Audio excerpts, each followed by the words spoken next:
And welcome back, folks. Thanks for sticking around. Running a minute or two late here. We will get going. Hopefully everybody had a great weekend. Good to be back with everybody. Hey, Trading Nomads for another week of the Asian session. Hopefully we can get a few other, maybe a little bit extra trading in during the day as well, if we can pull it off, but not quite there yet on being able to do that for sure. So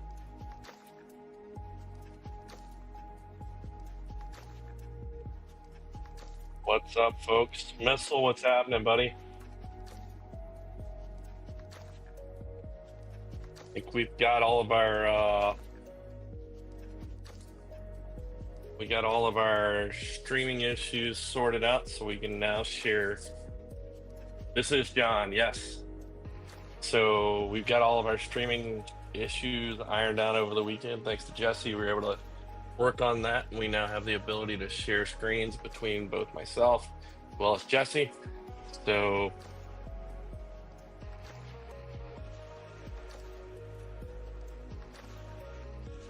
really hopeful that we can make that happen as the evening goes on. Looking forward to being able to show off kind of some of the stuff that we've gotten done. It's been a journey, but here we are.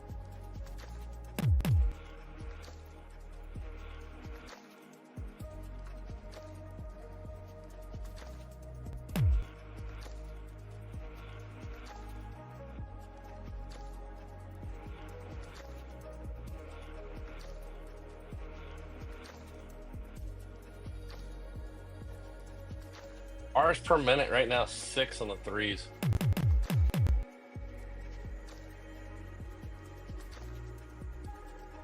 I was lucky I got short right out of the gate.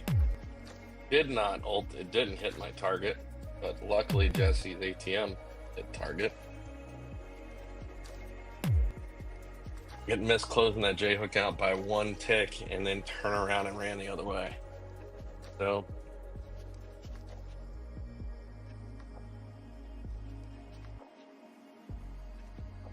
let's see.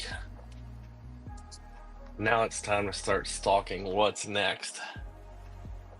Obviously, market got long just right out of the, after it went down real quick, kind of fake breakdown and then long. Hopefully this is kind of a view into what the Asian session will look like the rest of the week. We'll find out.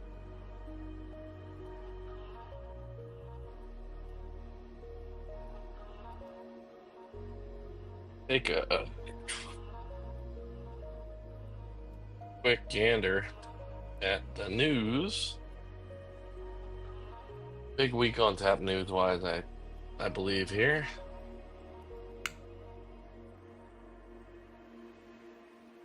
RexFactory.com calendar.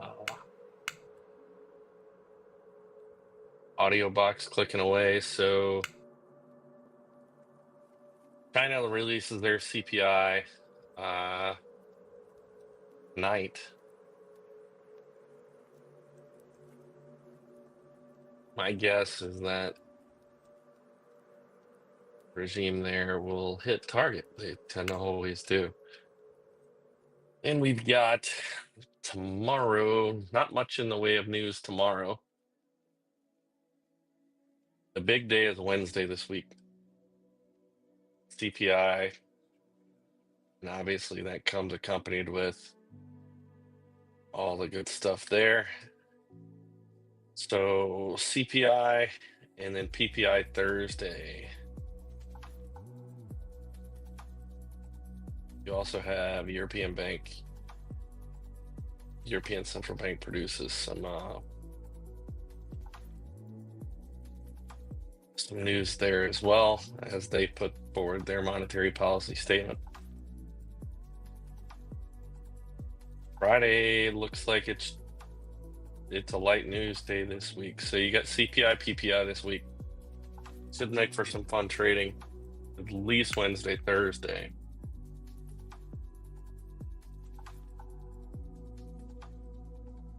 So we'll bail that out.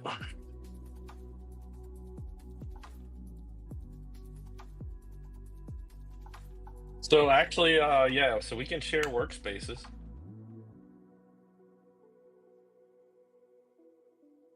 We can share workspaces, and I wouldn't have any problem doing that. But I'll admit, so this workspace is basically the default is one of the default workspaces that comes with AlgoBox. I'm not much on playing too much with what Benny's already created, so I can talk you through exactly how to get to that. But it's effectively, I think it is called the standard 1080p layout. I think that is it. It's AlgoBox standard 1080p. I make a few slight changes to each chart, but other than that, that's it.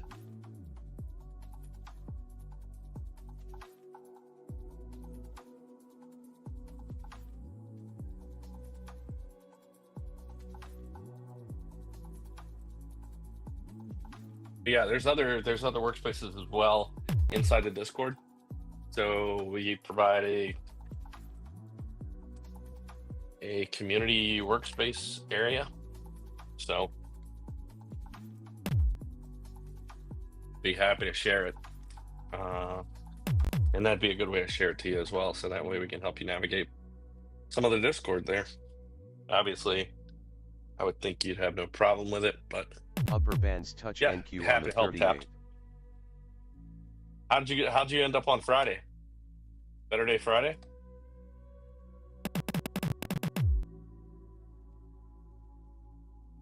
I can also email it to you as well. Let me know if you get the free trial. I'll be happy to help though. Yeah. $10, hey. A green day is a green day, bud.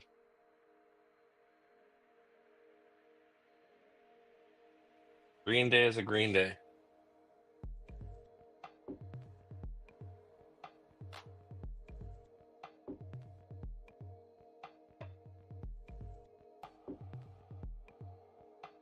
Oh, that's a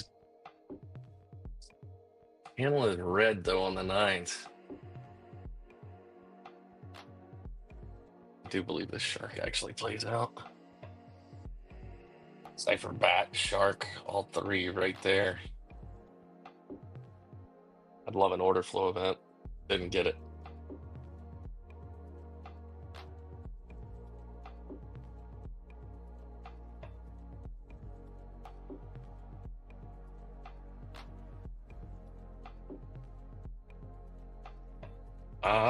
Perhaps it's on yours. I've got another station running through YouTube, and it's staying pinned up live. So, and YouTube's not reporting any issues with my stream right now. So, shockingly enough. Missile, how you doing, buddy? You have a good weekend?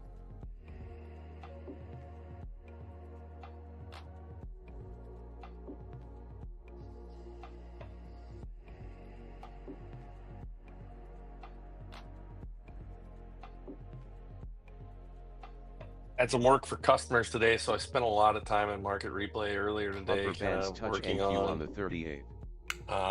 Or I shouldn't say working, but more back testing some strategies around Enigma. Back to work tomorrow. There you go. At least then you'll have plenty of time to get your trades in.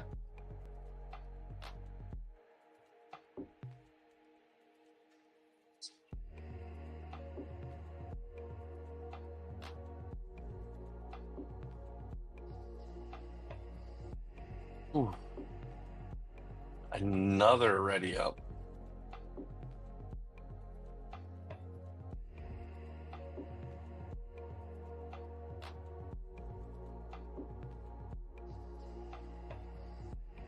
Now's not exactly the time to buy them, I don't think. Even if I think Apex is still like 50% off, maybe?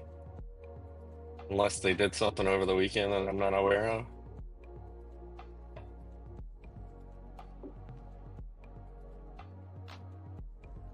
Let's see, let me log in over here and see if I can't see what the latest sale is. I have no idea.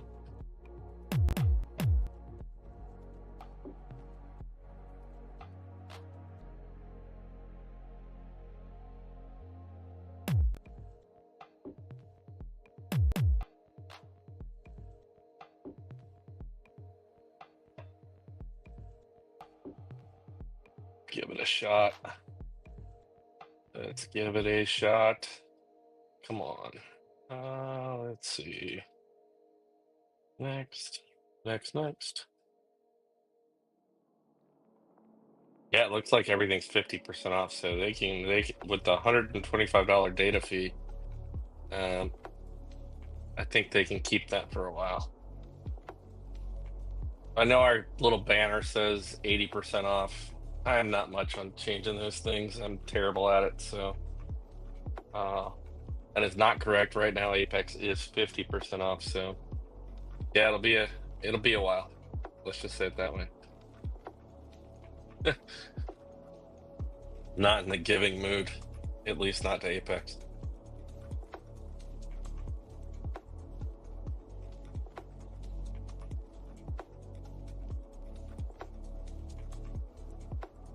I think I fixed a lot of the issues as well around some of the links in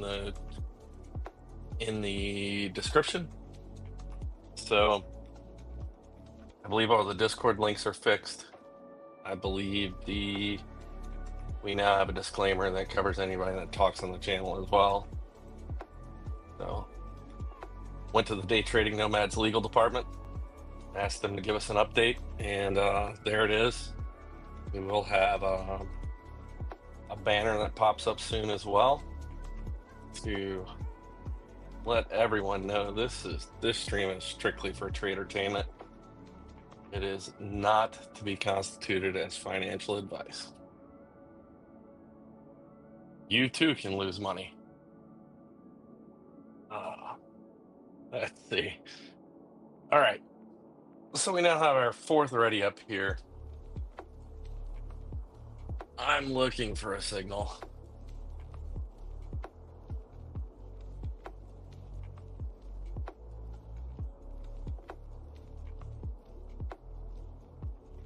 I think anyone how long have you been in the futures trading and futures trading there, Tapped?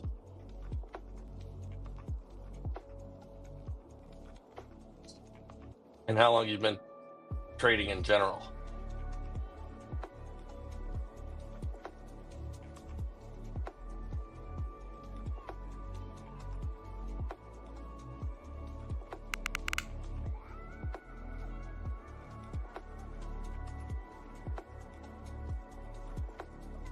So buying and holding and day trading are obviously two very different concepts, right? Yeah. Okay. So your experience is probably not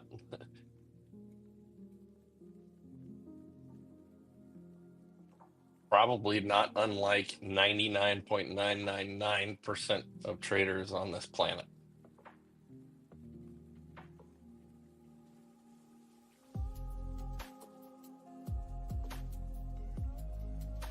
And the best thing I can tell you is it's about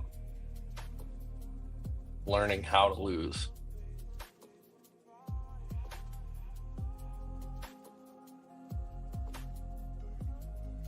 You can have a 95% profitable strategy, but if your one loser takes you for 10x what your winners are, it'll hurt. It's gonna be hard. So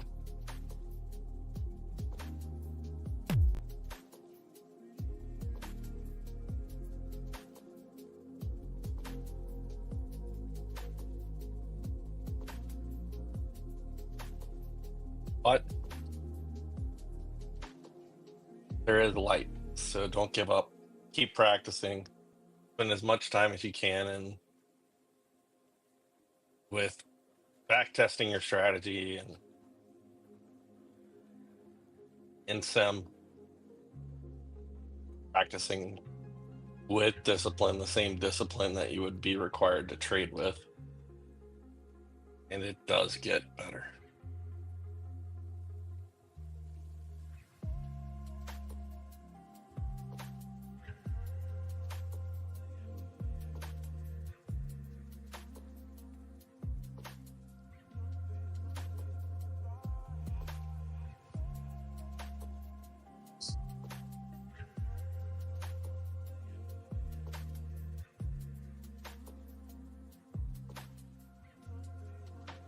Let me check on here. Let's see if we can find what the old dollar is doing tonight. See if that can give us. MP, what's happening?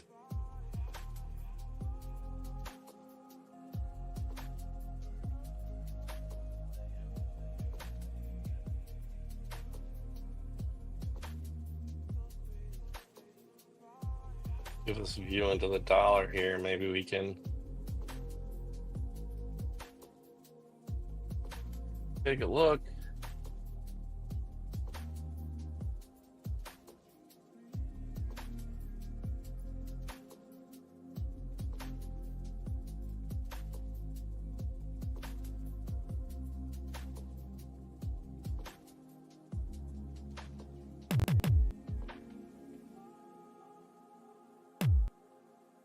Still far down, so that's, I mean, that's should take some pressure off the equity market, at least short term.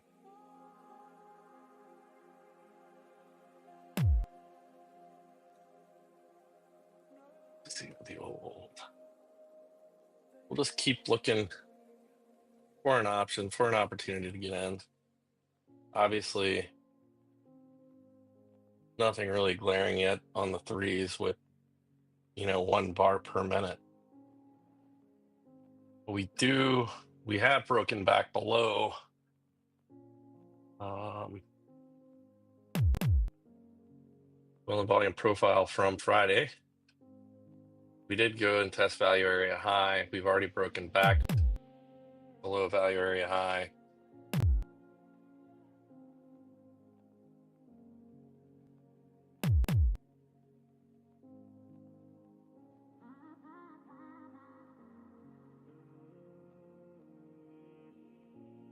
Tested Friday's high of day.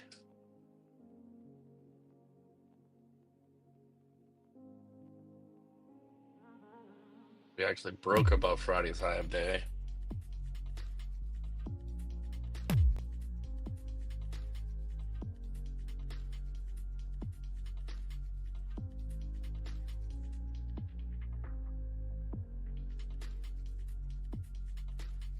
All right.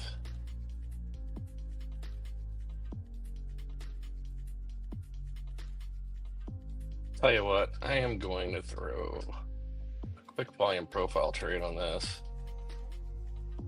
We have broken back below it. I take a little bit bigger swing back towards this with the breakup structure. I'm gonna put the stops back above the high of the day. And I'm gonna run this back towards 26. Ooh, we just missed it earlier. Probably not gonna work out.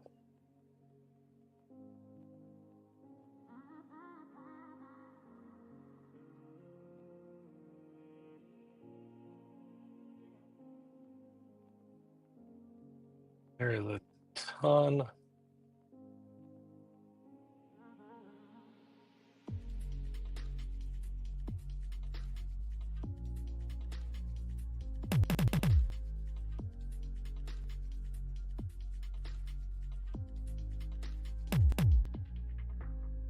You do have this minus development area from Friday as well.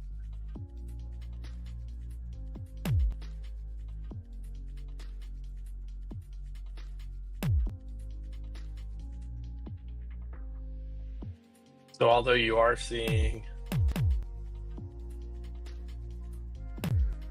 2 contracts, do note that I am cross trading those. I'm not trying to get off to a foolish start just yet.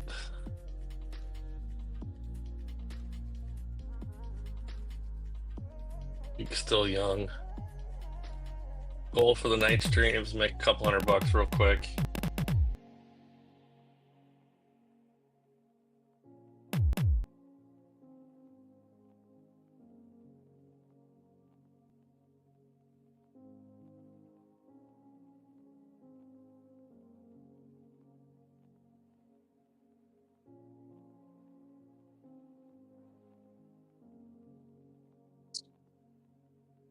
Let's see here. Or not real quick.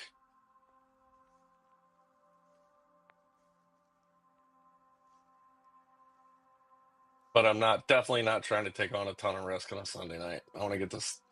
I want to make sure that I am green going into Monday morning.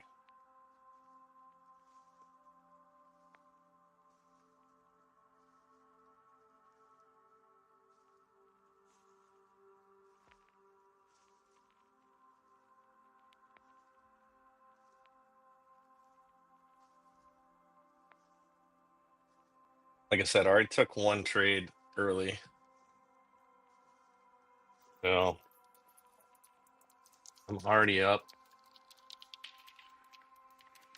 for the session. I don't want to give that back. As Jesse can attest to, I came into the stream looking to short something right off the rip, and luckily enough I got it. So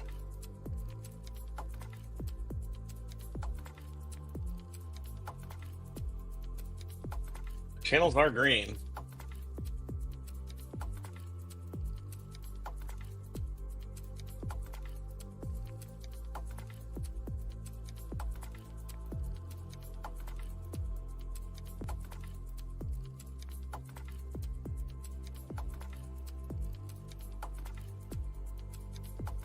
We are sitting right in the middle.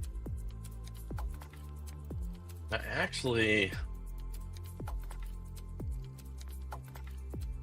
might make this a bigger play. Might make this a bigger play.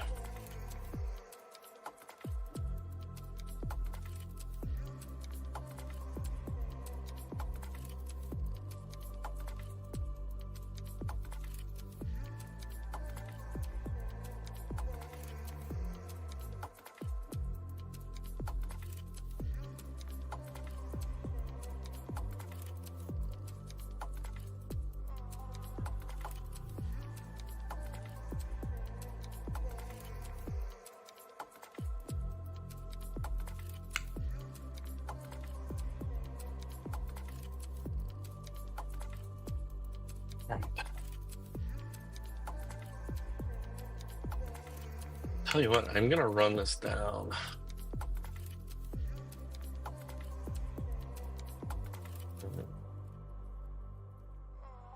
$570.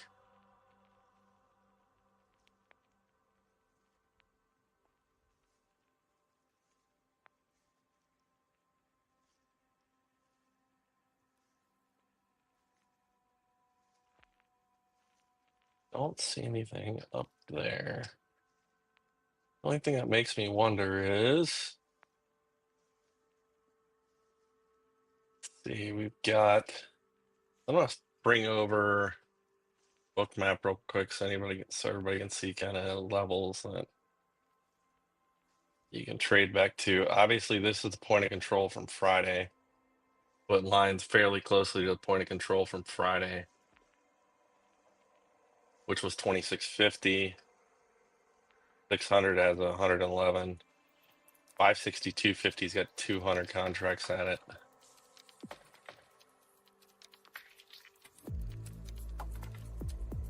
But they could just let us drift up and up and up. Now, the only thing that's different, or that would be, we should be aware of as well, is the ES. It's kind of heavily loaded in the opposite direction.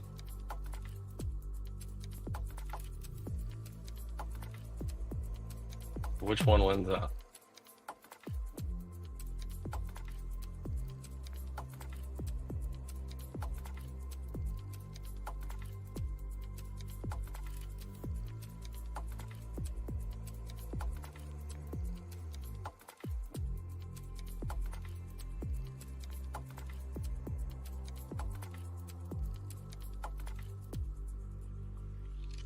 I will say the only thing that matters on this chart right there is that take profit at stop I'm not going to really honor. Because worst case scenario, I will build into it.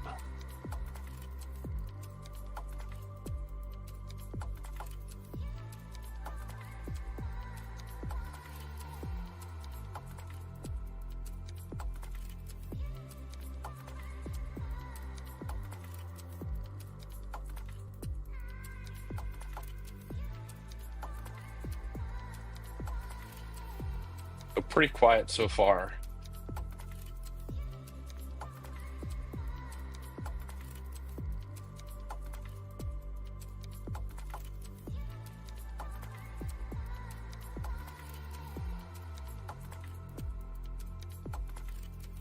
I do like the fact that we did have, this may give me a little better entry somewhere.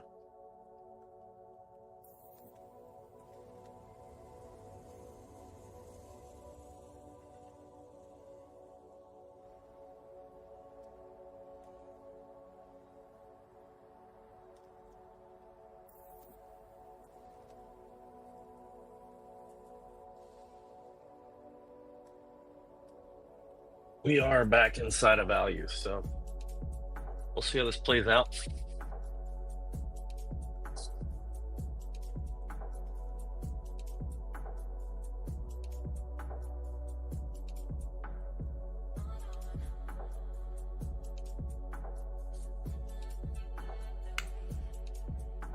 Yeah, missile, it can be tough. It can be tough. I was really interested in just the fact that we had 4 of those.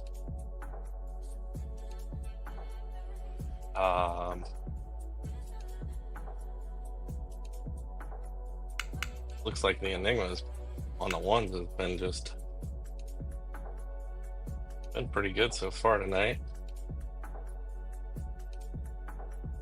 Ones are a little better. It's 9 bars per minute, but that's still, relative to what you like to trade, that's still pretty doggone slow.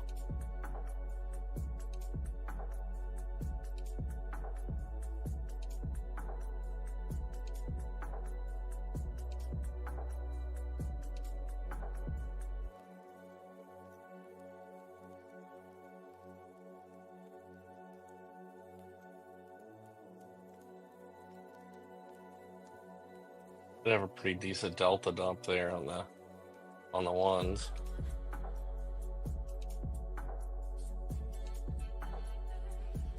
Yeah, there's beauties of the Asian market, and then there's a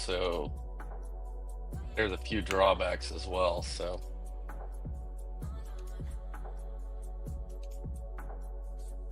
we are 60, 57.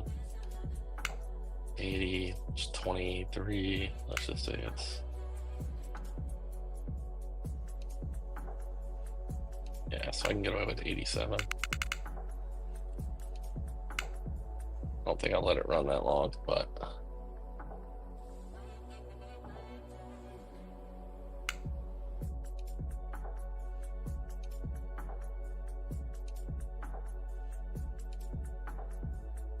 I can switch to it. Different account here just to give us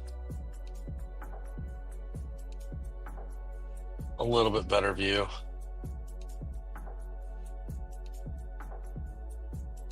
Yeah, we're still 12 bars per minute on the ones, so Oh, I forgot to turn it off. Give me just a second there, Jesse. I will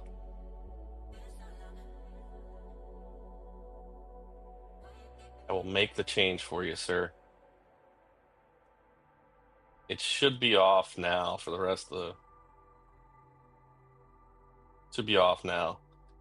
So for the rest of the session and subsequent sessions this week now. As I started a whole new, as you can tell, I got rid of the schedule because we haven't really been abiding by it. But this week, you guys can expect me to pop on at 7 Eastern, run the stream.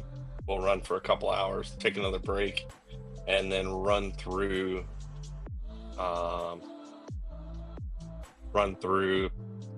close to midnight Central. So what are we looking at? I don't know. We end up staying on here until 1 o'clock in the morning every night, Eastern time anyway. Who am I kidding? Provided we have an engaged audience, active chat, people are contributing. This isn't a one-way conversation. Much as it, some folks you watch on YouTube, yeah, they can sit there and talk to themselves for hours. This guy cannot. So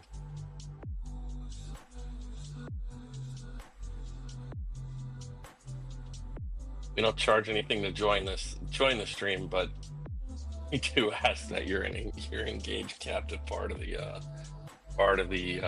crew here. So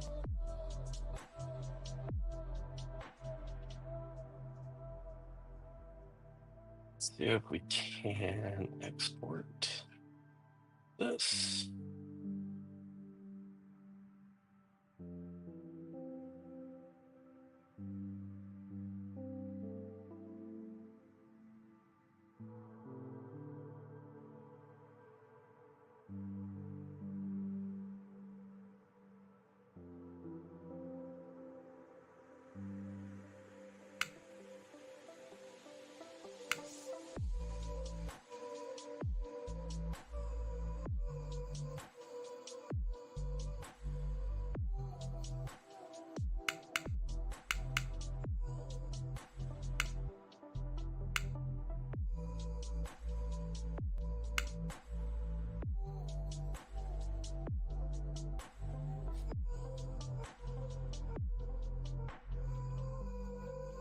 Let's see, Control A.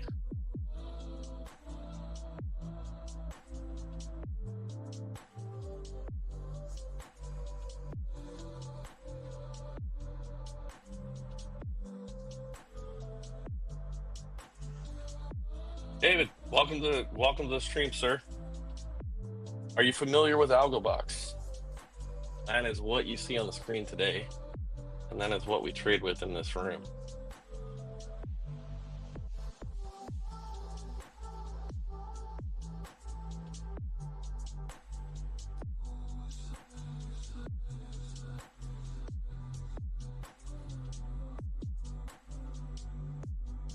On the NQ? All right, Joe, let's see what we've got.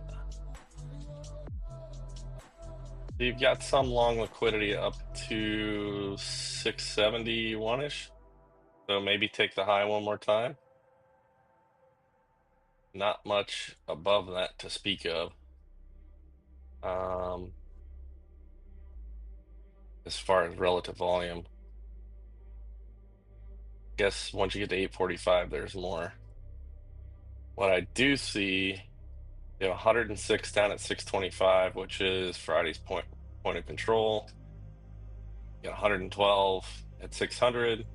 You got 562 has 200.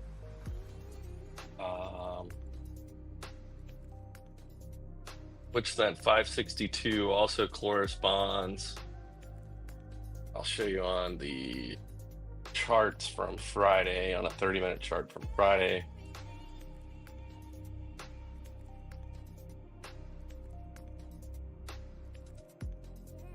excuse me, from Thursday. So that also corresponds with this level right here. Kind of closely corresponds with that. Obviously, you had low volume on the run up on Friday, so I shouldn't say low, light, however you want to term it. Yeah, so David, so Mike was actually on the stream the other night. Good friends of the channel. Obviously, we follow Mike as well, along with Vinny. Mike is actually how I found AlgoBox with Bob, my partner in crime here at Trading Nomads. He was the introduction to it, but it was a quick referral over to at the time Mike's training videos around it.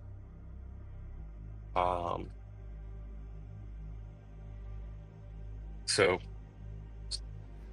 that's how I ended up finding it as well, effectively. And we still leverage a lot of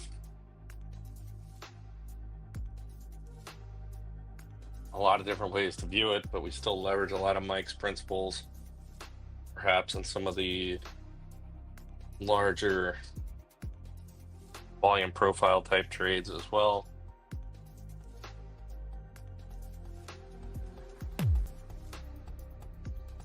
Like I got in on this volume profile trade just off of a breakout structure on the AlgoBox 3 chart. So Joe, hopefully that book, I do. I've used it for, well, since March of 20, what year is this? This is 24, so 23, when I think I've officially bought it. March 8th of 23. And I do spend quite a bit of time in market replay as well as trading here, obviously on stream. Do like the New York session a lot better than the Asian session, but don't get me wrong, the Asian session does offer the opportunity to trade successfully even with AlgoBox. So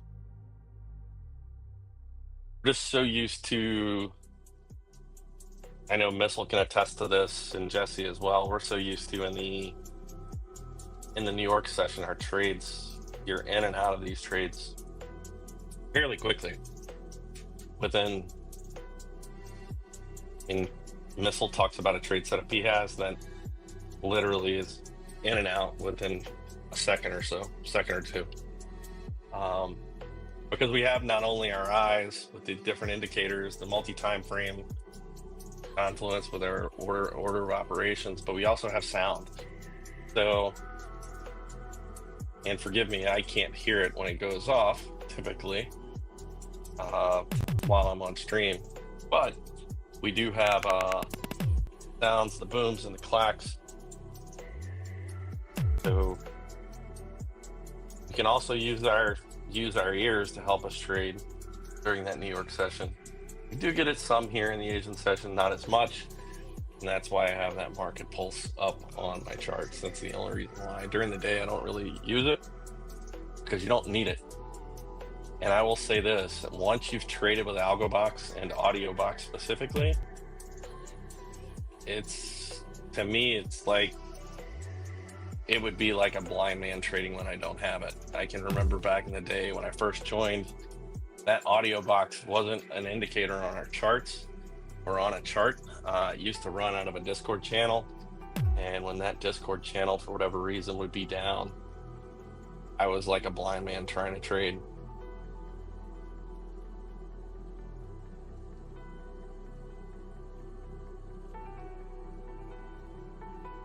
Oh, that'll be nice, Missile.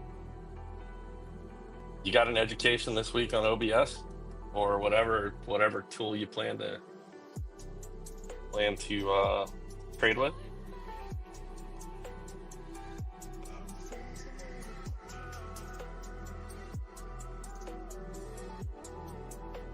And David, I don't stream New York. We've done it a couple times, like outside. I'm not going to compete with Benny as he's showcasing the product. There's no point in that for me. Ninja Scalp, what's up? Yeah, I'm not going to compete with Benny Stream. Fib.NQ Not to on mention, 38. I mean, I still have a day job, so it's a little bit more difficult for me to break away from building a business to trade. I do get to occasionally do it, but it's much more limited than it was 6 months ago. That's for sure. So tend to stick to mostly the Asian session.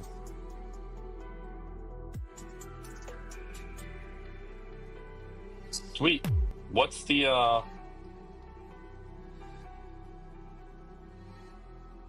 well, heck, we'll have to give you a follow, sir.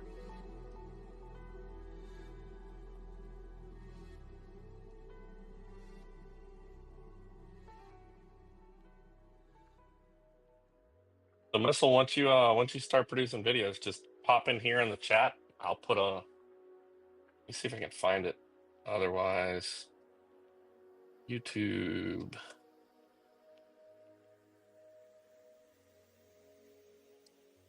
Missile. Trading.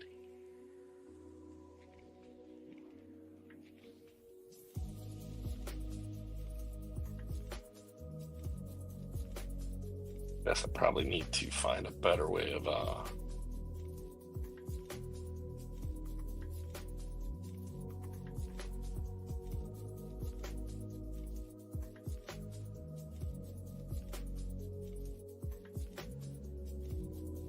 go-to channel. Sweet. There we go. I'm subscribed, buddy.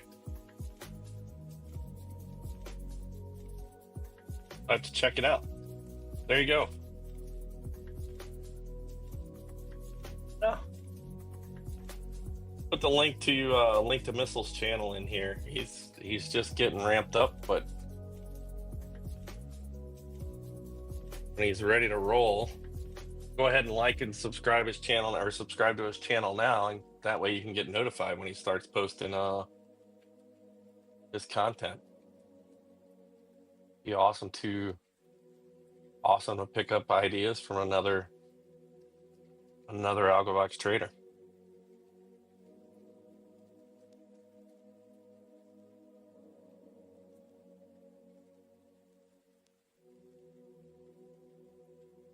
And Missile, correct me if I'm wrong, but you've pretty much been able to quit your day job at this point to trade the futures market because of AlgoBox, right?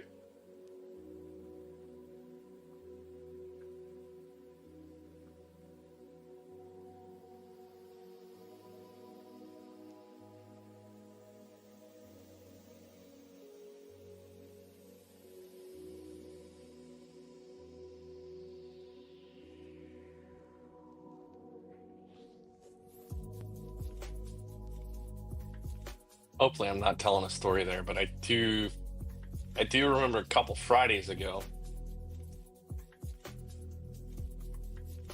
There we go. So see, congrats again on that, but it is possible.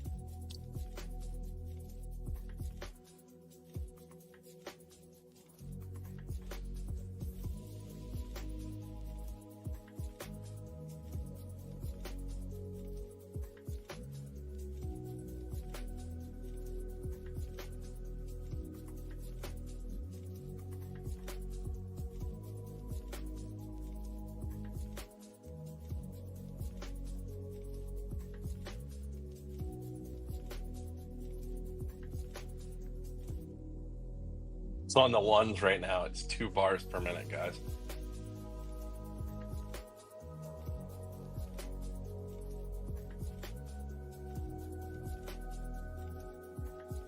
That's awesome. Wish you much success there, sir. I think it's something we all aspire to doing. So again, we're inside of value from Friday. We've run up, tested value area high, wicked the all-time high. And now I really, really, really want to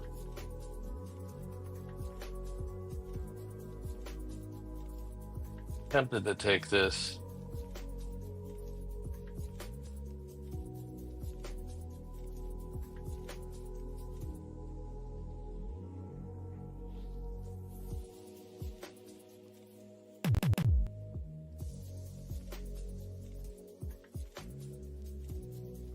Upper bands touch NQ on the 89.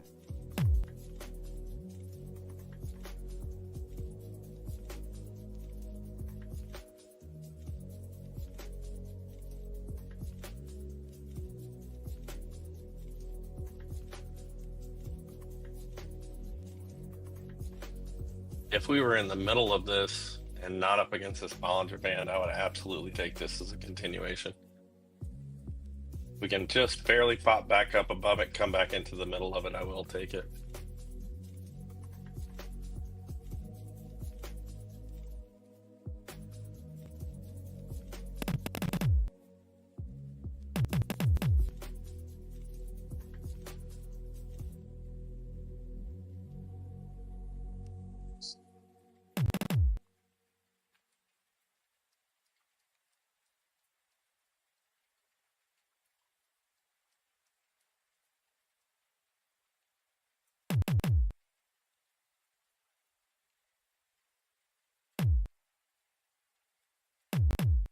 So we potentially could see a bounce somewhere now around 640. Now we're kind of pushing. You can measure these things when they're a continuation. You can measure these things very, very simply. You play the straight leg into the cross, go to the middle of the cross.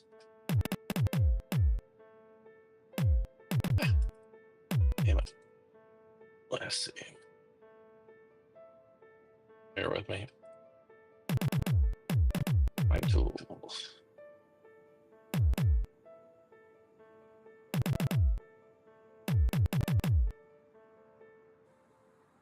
And there's your 100% extension of it. I don't have the drawing tools up, so. But it does give you an idea of the power of AlgoBox calling that move right there. I just wanted to see the setup slightly different. I wanted to see it pop back above it and then re-enter it. It's a great continuation play south.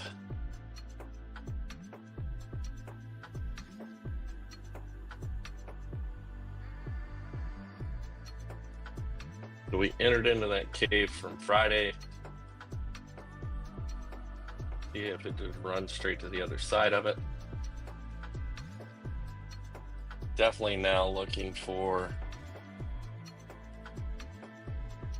Oh, went right into it, bounced right out.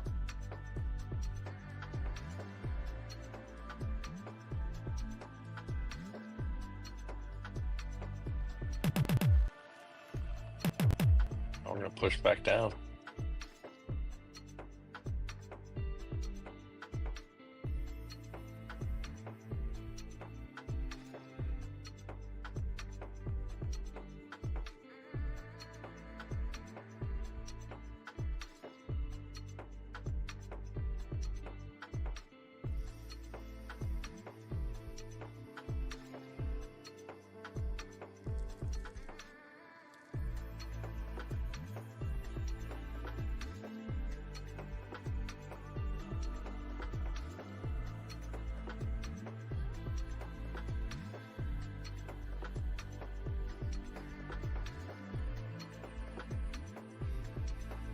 So again, still targeting the point of control from Friday.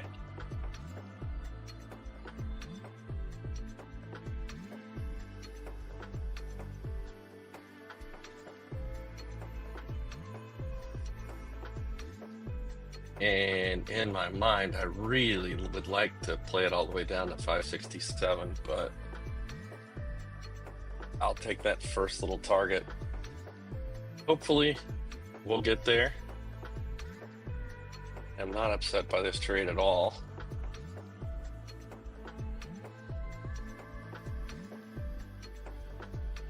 Any pullback I will add into this.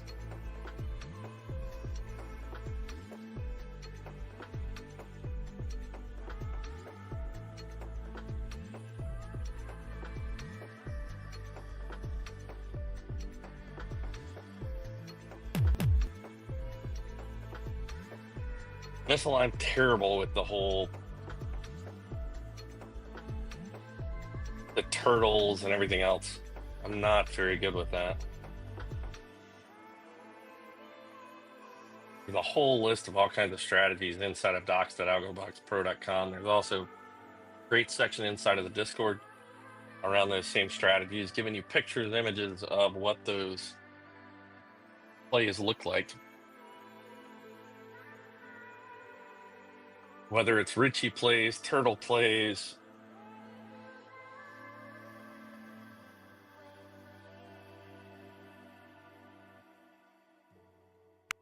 I'm a little less skilled at identifying some of those.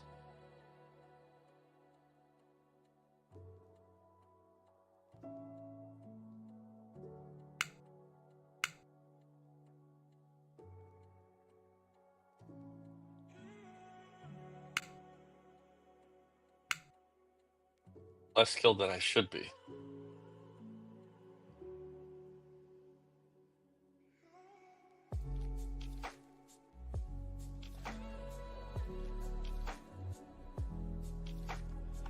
The breezeway strat, huh? I haven't seen that one.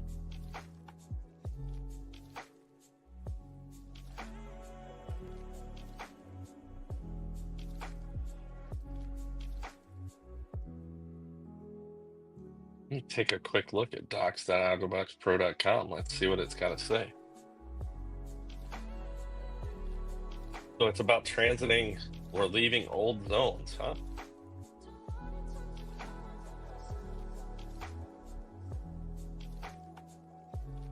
Let's see what it's got to say. Let me pull it up.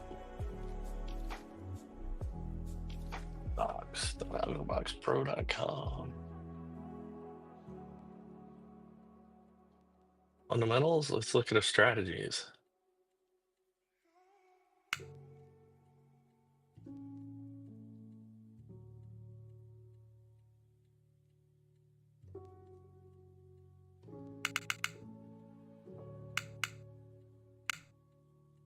Potentially the region, is that what it's?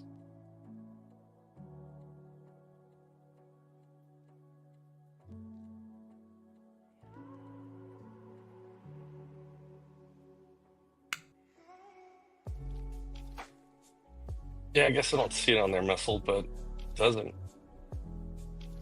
Perhaps it's called something different. Clover is awesome too, huh? And then he talked about he mentioned the turtle strat as well, so I will pull that up.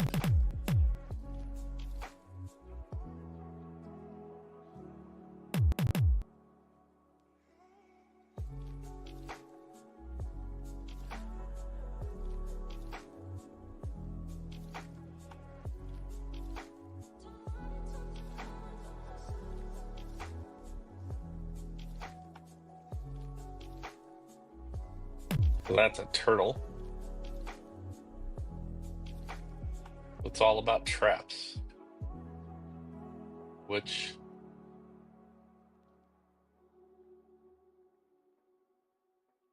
maybe if we had original price action down here at 640, I don't know, I can zoom out and see.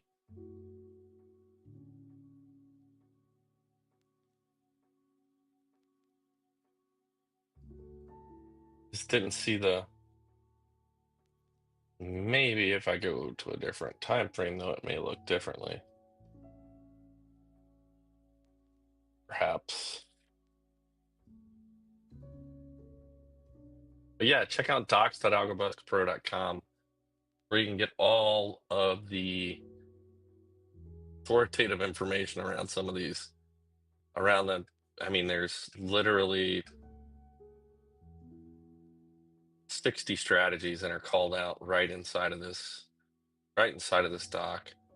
All of them using the indicators that are provided by AlgoBox. So check it out. I learned something new seemingly every stream, every day. It's in a Discord mute. Yeah, that turtle didn't quite work out, but it's not done yet. This could have just been a trap to the downside. Because you have people like me trying to get short.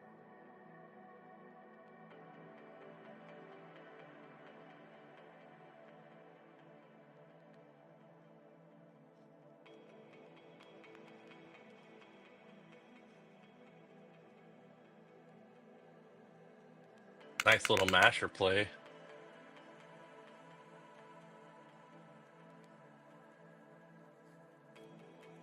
Reach down, a quick push back up. Back into the no fiddle zone on that blue chart called the MACV chart. So you had the masher at the top. Traded all the way across to the other side of the zone.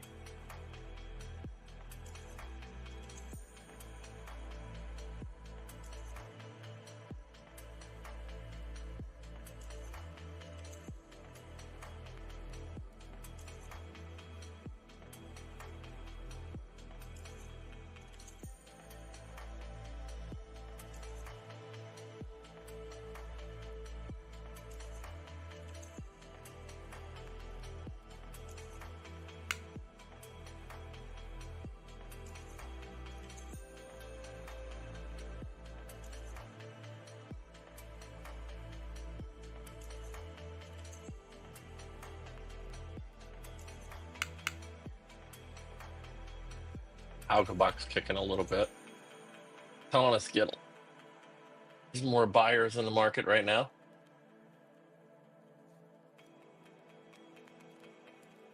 Which we would expect playing into that cave.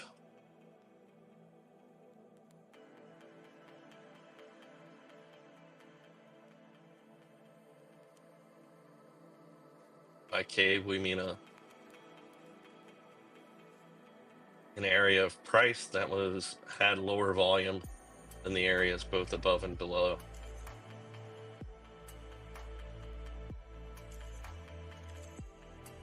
Caves, minus development areas, transit zones, whatever you want to call them.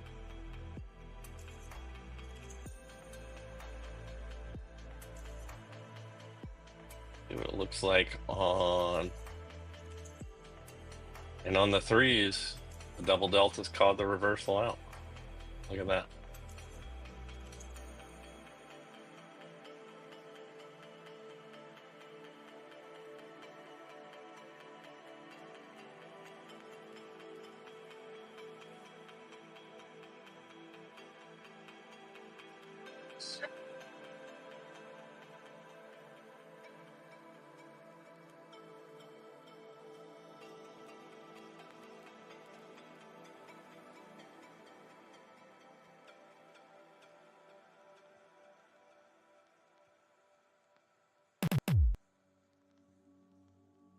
Let's go. Go to my target. Let's get this over with. Don't make me send Jesse James. I'm rob the bank.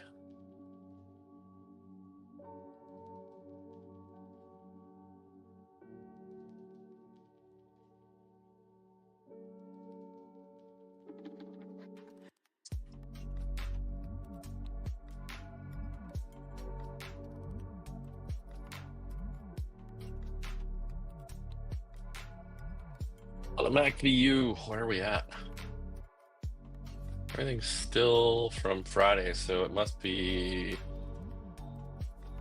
offline.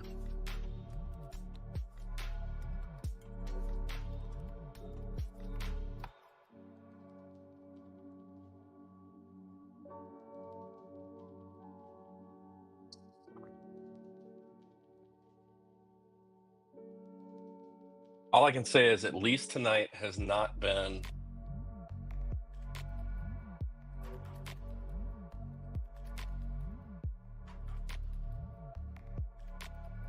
a 60, 80 tick range.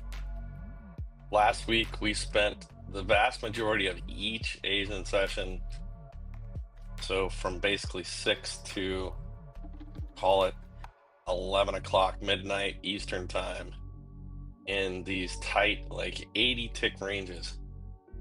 So at least we've had a little more expansion on that. so far tonight. Really hoping we can get a couple good nights of trading in this week.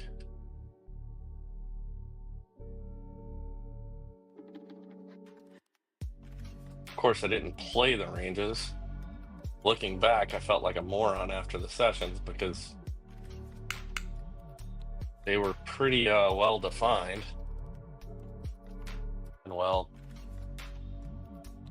with a nice well-defined trading range, you can make money. And I know Benny's talked about that on some of the older trading videos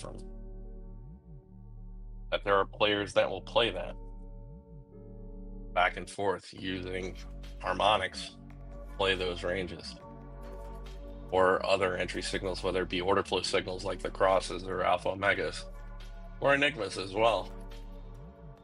Playing things back and forth, playing ping pong back and forth across the range.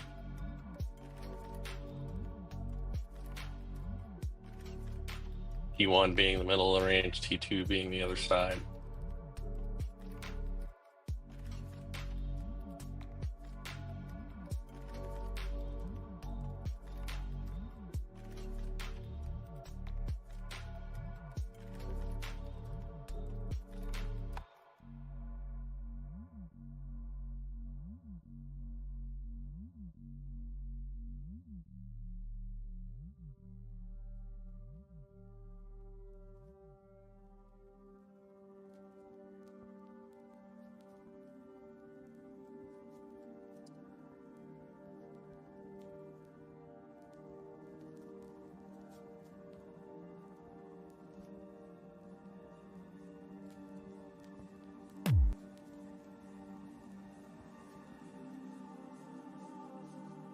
So we've got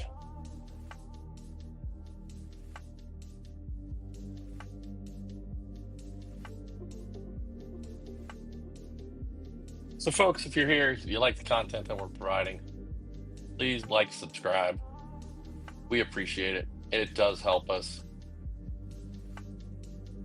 Gives us a little bit more in the way of help on the algorithm, so that way potentially more viewers just like yourself can come out and join in, add into the fun.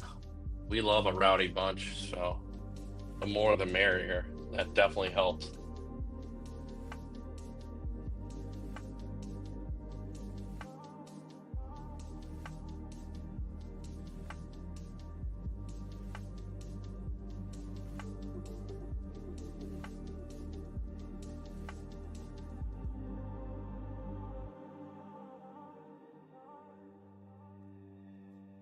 And I've even tried getting down to the ones tonight, and it's a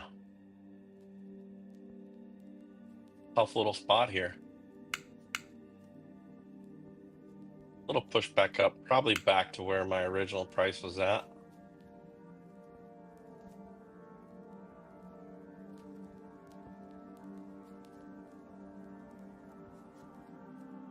Again, any chance I can take to get short again, I will.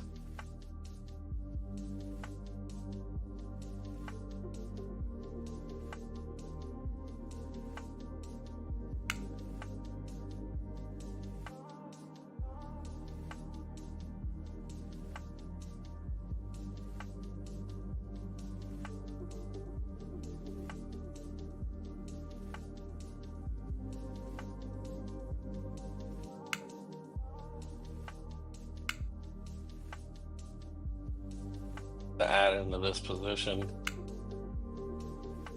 Not advocating anyone else follow me. I do lose trades.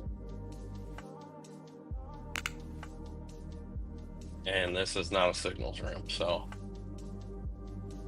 there are plenty of folks that do that. Go join their stuff.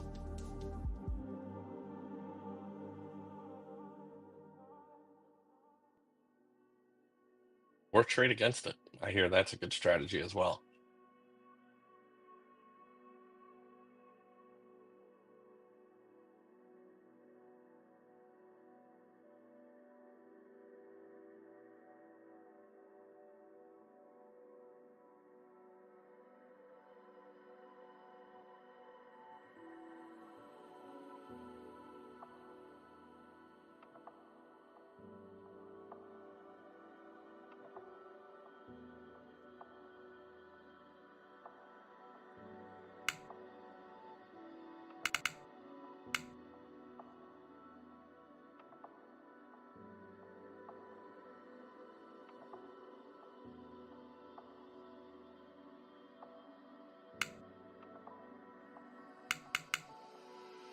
Order I'm gonna filled. close that up just because we cracked this dot.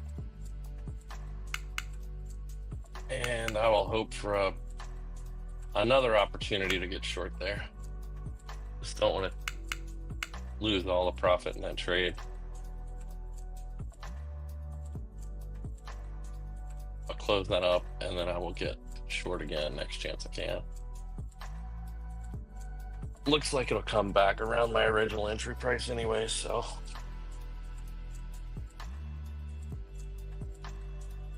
See how it goes. Doesn't matter. Still finished up in the trade pretty significantly, so.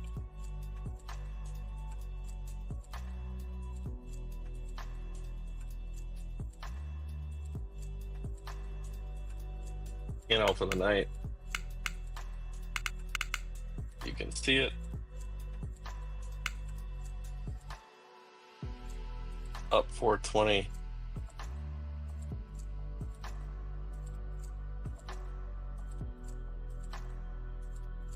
On that account.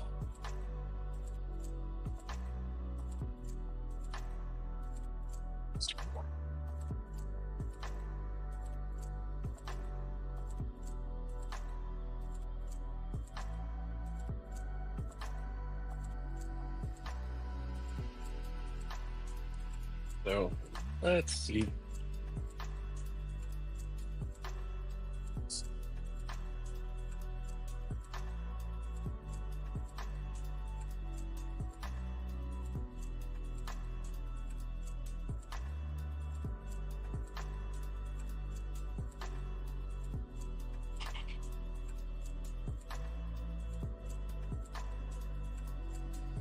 Ooh.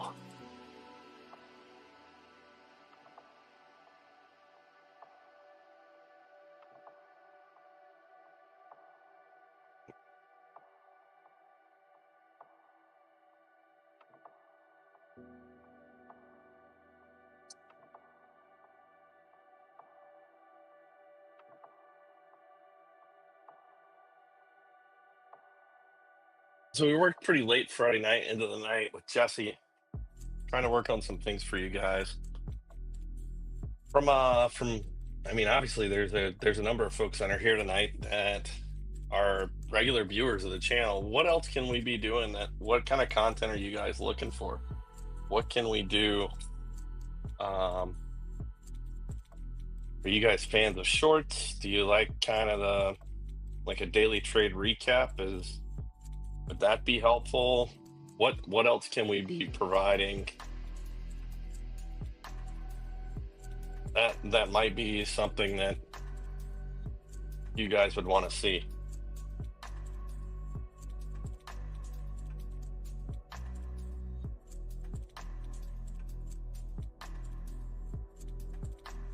Weekly recaps live on Friday nights, so kind of go through the trades we took.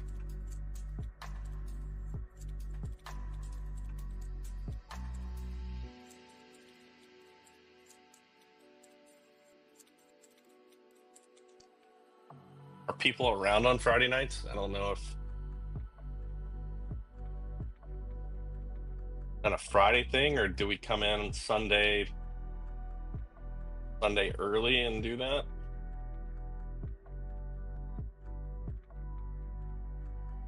I just know it needs to be consistent, whatever we do. So kind of looking for feedback from you guys. You're the consumer of it. What do you want?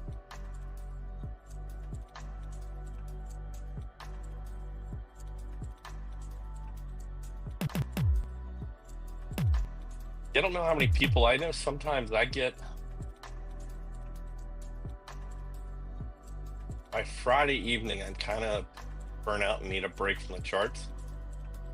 Some weeks, I guess, depends on what the week was like. If I had a bang up week, then yeah, I'm more than excited to sit in front of a computer and talk about the week's winnings. But if you had a red couple of days in there, it might be a little harder to no. So like come in before the market opens. So instead of starting the show, say at 6:30 Eastern, maybe start it at 5 o'clock Eastern, so in the pre-market hours.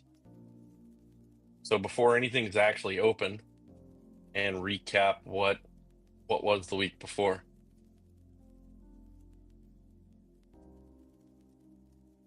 Not opposed to either. I'm just wondering.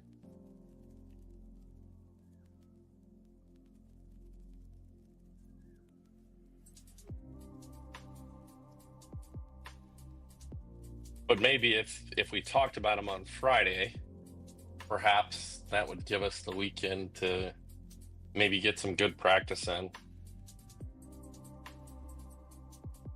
So maybe take some of the trades from Sunday through Thursday. Obviously Friday I wouldn't be able to have that kind of content at the ready.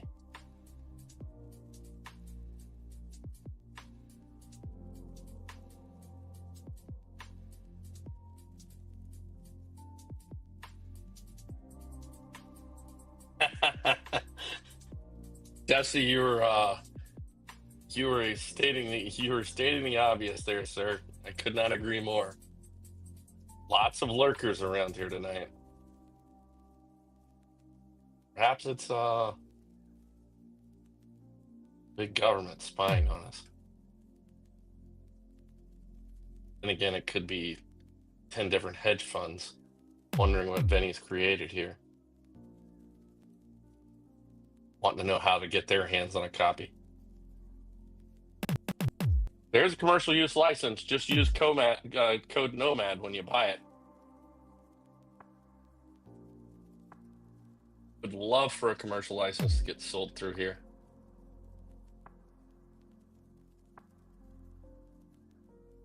I think Benny would as well.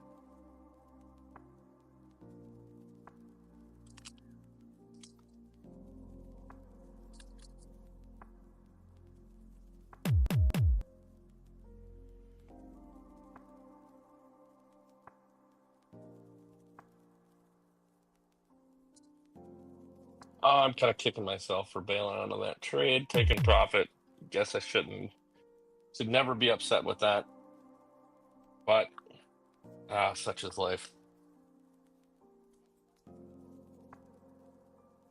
Just thought I'd get a better re-entry there.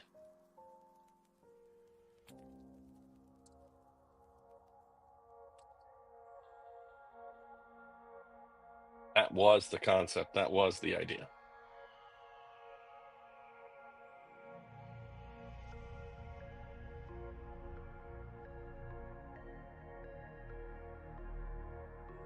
Okay, so we'll just we'll let Missile, we're gonna take in tomorrow's live stream, we're gonna let Missile and Jesse, we're gonna put them in a ring. They can fight it out. Whoever wins gets to decide, are we doing it Sunday or Friday? Jesse says Friday, Missile's fighting for Sunday. Just gonna put some gloves on and we'll live stream it tomorrow night here at 6:30 Eastern. Watch out, Missile, though. Jesse's kind of one of those, I think he's a jiu-jitsu guy, so I mean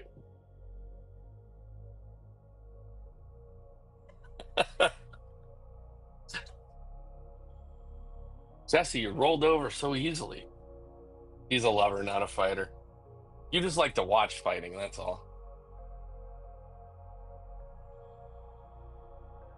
How were the fights last night? Did they did it all turn out like you expected?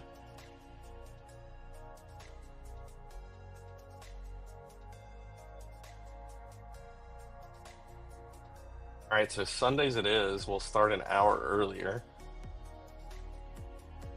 I've just got to figure out how to make OBS. What was that giant reversal?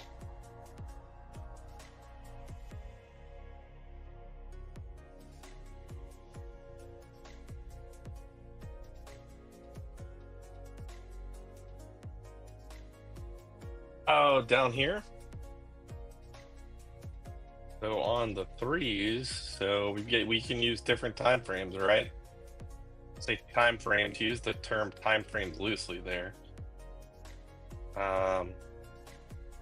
You ended up with 3 double deltas. So you had push down, push down, push down. Delta was declining. It's telling you the sellers were just not there. We're not following through. So as such, price starts going in the opposite direction.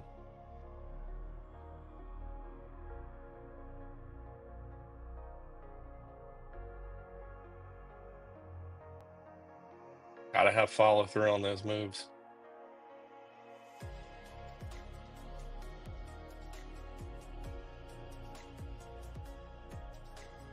Annoying, but AlgoBox told you. You're short. Might want to consider, I mean, the indicator definitely is there. I was ignoring it. Clearly, I exited way up here.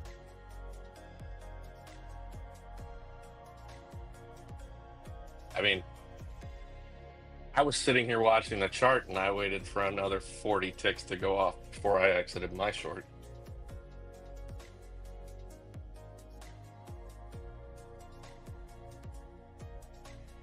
But if you want to trial AlgoBox, I mean, there you go. Case in point.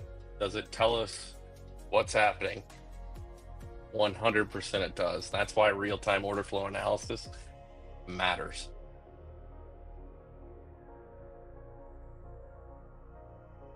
You can have the greatest strategy in the world, but if the volume and the order flow is not going in your direction, you're probably going to take some heat unnecessarily.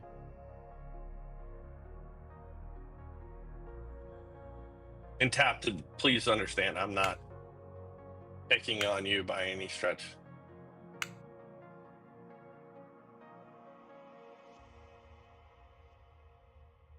But it's so frustrating. I agree.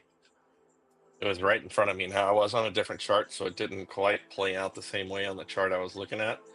But what's funny is that push down that we had. Look what we have here. We get a moonshot. So you got an enigma with a cross at the top of that channel. Pushes you right back down. Stop goes behind the enigma. Target line down here. It's a 20 tick target on a. So another good setup. I just wasn't on the chart to see it. But again, you can see on the way down, Delta is kind of declining, so you know that move down was this enigma. I don't know if I necessarily would have taken, because if you look to the left, you see the Delta's declining. You're probably not getting the push. Yeah, Isaac, great point as well. You get that moonshot on king timing. And I know we've talked about timing lines here before, but Fibonacci timing does matter. Where we're looking for our bigger moves.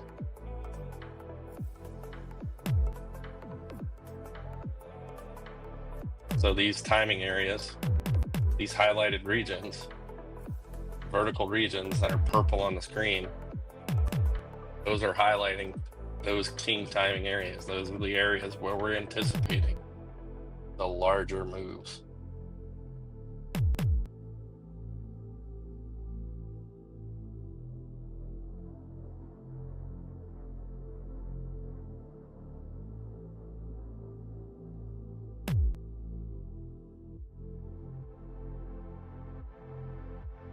Great call out there, Isaac. Yep, absolutely.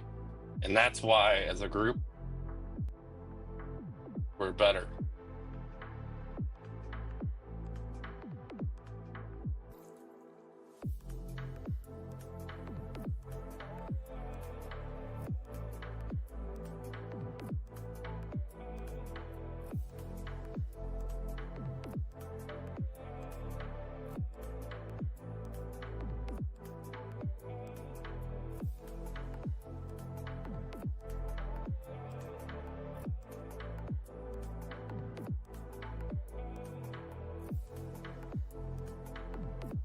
On this chart.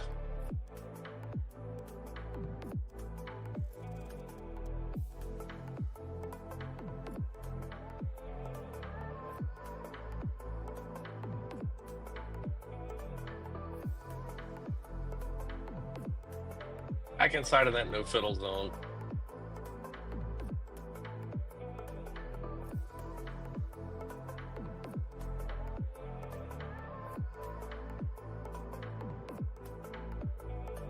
This just tells us, doesn't tell us not to trade, but it tells us to be very careful about the setups we take in that region, in that zone. Basically, it's telling you effectively price action is pretty flat. We want to be riding the wave, not necessarily treading water.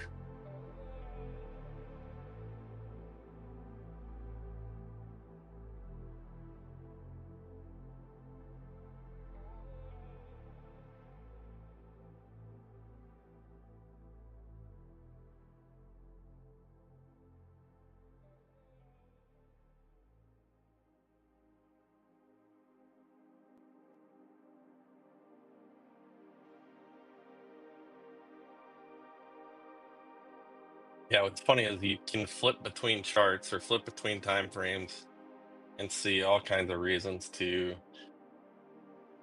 take trades. It's really easily done after the fact. It's having the practice screen time in front of you to know in the moment that those are trades you want to take. In this case, trading in a range, pop up, double cross to the top of the zone, could be played as a reverse impact. And it completes the full move back down.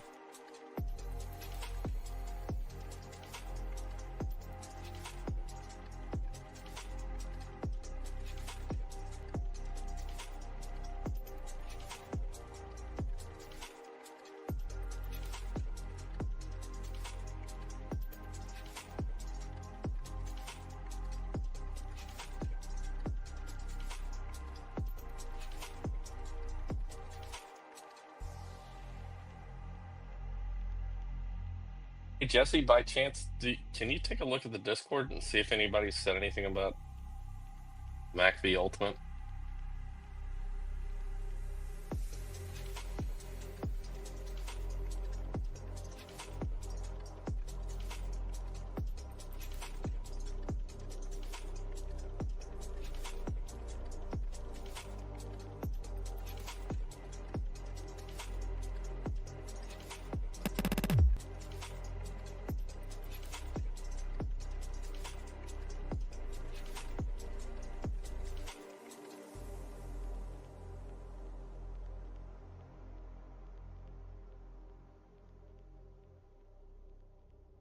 So the MACV Ultimate, I think that's part of the free section of the Discord as well.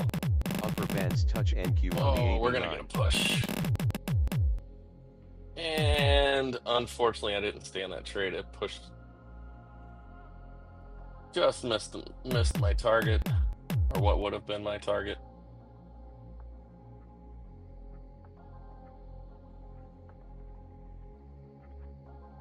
See what Enigma this third short bar on the does. NQ2, double delta NQ on the 6.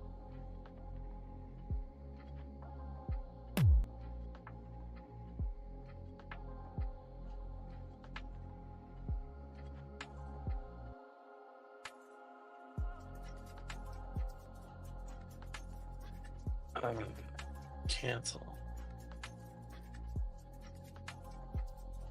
Let's see.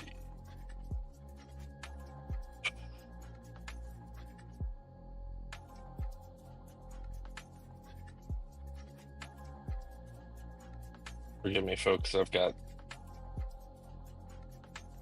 an order problem potentially here.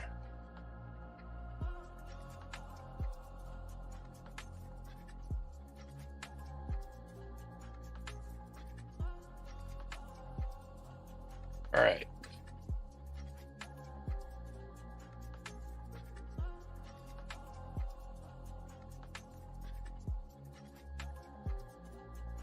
If I have our trader on this guy.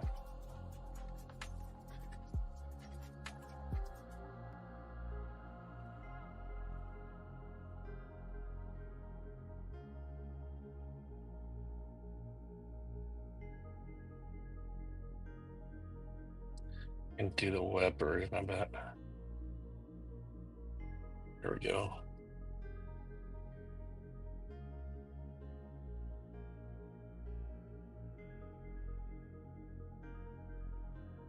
Hey, I bet this is gonna kick me out.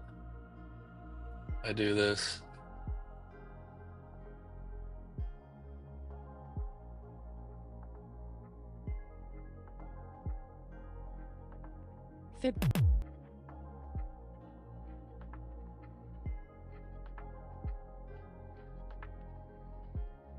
Hopefully that was just a ghost order.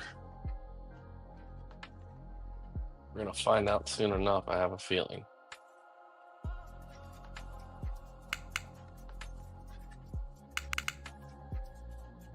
Come on. Connect up. There we go.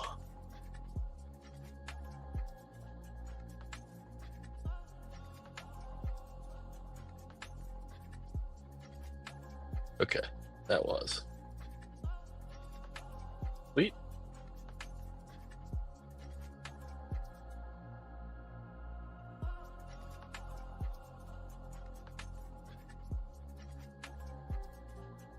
Sorry about that.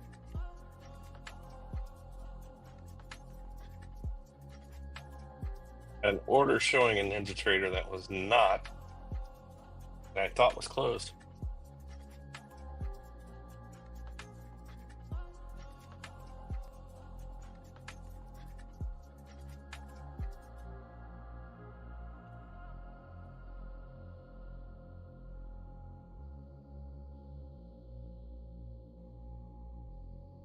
Yeah, I have to agree with both Jesse and Missile here tapped.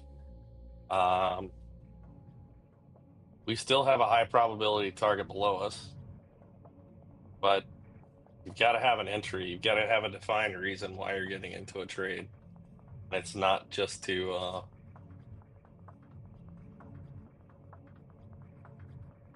it's easy to mash buttons, but now is not the time to do it, especially in the Asian market. Especially in the Asian market.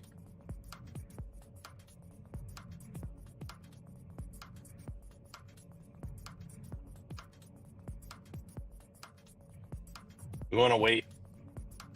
Let this price come back up. You will get a pullback at some point, then you can get short. That's where, if your strategy says short is the play, then wait for the pullback, and then you have the opportunity to get short. Remember, 626.50 is still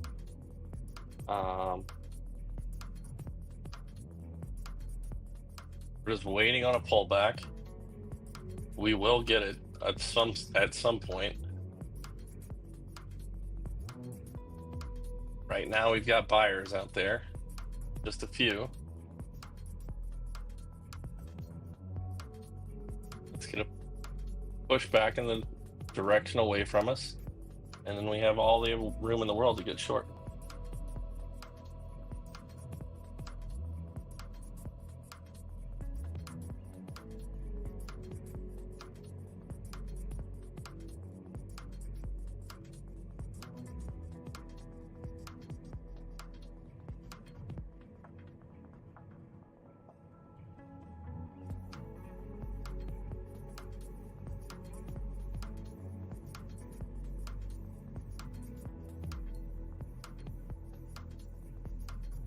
Now, if we break this structure, I will get short. Only problem is I am fighting against this nice neon green power dot on the band, on the Bollinger Band there, so I'm not ready to fight that guy just yet.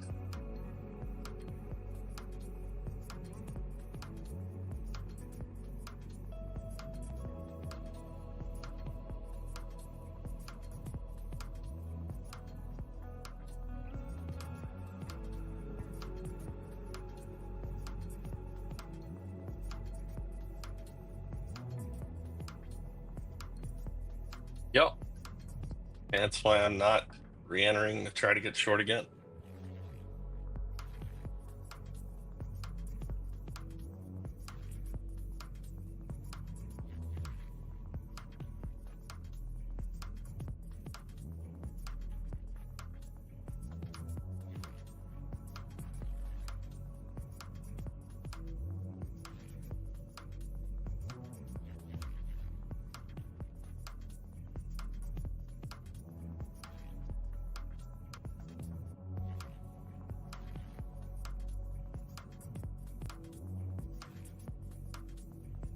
easy to do. I think we've all done it. I think that's the message here, right, as well, that we've all experienced the pain of doing it.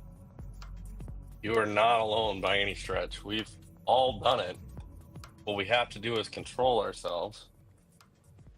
And that's probably one of the biggest things in trading is understand it's okay to take a break, walk away, and come back. Go clear your head. Go take a walk around the block.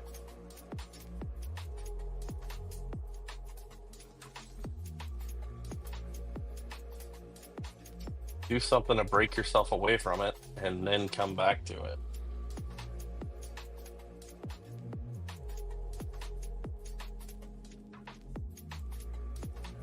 So everyone does. Everyone wants to be green every day. The reality is you have to become accepting of the fact that not every day will be green. And we will have days that we lose. But it's how we lose those days that define success and failure in trading. Do we tilt and blow our accounts? Yeah, there is no strategy that can be deployed or employed by us as a retail market, and even as a hedge fund with millions of dollars of quants sitting there trying to write algos for us. None of those strategies are 100% either. None of us have a limitless bucket of cash that we can withstand any drawdown. It's not the way it works, whether you're in cash or whether you're trading with a prop firm. So we do what we can. Our runners don't work. Then we're out at break even, and we walk away waiting for another opportunity to get back into that position. Admittedly, I'm sitting here waiting on this crab, and it could run all the way back up to the top of the market again. But I'm waiting for an entry that tells me it's time to get short again.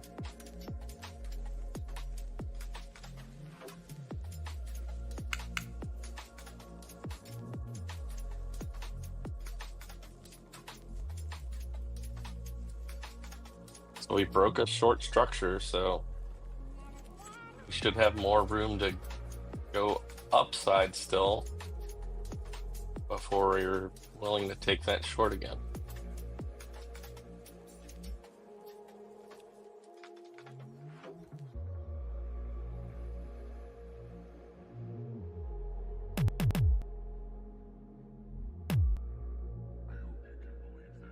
We are in a J hook on the ones, so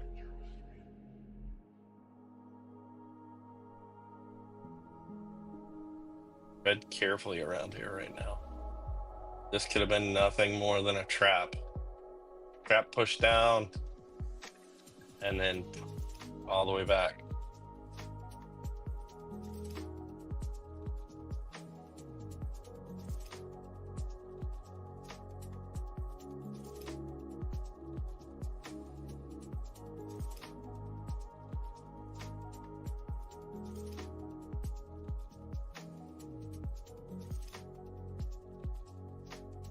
But I am going to switch over to the threes because, and again, look at this.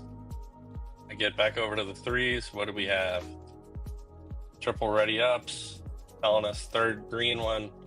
We're looking for longs. This is going to push us back up a little bit. I am getting back over to the threes just so I can play off of Jesse's strategy. I've got to wait until those nines turn red before I should take a short.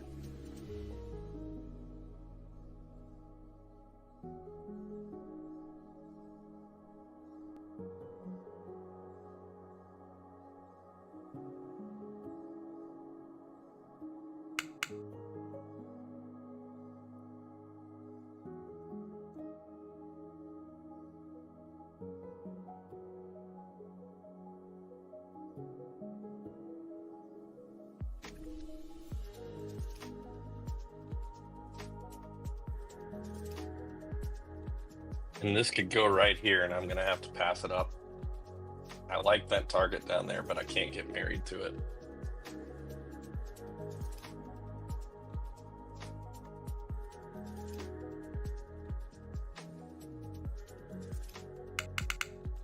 I promise you, I want to be short.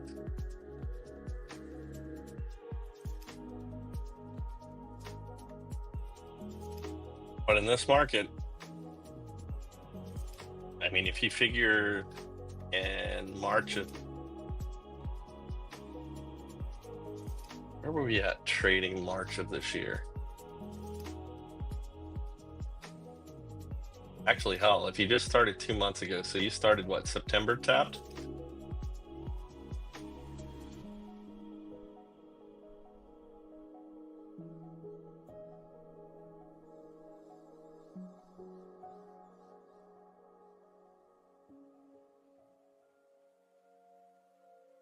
So let's just say from September 1st,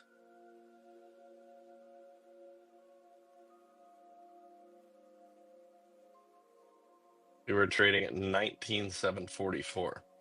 Now you probably would have gone broke in the first week by doing this, but you just buy a contract beginning of the day, so beginning 6 o'clock in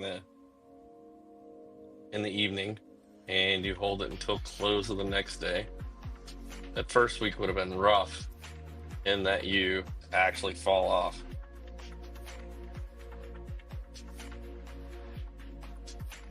But after that, you just look at where we're at now.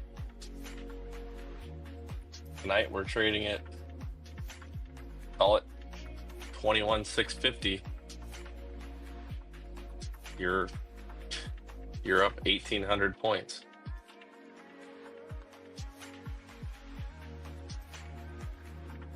Now,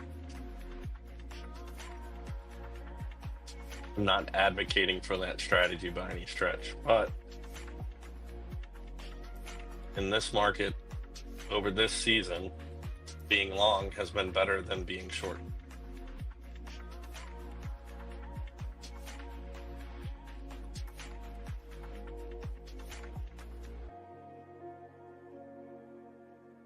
And trading all night.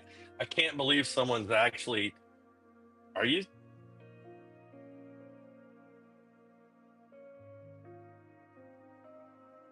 Stocks and futures. Yep.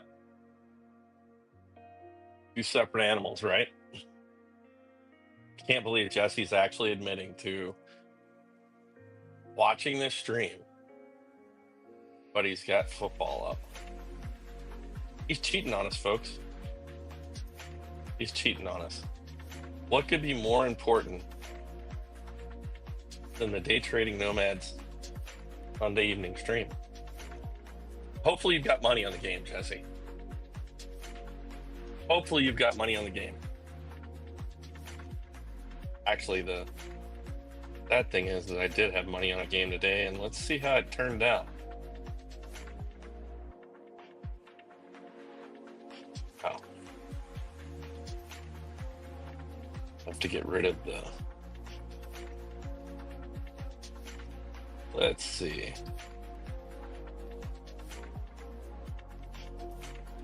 I know it wasn't looking good. I didn't even pay attention to it. Yep, it did not go in my favor.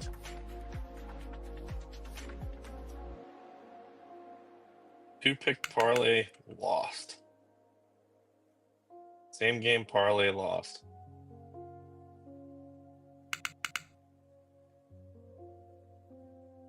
All because the Saints can't score more than...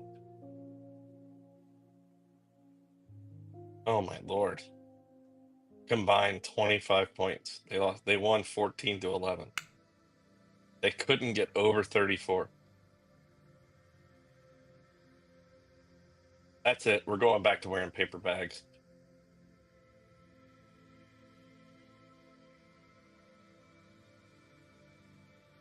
Yeah, I would say that you probably need to go get Vinny's trade tracker. Recommendation from AlgoBox is 6 trades per session.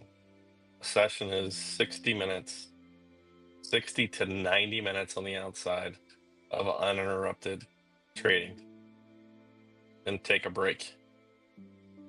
You can't focus that long.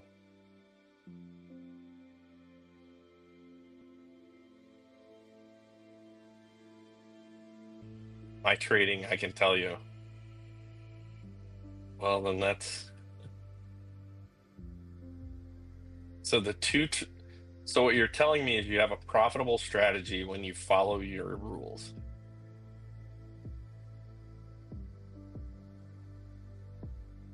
That's a positive. That's the positive takeaway. That's the positive takeaway. So now the challenge with that is that's completely awesome. So the challenge with that is how do you follow your rules more consistently?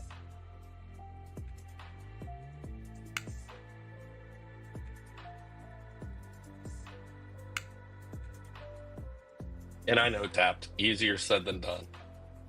Easier said than done.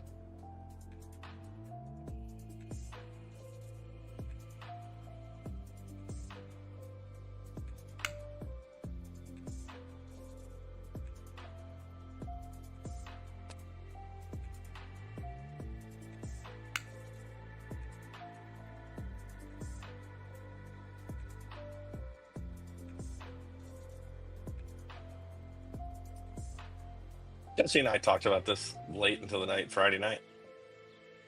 It was same story. We do the same things, and we've been at it for a while. And it's only because we're trying to, say, qualify accounts at a faster pace than how we would if they're PAs.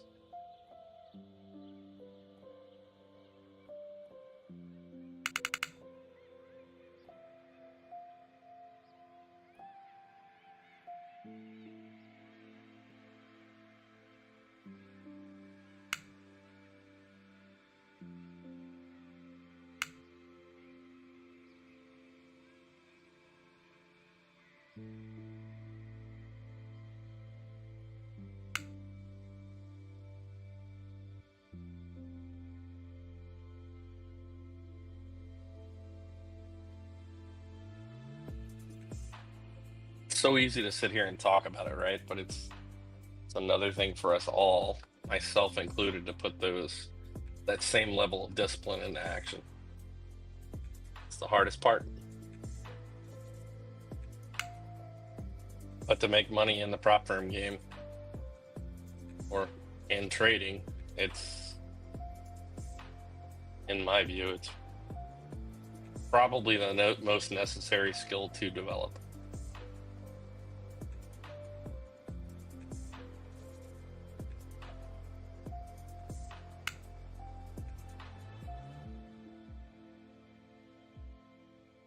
I don't know if Joe's still out there, but he can attest to the fact that we've had many conversations about it as well.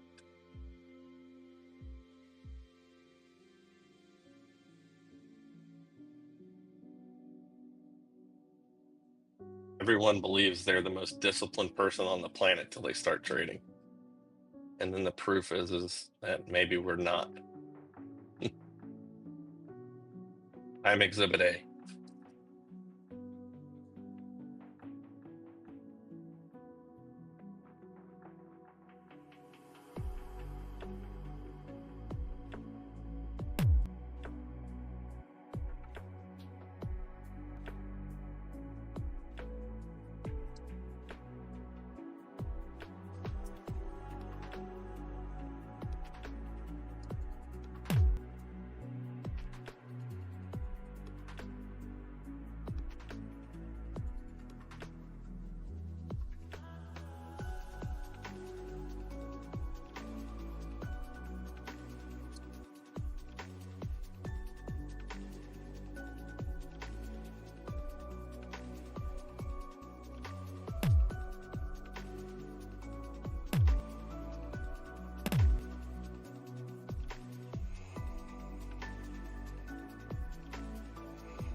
It's kind of playing out. So on the twos, you have timing on your side and you do have that harmonic.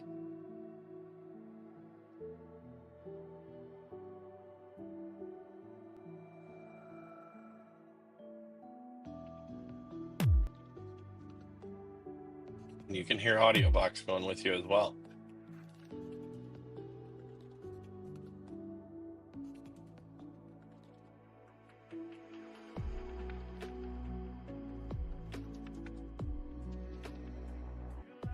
Why not?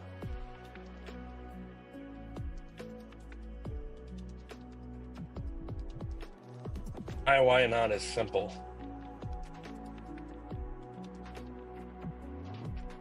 I would be fighting against higher time frame strategies that have already played out and we can see. Yeah, the masher push down. We get to the bottom here, we get the push up. While we exceeded that same point, I would expect that same move up, or at least a similar move up. We've gotten part of the way.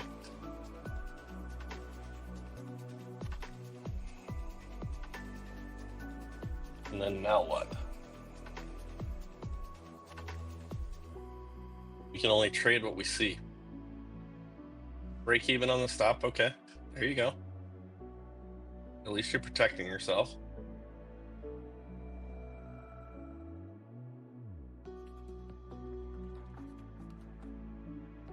But those are actually, even if it works out and it hits your eventual target, those are the worst trades.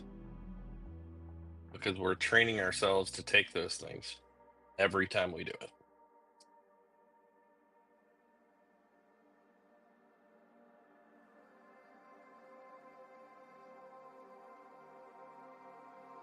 Hey, Jesse, what time are your football games over?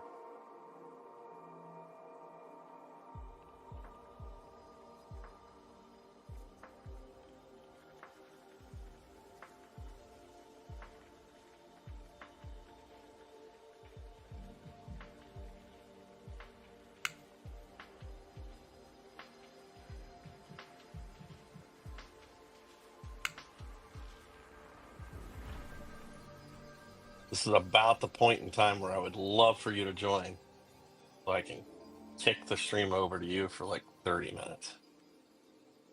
About 3 hours. Gotcha. We are going to take a break here in about 15 minutes, folks. Take about a 30-minute break, and then we'll be back to trade the rest of the evening session here. I will leave AlgoBox running, leave the stream up, and we'll just yeah, it's time. It's time.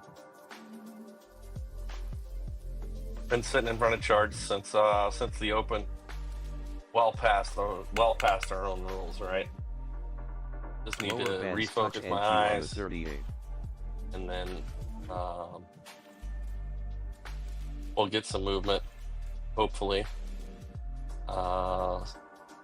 throughout the remaining portion of the stream.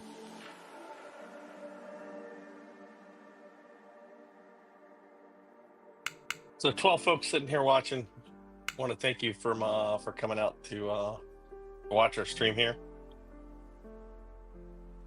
I am John. I'm part of the Day Trading Nomads crew. Please like and subscribe.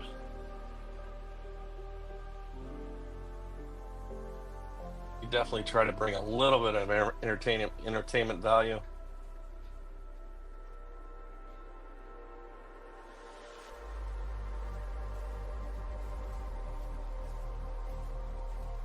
Tapped, you got to have AlgoBox to be on this channel, to be live, buddy. Once you get it, we're more than happy to have you on.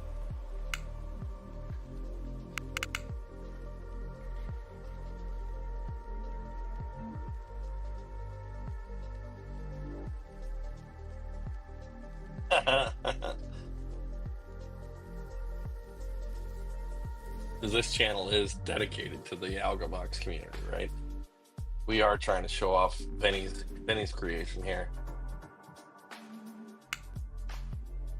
Like him, love him, hate him. I can tell you the tool he has created is absolutely hands down the best in the market.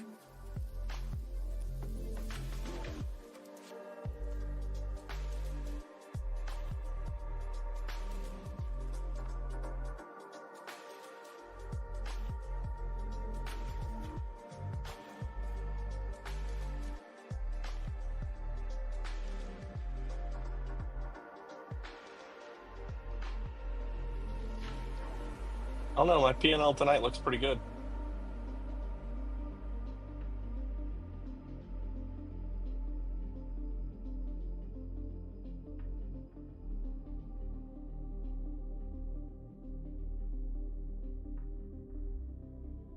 I didn't see Casper SMC. I didn't see any of that. I don't watch. Admittedly, man, I'm not a big. I'm watching YouTube. It's either the AlgoBox stream that Vinny does. It's recapping some of the stuff that we do. I watch Mike Schwartz from time to time and his videos. Definitely, probably more of Mike. And then I have leisure stuff. That's it.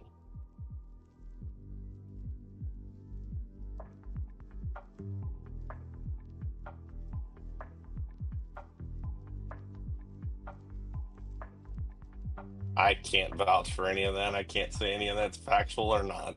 And I'm not even going to about to even try. I can just tell you I use the tool. It works for me. And like I said last week when you guys brought up the other stuff, like I said last week,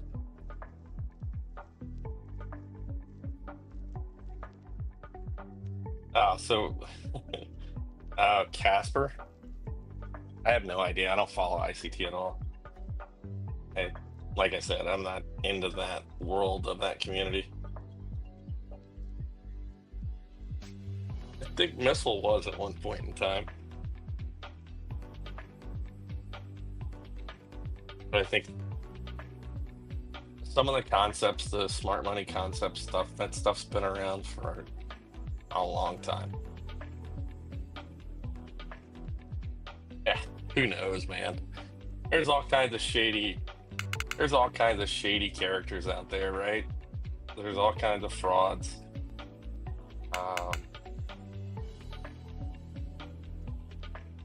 It's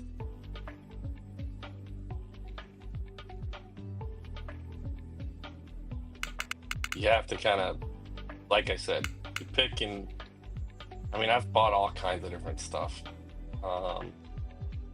Admittedly, some of the stuff that I used and was very profitable with was free. The guy posted videos about his own trading strategy, and that fact that it was free was great. Now I use some of that in my trading, and I use AlgoBox to give me better entries into those same trades.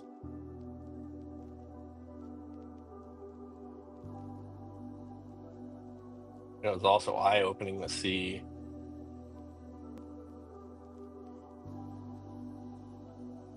multi-strategy, look across multiple strategies, whether it's AlgoBox strategy paired with that particular trading strategy. It's so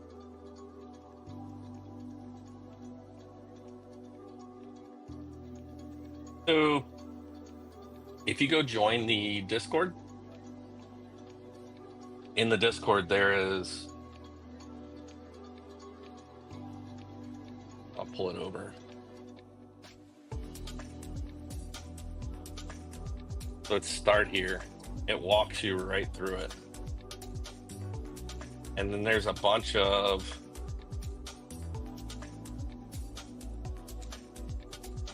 this walks you through the whole program. And then there's a link to the trading library. And I think he used to have on algoboxpro.com. There you go. Here's lesson 7 through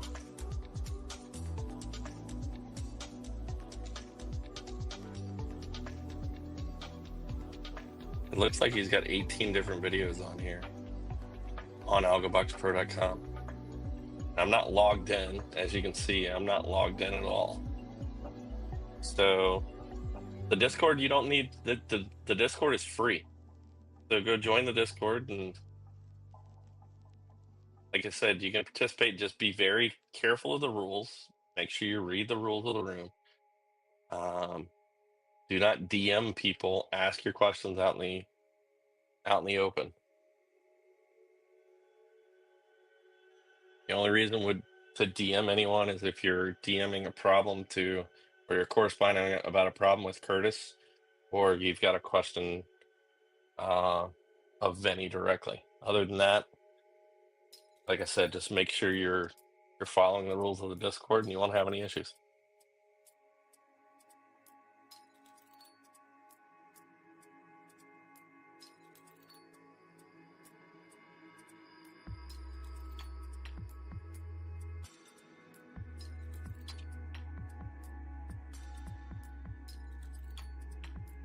But it'll at least give you a good idea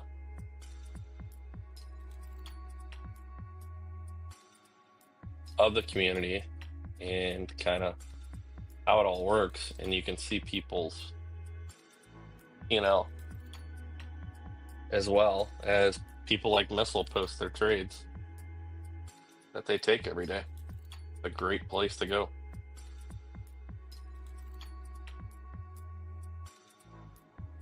The green zigzag line, no, that's just a dot. It's nothing more than a Fibonacci point where Fibonacci and Elliott waves met. That is called a fib dot.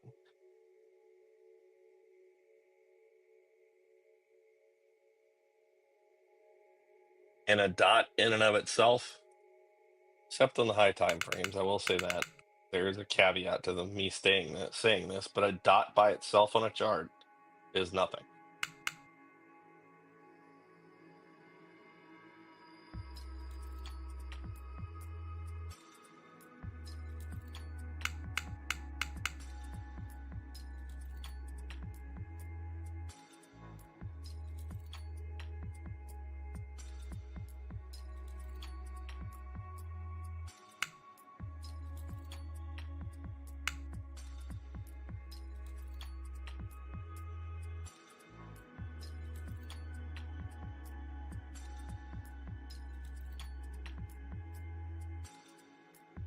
I don't see anything outside that tells me 750, Joe. I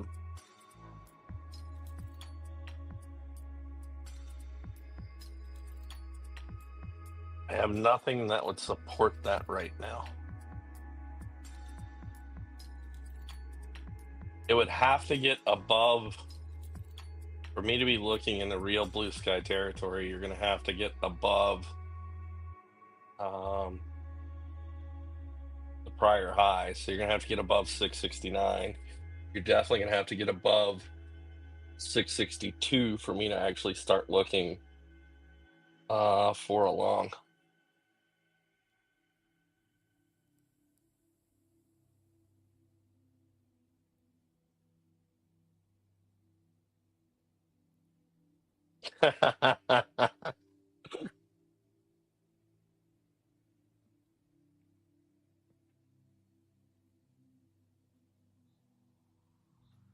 That's a start. That's a start. Tapped.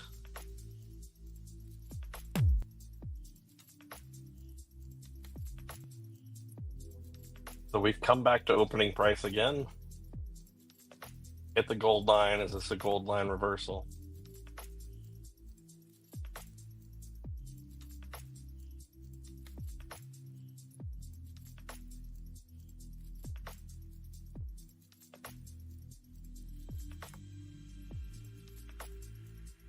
So, I mean, you can see this as, there's a lot of different ways to view this, but you can, let me go to drawing tools. But,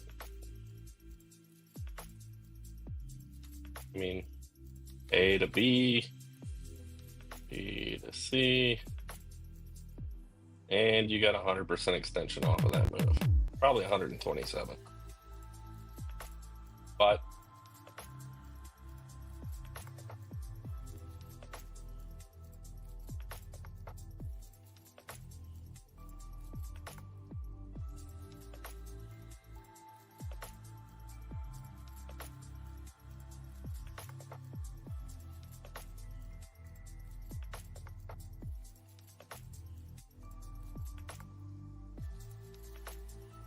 Do I ever hear the AlgoBox noises in my sleep?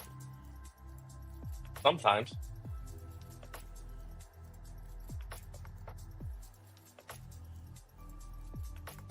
I mean, I've been known to fall asleep in my desk chair.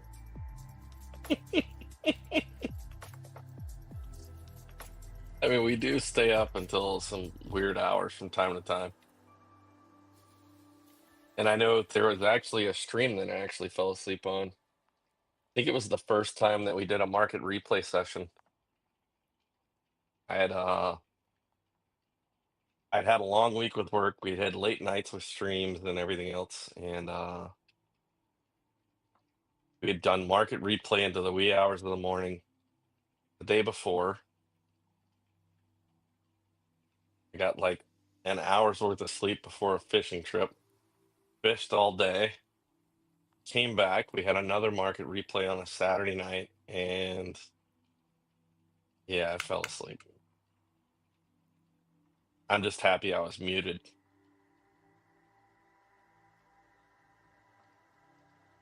Yeah. Jesse and Bob were just rocking and rolling. I think we had, I mean, it was one of our best nights. What if you only took moonshots? There are people that only take moonshots. They're a high confluence play, I will say that. But they're even better when you're at the extended portions of these higher time frame moves.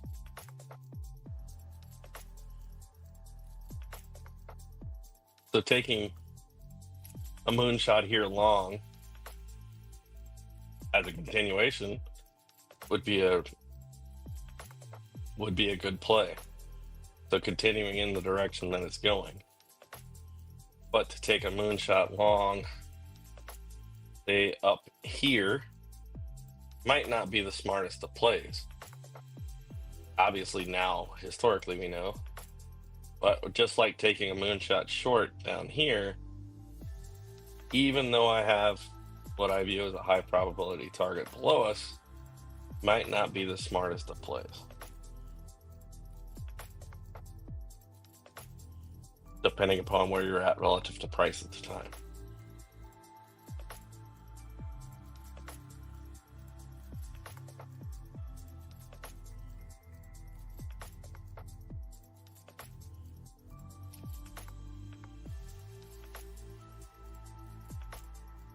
If that makes sense.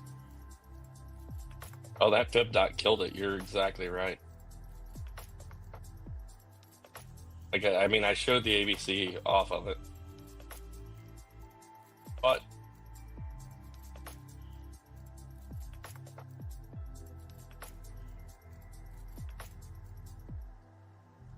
like I said, this could have been nothing more than a trap move down.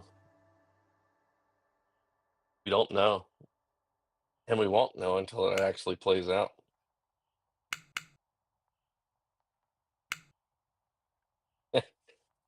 No, I think it's all about, high probability setups.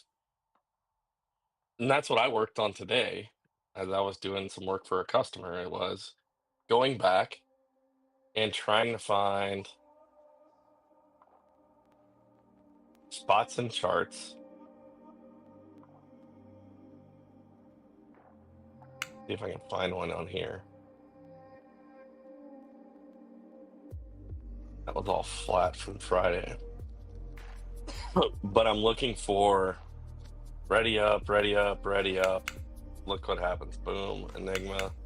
Yeah, I'm going to take that. I have all these things telling me, okay, we had a double delta push. We had another double delta push. And then look at what the third, if you're looking at it from a delta perspective, you have a good push. Look at that third double delta push. There's no volume behind it. Enigma short. So I'm looking for the next short play. My next short play comes, boom, gone. So I spent my time in market replay trying to see if I can't develop the discipline to trade in that manner. I have all the things to tell me to get ready. And then now I wait and I stalk and I know exactly what I'm looking for. Yeah, you did hear an Enigma short on the ones with king timing.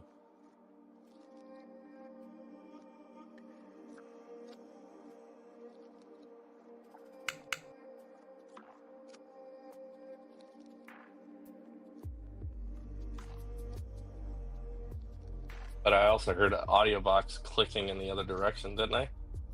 So this is a Order super moon filled. here, right? See if it plays out. I'd rather have more delta the other direction. But this gives me a chance to take that target all the way down here. Let's see if I'll front run that one. It is on king timing. It's an Enigma on king timing with a double delta. It's against the channel though. That's what I don't like about it. We still have room to go on that channel, and we are in the middle of this channel. I would not consider this a high probability play.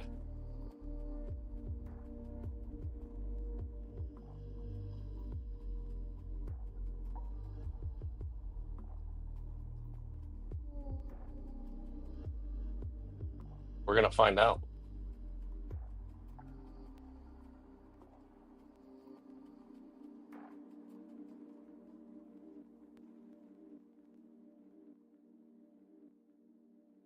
Based on,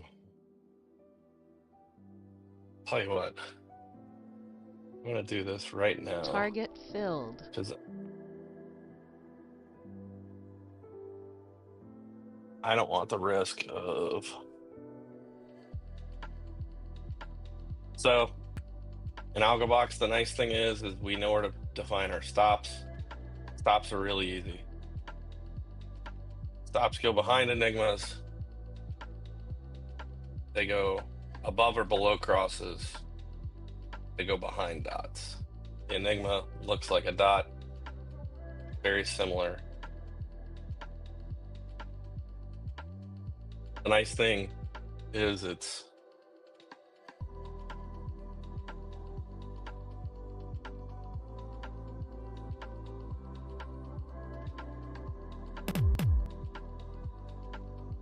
and I can't hear AudioBox, guys, so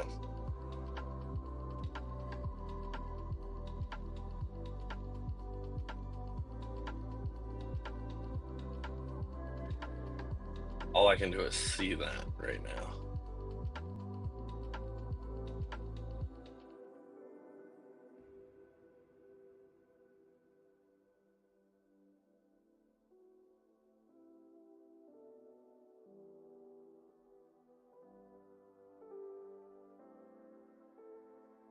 What do you mean that you don't know which ones are up or down? The Enigmas?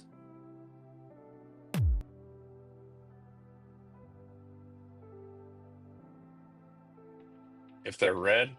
Oh, so the boom, so the bass drum is down. The clacking sound is up.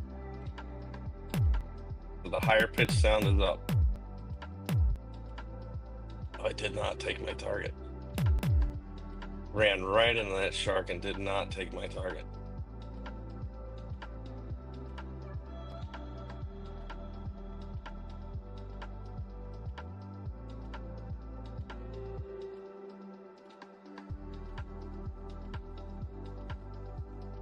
Target filled. I'll go ahead and just take my money.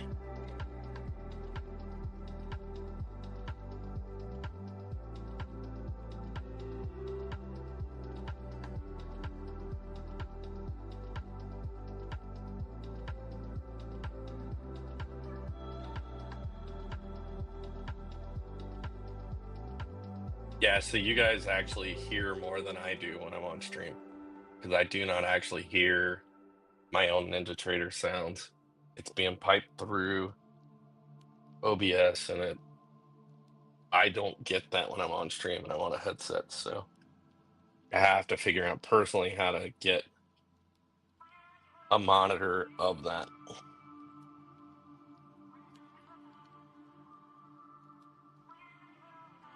Enigma Make it a short on the little better for NQ1. myself.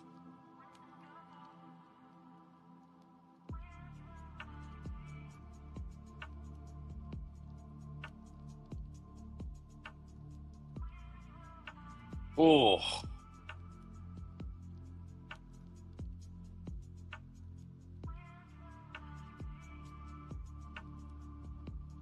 We take another leg down. Double Enigma. Sellers. What was the last AudioBox sound we heard? It's still sellers?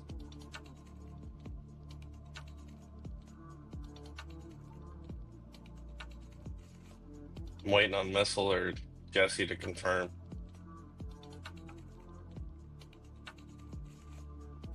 These are L2 Enigmas, by the way. I'm going to hold off on this play. I'm going to let...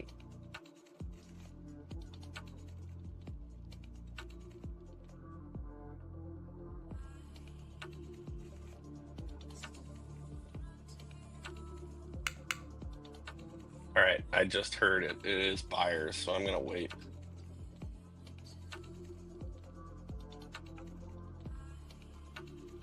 The number is the power, so it's representing the confluence that it's using as it creates that enigma. But the premise, I believe, the higher the number, the more confluence that's there.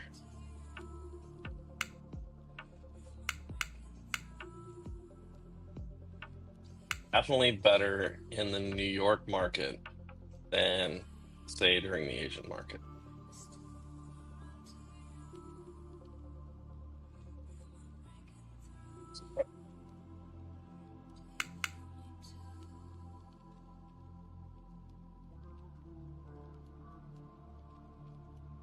I'm still seeing and hearing buyers. We'll zoom in a little bit.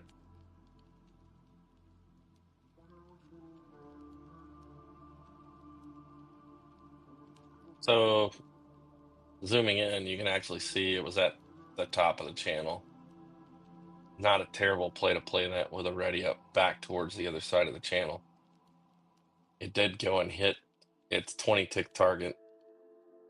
So tapped these Enigma plays by default are 20 tick targets. So you had about a 15, 18 tick stop, 20 tick target. Hence why you have to be cognizant of what's going on with like AudioBox, because that's another confluence that we can use to filter out enigmas, which we did filter this one based off the fact that we could hear buyers from AudioBox. Now you can use that to your advantage. So you could actually take that and have played it towards the back of the enigma and played it in reverse. That is a strategy that's defined inside of the AlgoBox system. So even though the enigma on its own tells you take it short, if you hear it in conjunction with buyers, you can play it to the back of the enigma. So you can play it in reverse, which in this case would have worked.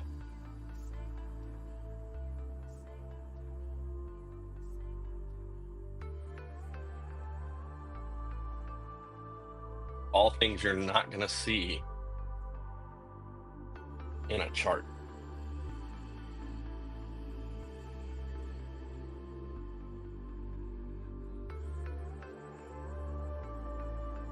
You would have to be reading time and sales data. And I can assure you that none of us are good enough to do that in the New York session and make heads or tails out of it fast enough on a routine or regular basis.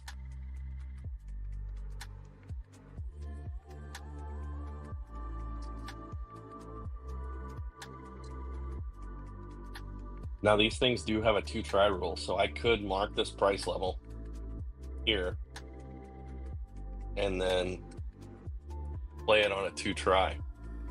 But I am not ready to do that.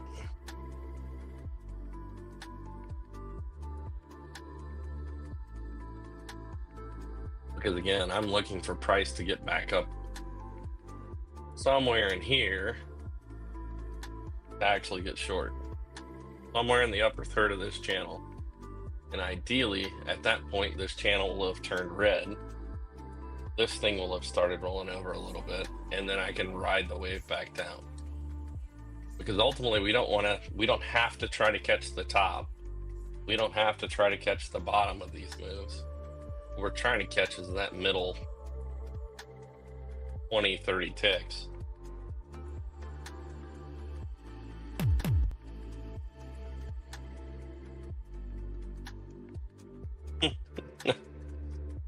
Trolling vegan bids. I'm sure I'd come back to a room full of energized traders after that.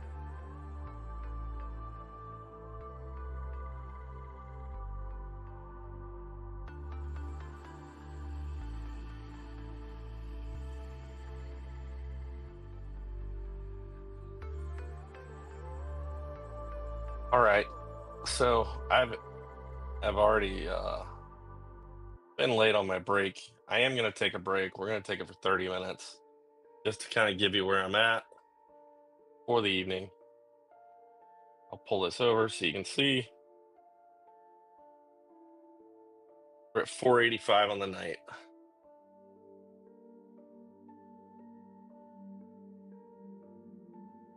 $459.32 after commission.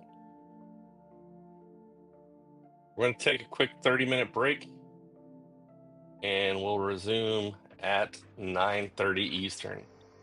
So,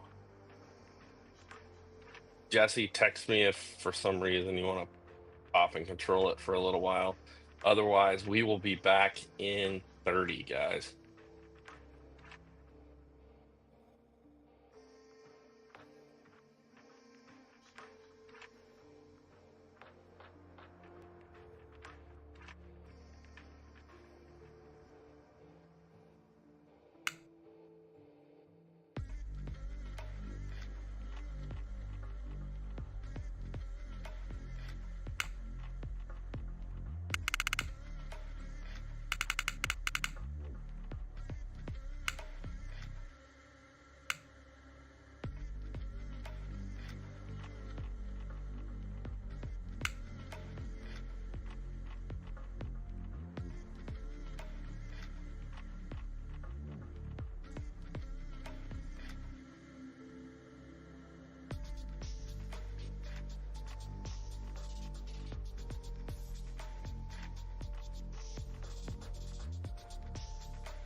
J hook long NQ on the 1.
Enigma short on the NQ1.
And we're back.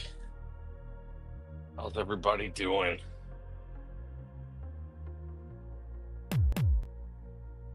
Right. Looks like I missed a great moonshot play there on that jig hook on the ones. Now, is this where we finally get our rundown?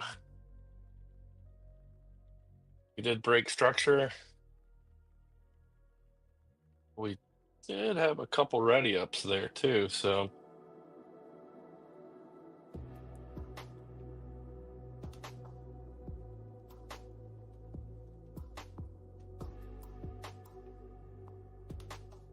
another one in close succession with paired with any order flow event. I will take it in the direction of that color.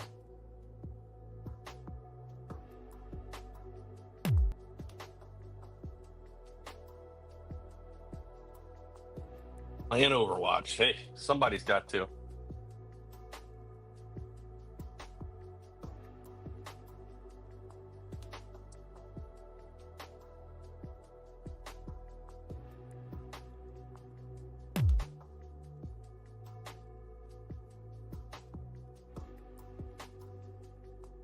Hopefully we can get some folks back to the room.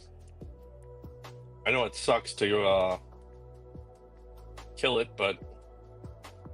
the momentum, but I can't sit here for hours on end. It's a little bit much. Need a break. Need to let the eyes refocus.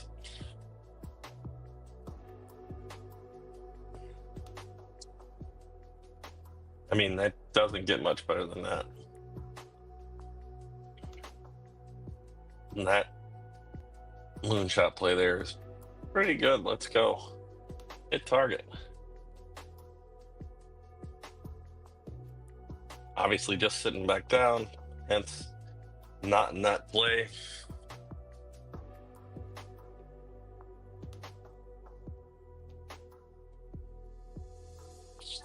It broke structure, so I would anticipate this actually reaching target. We'll see.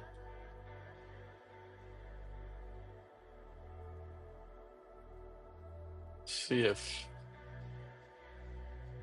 MacVU is stuck again.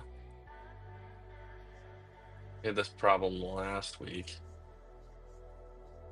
So what that's doing is evaluating the 4 core futures instruments, 4 core being ES, RTY, YM, and NQ.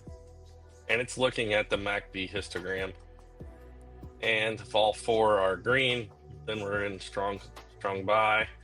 If all 4 are red, strong sell. And then 3 of 4, 2 of 2, 3 and 1, 4 of 4.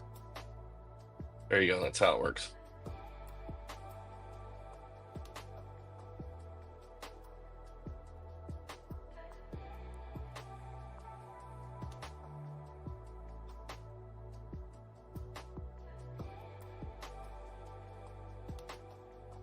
Oof. Let's see where I'm at. Our channels are green on the 9s, but they are quickly flattening out. They are flattening out. If I switch to an 8, what they look like. They are red on the 8s.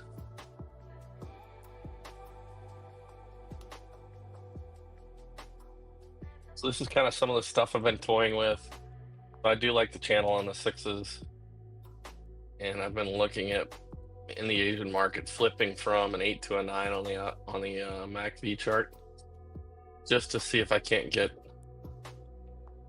a little bit quicker turn. It's not going to turn much faster, right? But just slightly faster turn on those channels.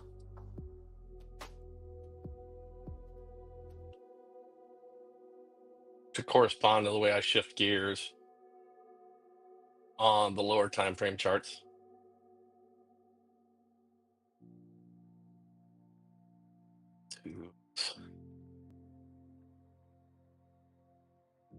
Broke structure there as well.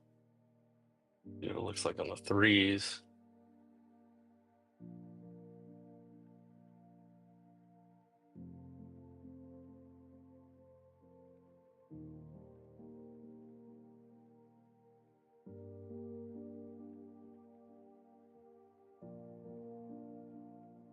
dead center in the heart of the channel on the threes. So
a little bit, we talked about this earlier, but it's a little bit wider zone than what we had last week.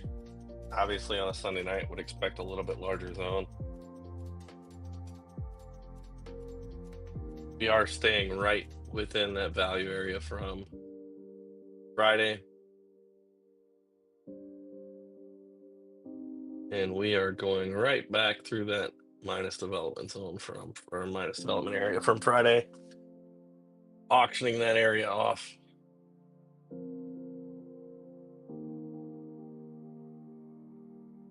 Swing that chart over so you can see what I'm referring to. So this area here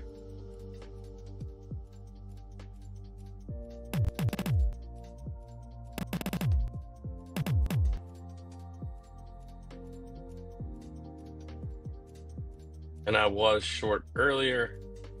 I'm obviously flat at this moment.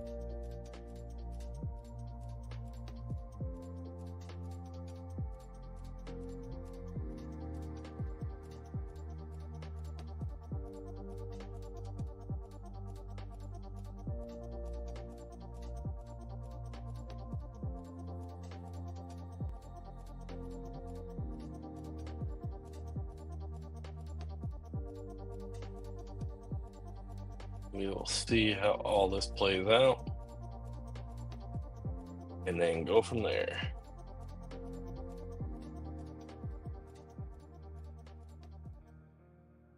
Let's see what we've got.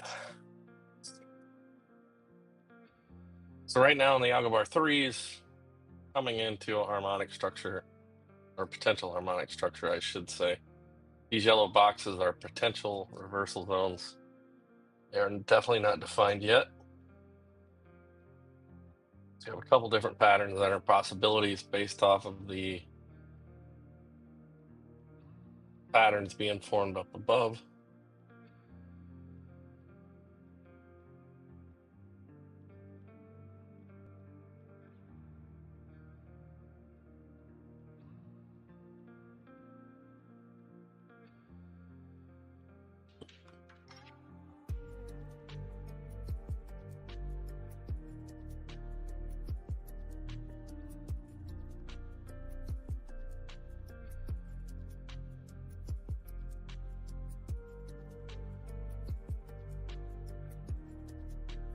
Stay away from that AO just due to the fact that it's sitting right on the edge of this trading range that we were in.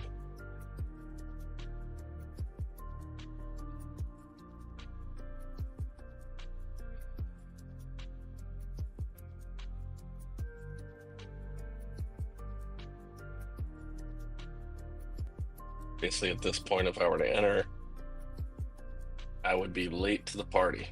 So just wait.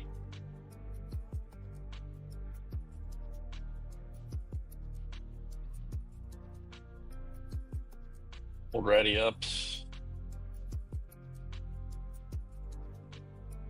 Telling me to start looking.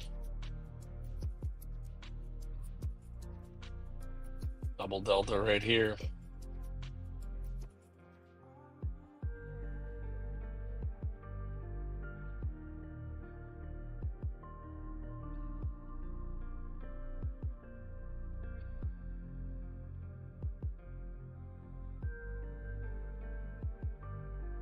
Not much delta at this point, though, so sit on our hands and wait.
MACV Ultimate being out of commission for now.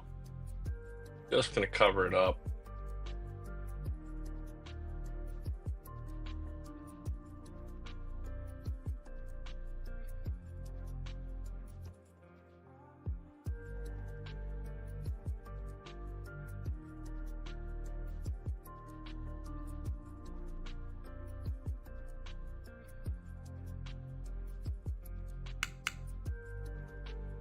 We know the MACV histogram is green. We are right at the 0 line right now, though, so.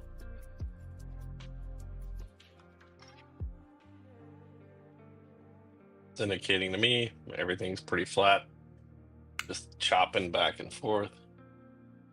We'll wait.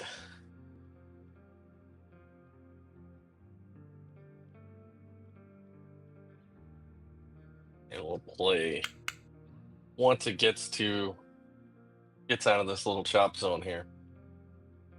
No point getting caught on the wrong side of this.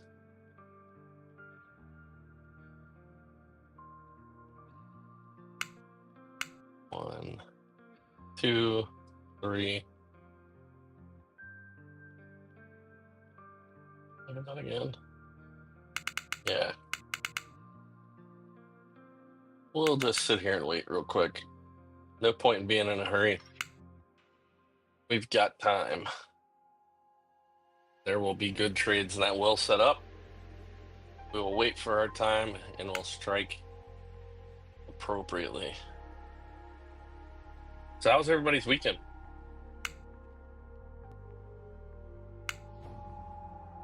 Anybody do any market replay and find anything interesting?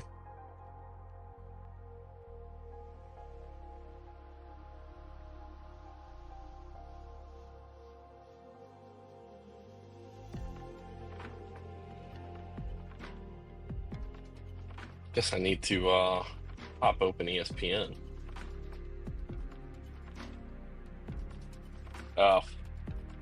The chefs.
Let's see.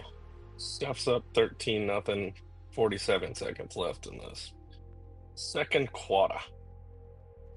All right. Now that that little tidbit of information is out,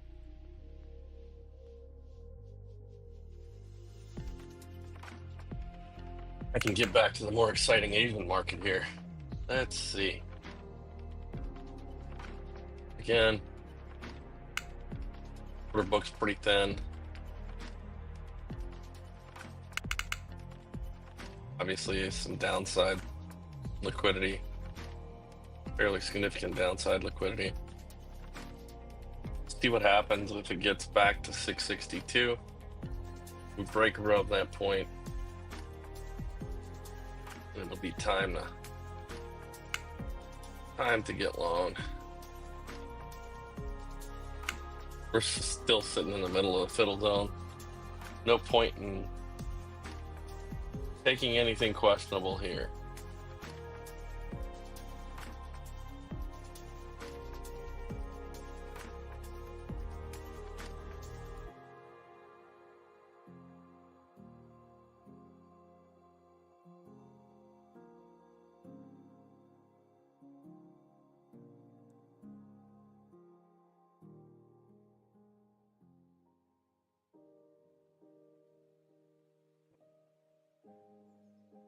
We have gone up and tested Friday's high already. Got outside of it by a couple ticks and strong push right back down. This is a pattern that's setting up. We saw it all last week. Asian session, we would go pretty much sideways, and then next day it's rocket ship. That is exactly what happened all week last week. Consolidation overnight, rocket ship. Consolidation overnight, fake breakdown, rocket ship. Next night, consolidation, rocket ship. I guess Friday was consolidation, another breakdown. Yeah, so Thursday was a breakdown, Friday consolidation in that lower part of the range, and then rocket ship off. So could we be seeing the same pattern kind of set up again, only for them to break it the other way this time? Did they condition us all to start looking long? And then at some point overnight or in the morning, they rip our faces off. I will definitely be watching, or I'll have an eye on that for sure. Again, no such thing as guarantees, or are we trying to predict anything? However, it is important for us to be wary of it.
Let's see.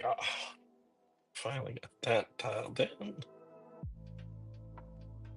Yeah, we're just sitting here kind of waiting, guys. There's no point in stepping out in front of any of this. There's nothing that gives me confidence anywhere that this market is bound for any specific thing. So, as such, we will just wait.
Have anything over here?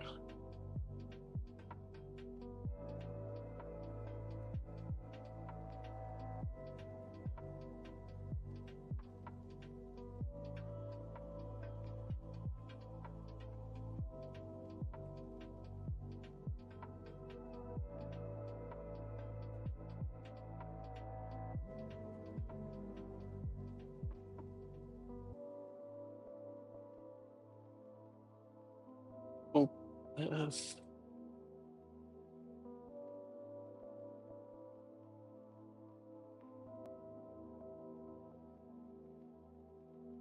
Image. Where?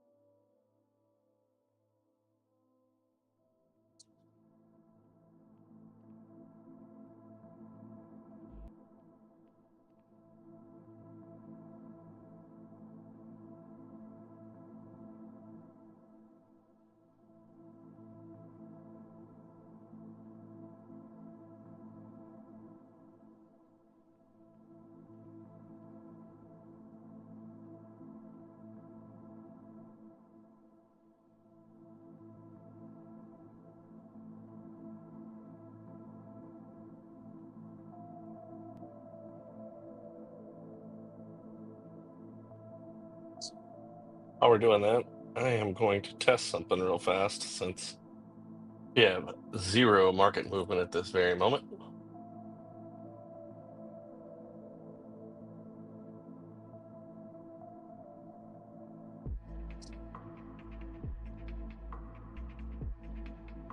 Sweet. Here we go, folks. We are strictly tradertainment. We'll get back to the show now. Perfect.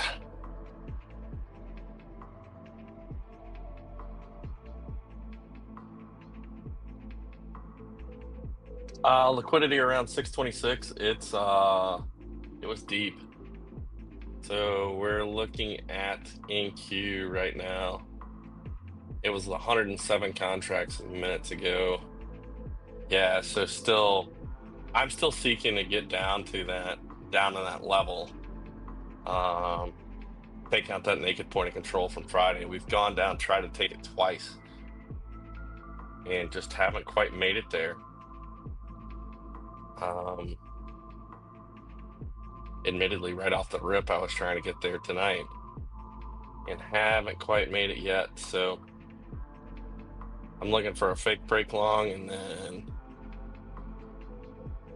get short. Maybe that's not the way this plays out, but the only interesting thing about Bookmap tonight is when you look at the S&P, there's a lot long and not a ton short. And then you look at the NQ and it's the exact opposite of that. So this 561 aligns kind of with the I guess some would call it a fair value gap here, but definitely on the weekly it's a lightly traded range in there. So if we do go long, I will start building into a position to kind of trade back towards that area.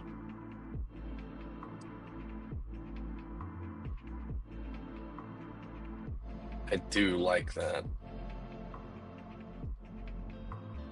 We're actually at a spot where it's not terrible. Evan, this is about as slow as it gets, brother. We are stuck in this tight little range. But you can contribute to it. Just go put some cash in the market and pick long or short. Maybe that would make the price move.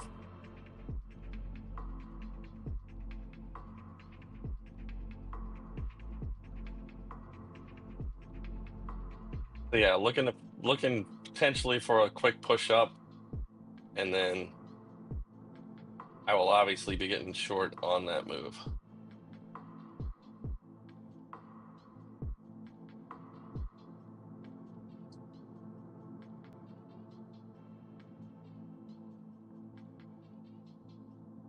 With a signal, of course.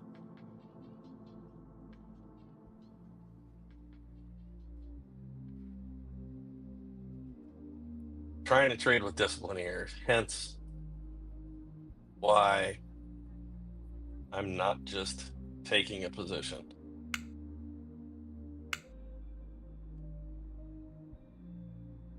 We do have developing harmonics above us on the higher time frames as well. It does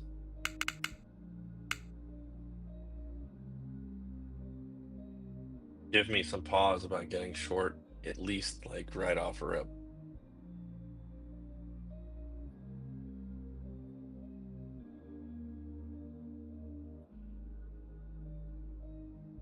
MP, did that show you what you were looking for there, bud?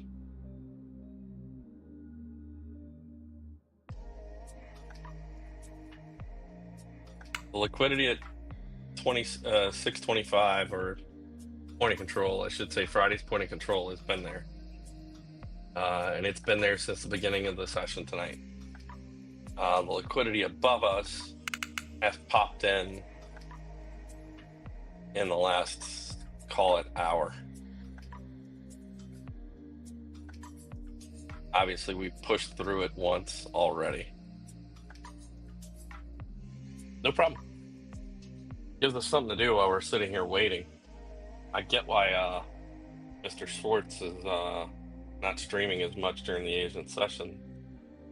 We had some great movement early, and then just kind of stuck here sideways. So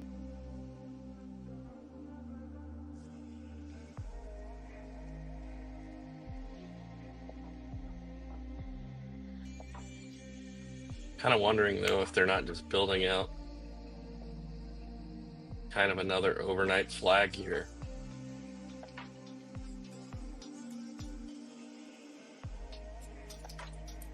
Average bars per minute on the twos is 3.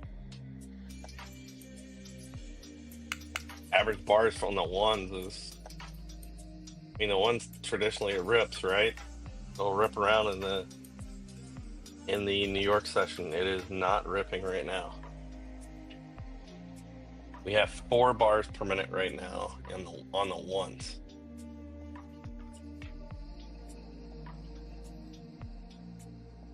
Jesse to say that you can go focus on the Sunday night football game. Even though it's at halftime, you might want to go watch Chris Collinsworth or whoever else is calling the game. Tony Dungy calling the halftime show, whatever it may be, because nothing is happening right now. We do have harmonics developing above us again. Potential harmonics, I should say. Nothing is confirmed until we get the reversal. And even then, it's just a potential reversal zone. We are just waiting. Sitting dead center of the middle zone here, again, in normal markets. These are areas that you would want to be very, very cognizant of what's happening trade-wise.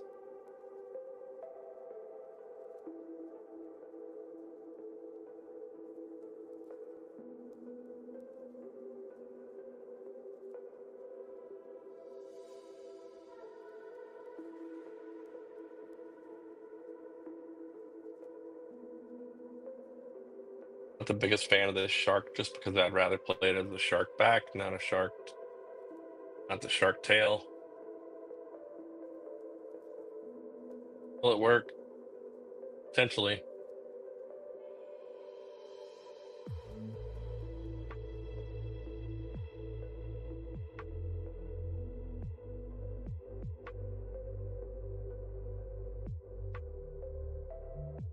Just have nothing to say that it will.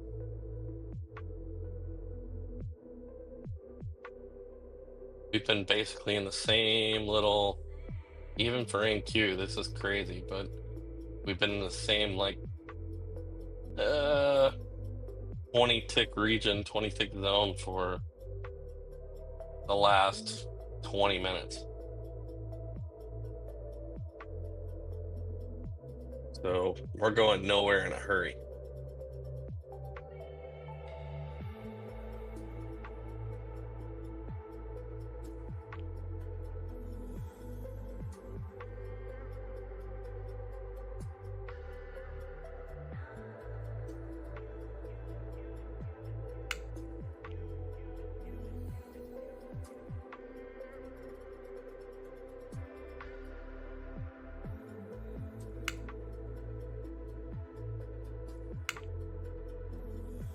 You have that same shark from the ones. It's on the threes as well. Problem I have with it is I have no order flow event to correspond with that area. We had the double delta on king timing there, but I would be looking for a cross or some sort of a dot inside of this PRZ.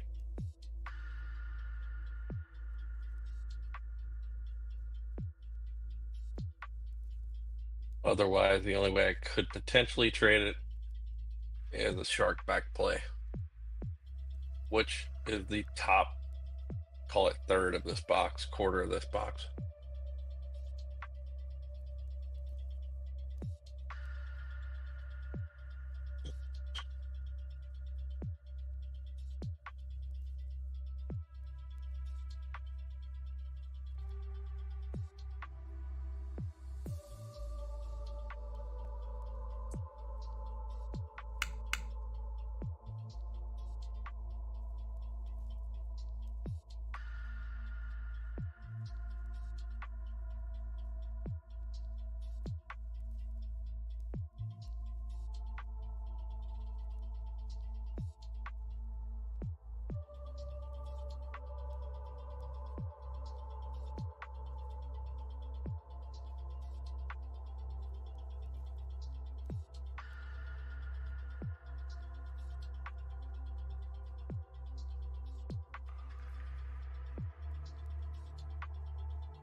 We wait and wait and wait.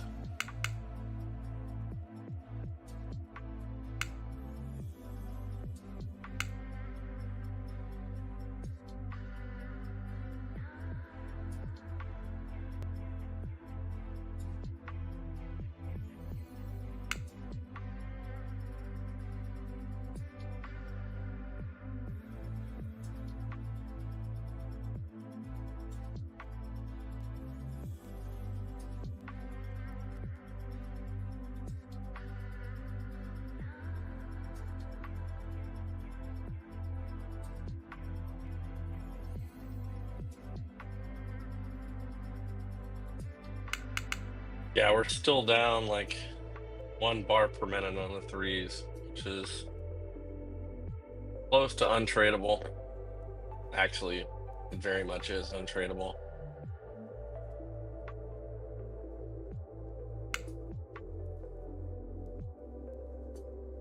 All right, let's see if this matures the way I envision it.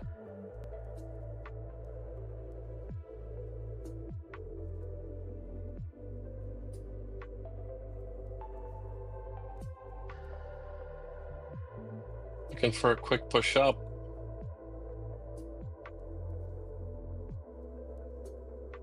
Maybe somewhere around the cipher.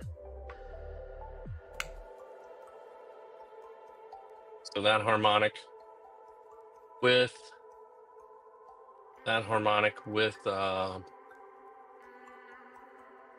some sort of order flow event. I'd love to see a moonshot on a lower time frame, but it's got to get up even higher before I can do anything.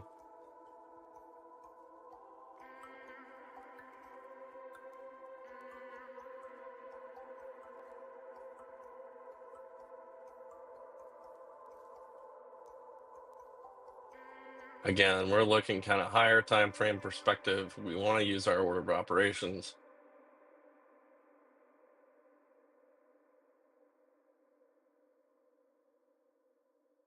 I don't believe we have an optimized range quite yet for the wave chart. So the way we view it in our order of operations, to tide the wave, then we have the MACV filter.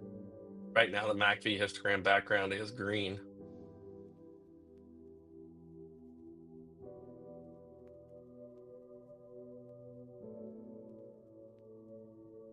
And then you have a couple entry charts here.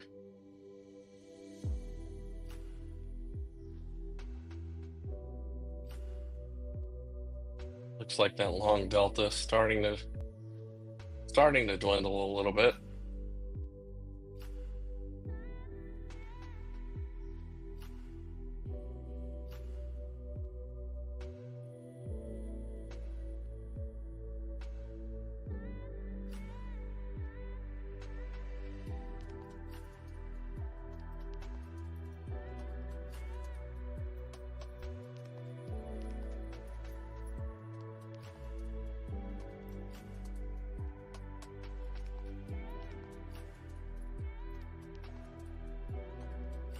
What price was that at, Tap?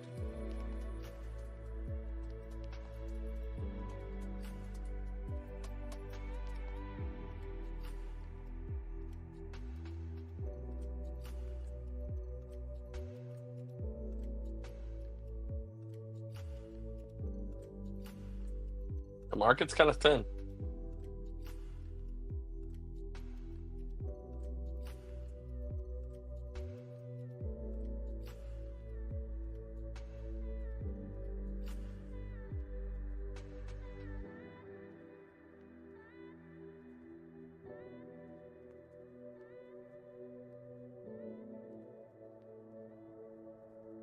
$651.5.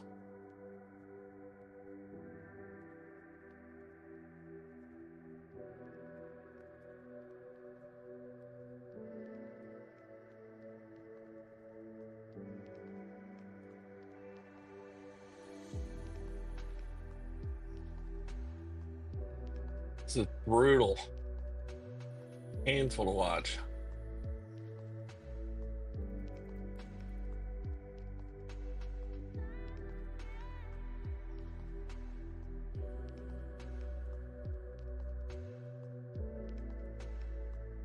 Said we're just waiting on Jesse to join us. Hoping he can bring some energy and fire to the stream. Of course, if the market's not moving, there's really no reason. Gotten a couple trades off tonight.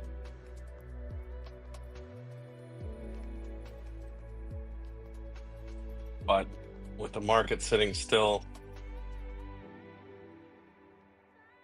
we're stuck.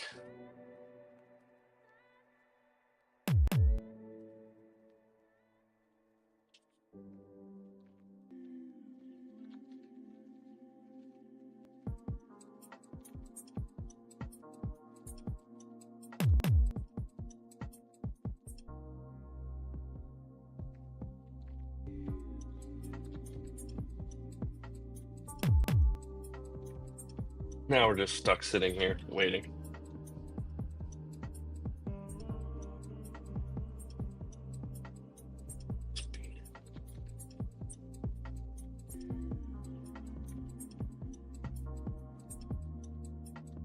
Wonder where the old Captain Price is at tonight.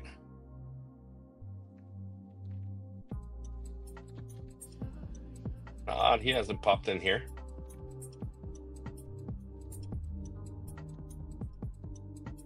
Anyone have any CPI predictions for the week? Got CPI and PPI this week.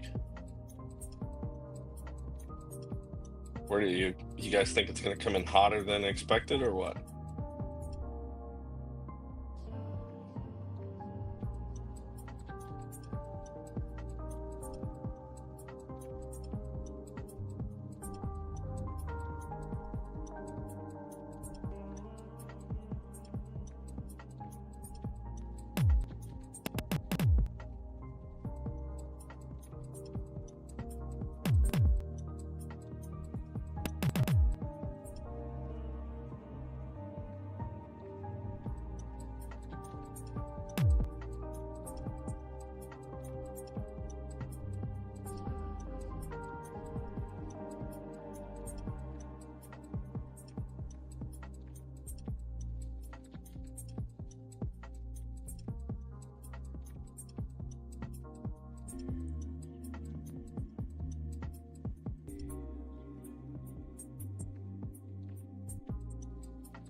Nice long leg into that dot.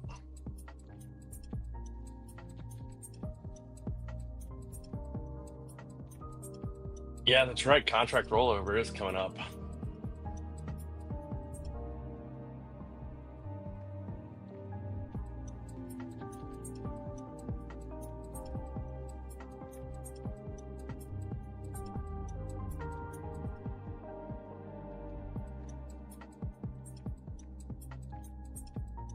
I know some folks use oil as a barometer on CPI. Take the previous month, look at opening price on the first day of the month, look at where the price closes at the end of the month. If it's up, then they predict CPI will be up. If it's down, it's flat, then obviously flat.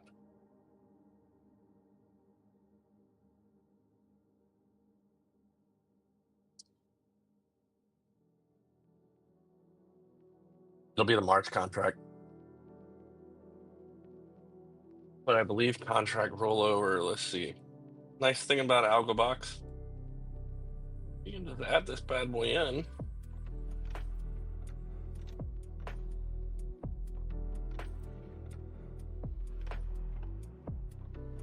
The right day to rollover is the 16th. Obviously, and as a recommendation, it is not set in stone. So you can look at CME and that website to determine where the volume is, but you'll move to the March of 25 contract.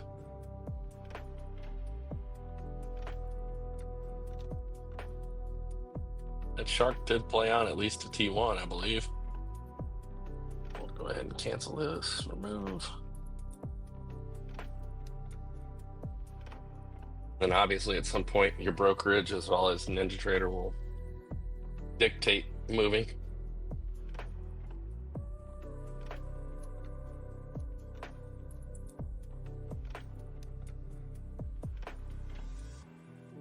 Well, there's a naming scheme for it, so it's into, what is the March month? 2025 contract.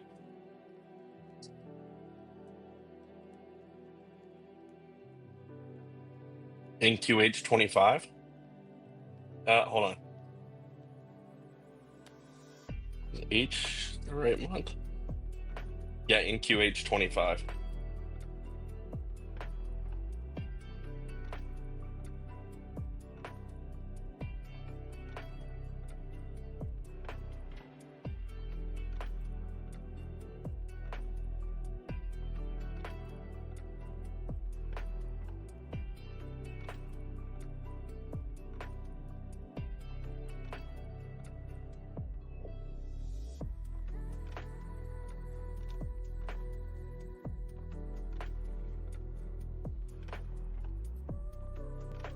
Just stuck dead in the middle of this trading range.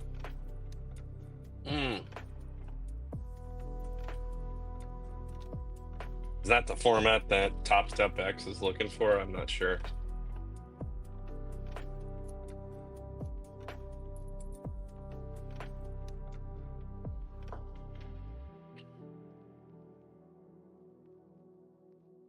Depending upon the data provider, they ask for it different ways.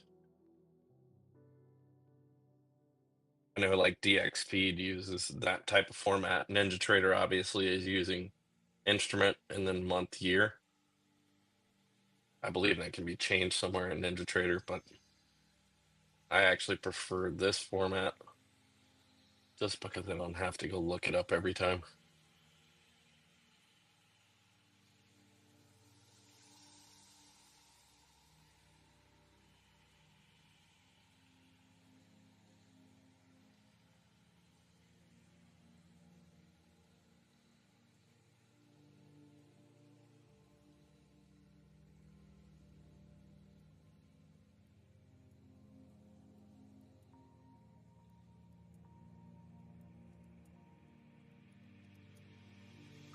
Yeah, it looks like the MACD is still stuck in the same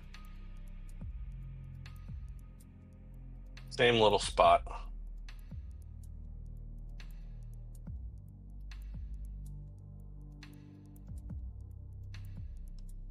Again, ideally, I'm looking for a push of price long, kind of between 55 and 60, and then some sort of an event that would get me back to the short side.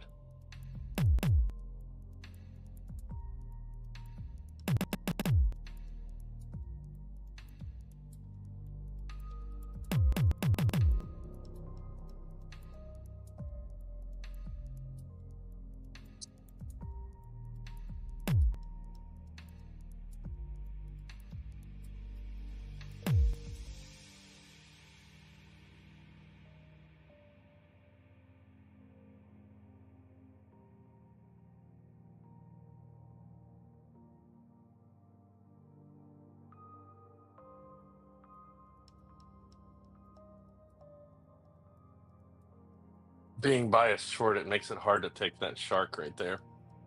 Even though it's a decent setup, it's a shark back, so you've got a great tight stop.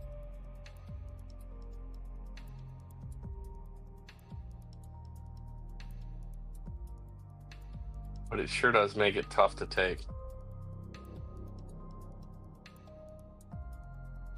Just because the range is so tight.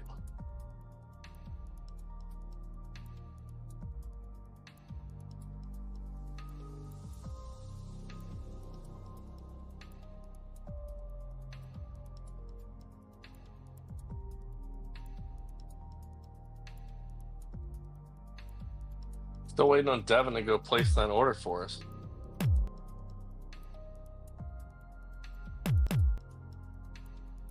All right, break a structure.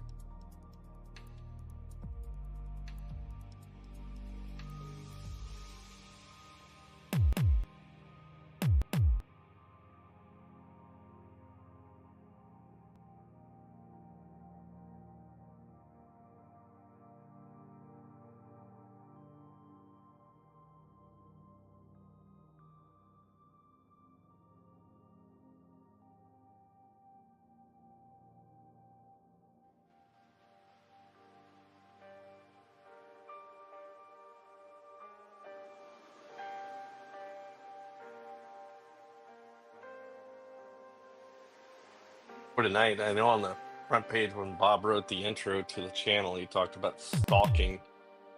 Boy, we're taking that to the extreme tonight. This is brutal. We don't get some meaningful movement in the next 30 minutes. I might have to just bag it and we'll resume tomorrow. We need something to happen.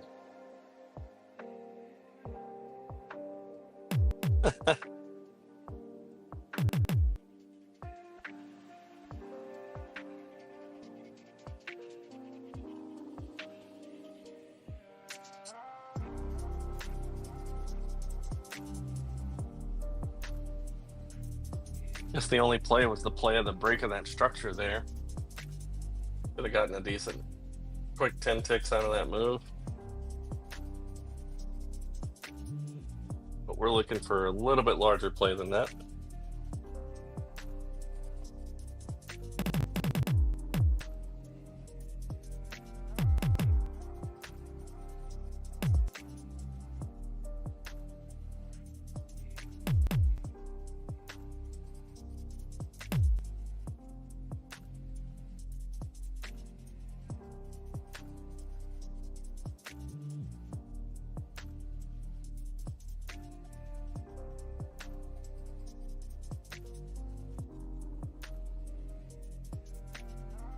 London pre-market has to give us something. You know, earlier I was joking about the tight trading range that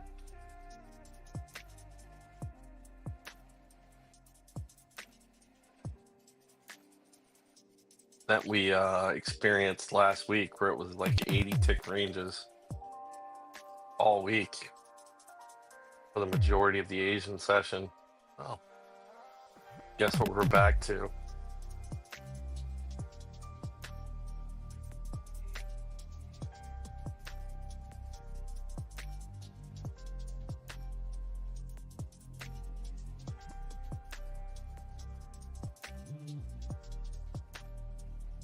No order flow.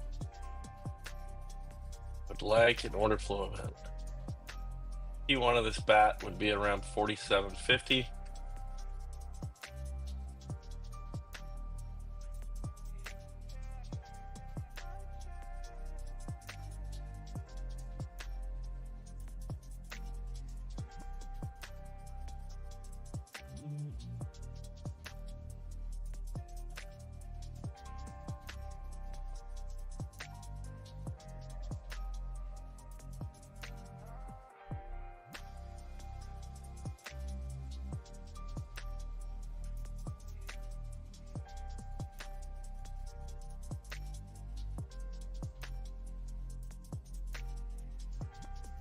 And yet we still sit here waiting.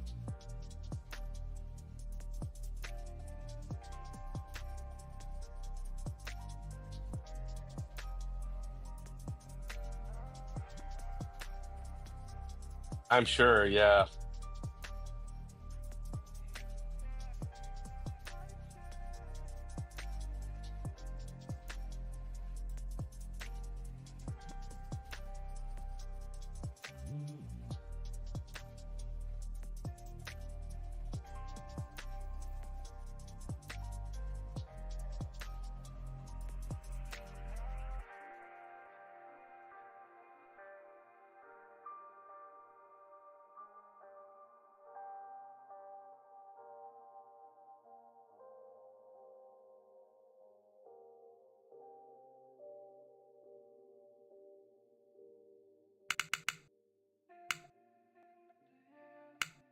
E1 on that bat's gonna hit.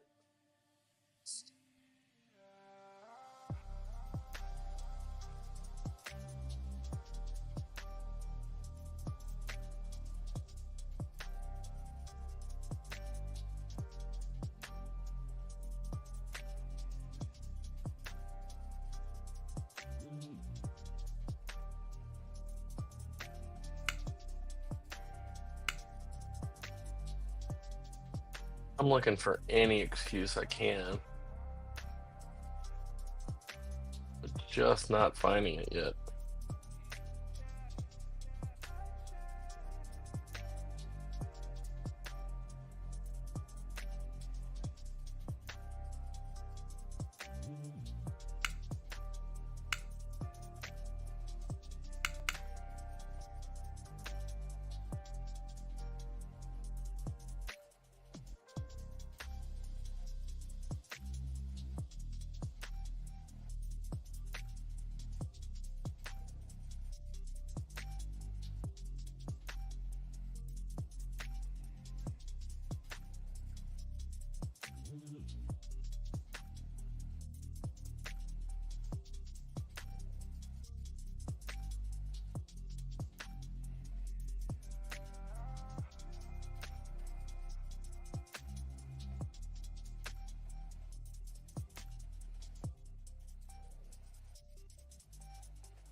Probably should have taken that play out of that bat. I know better.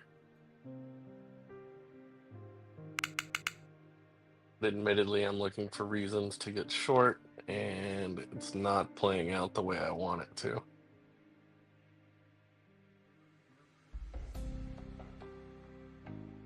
Just waiting for the reason. Again, we have a naked point of control down at 21.6, 26.50. You've got untested value area low at 597.50.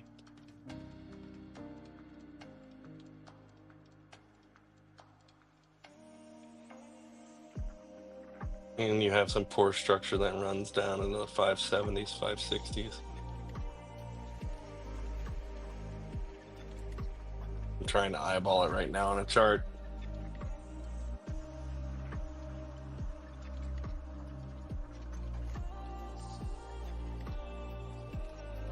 But just consider it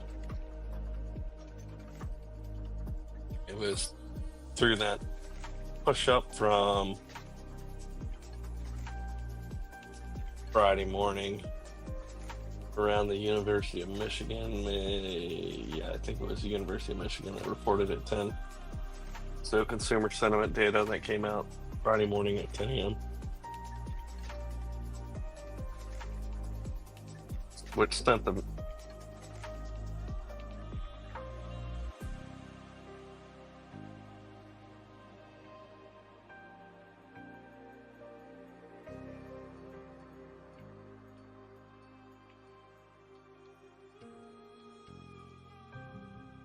they're still looking at kind of the same thing.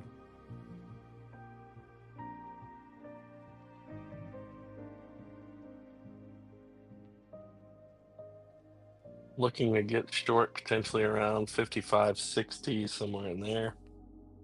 Potentially.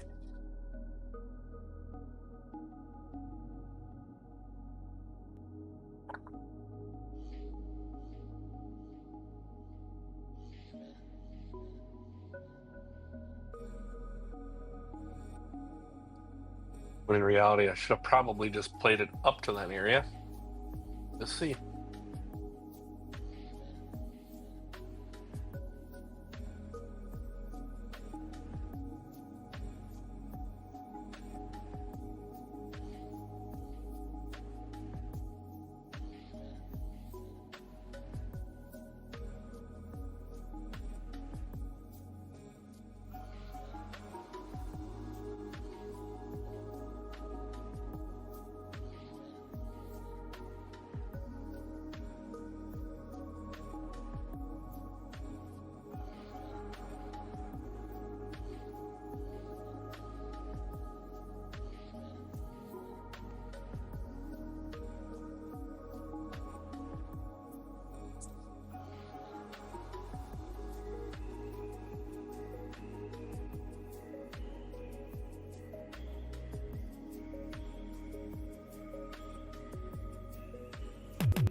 649.25. Yeah.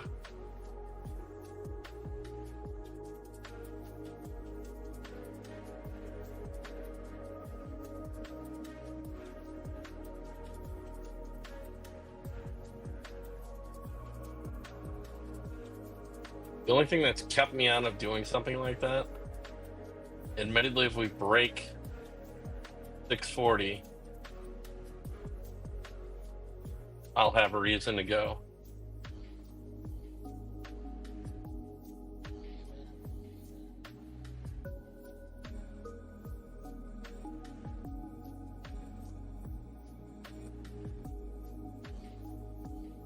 That could easily be a short-lived move, so. In an AlgoBox world, that would be considered a piercer. But a break of this green dot on the sixes. And you can scalp that.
Sweet.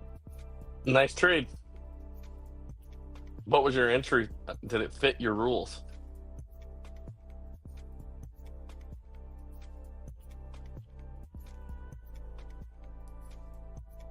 Mm.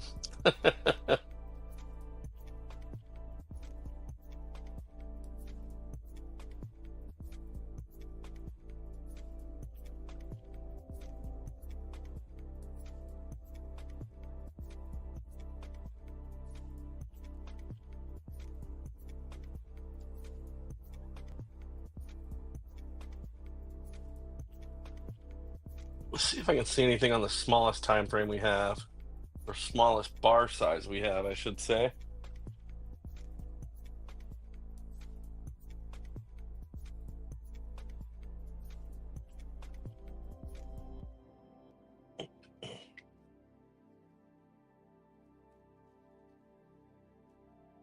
Not much there to speak of either. There we go. Let's get a little push. Get us up into that area.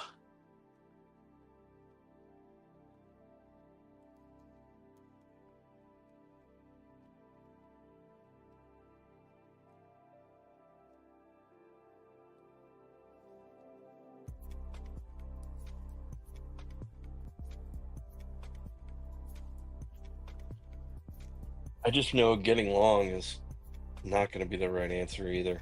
As soon as I get long, it'll rip short, which is where I want it to go anyway.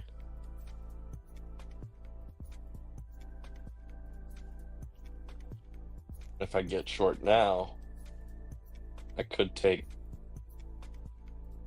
40 ticks of heat pretty easily.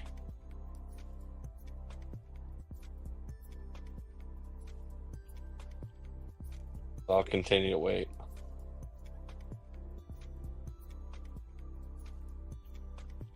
Nothing quite there yet. Did come back down in that bat.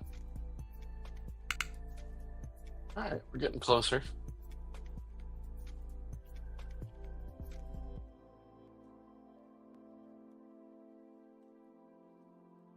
Again, harmonics developing above us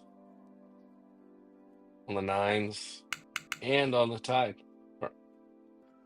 You have the tide, the wave, and then the MACV and the two ripple charts. So trying to take plays off the high time frames with entries in the lower time frames.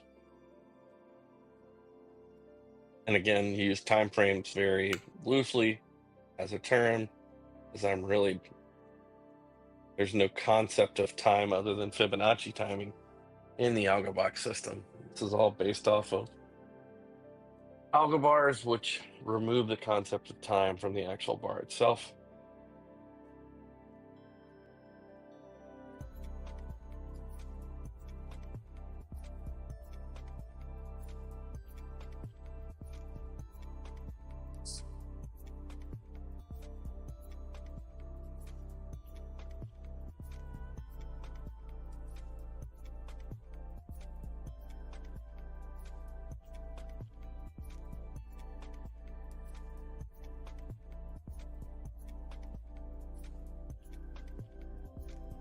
Let's see what the ES is looking like.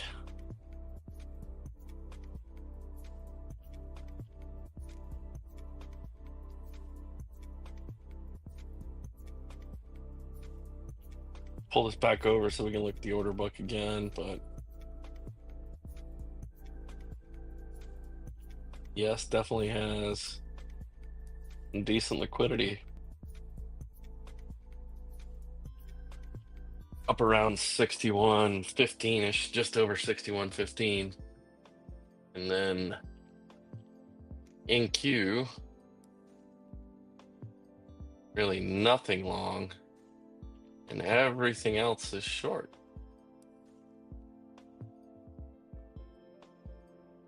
Point of control, value area low, and that structure breakdown. MNQ, let's see what that looks like, see if that gives us any clues as well. So a little bit more on the MNQ side. Interesting to see the divergence between how contracts are divvied up here.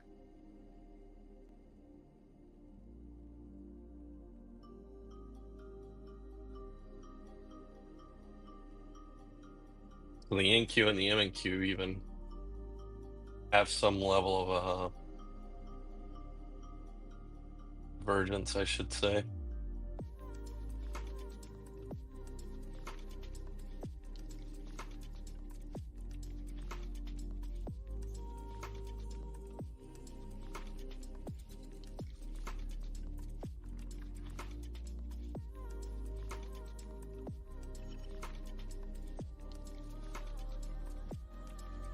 Little frustrating. Just stuck in limbo.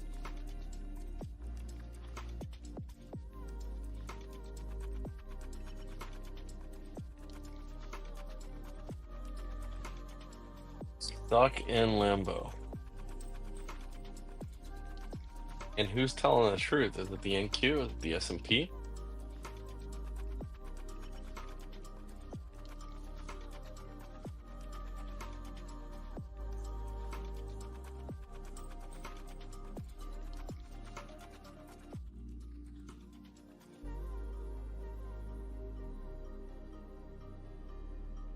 Let's see.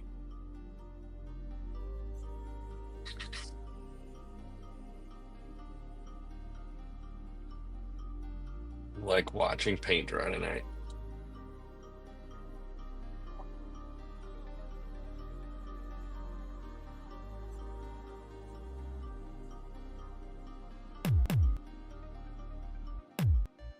That sound you hear, those are the booms coming from an AlgoBox audio indicator. It's called AudioBox, telling you sellers on the tape.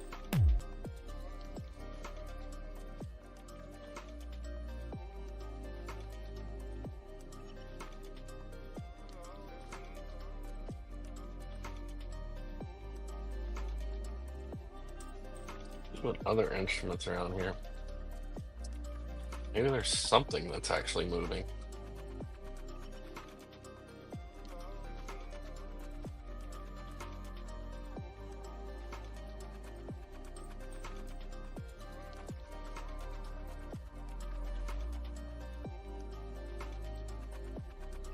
Oil's had a nice little push up tonight.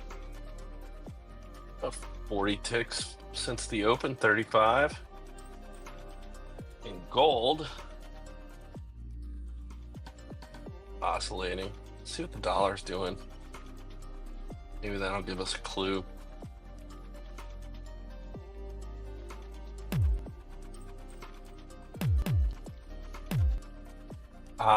Here's the clue we're looking for, maybe.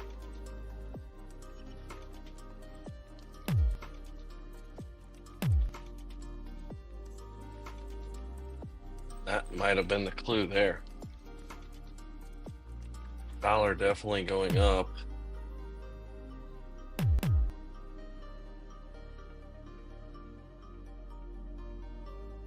That could put some pressure on the equities market, potentially.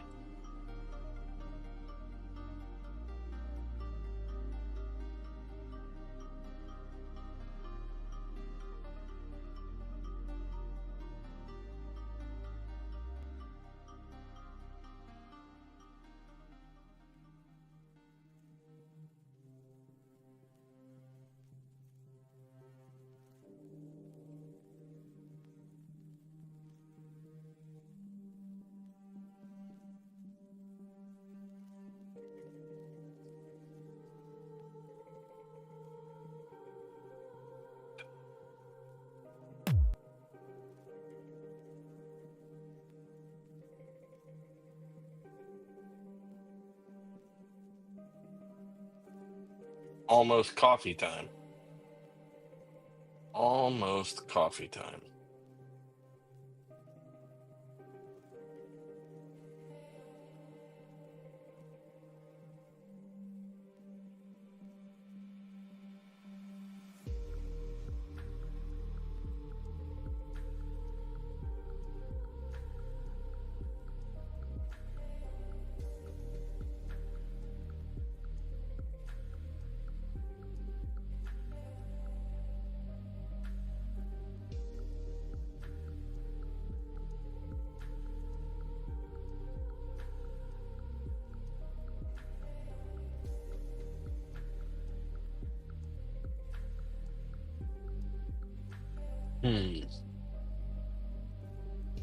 No, nothing.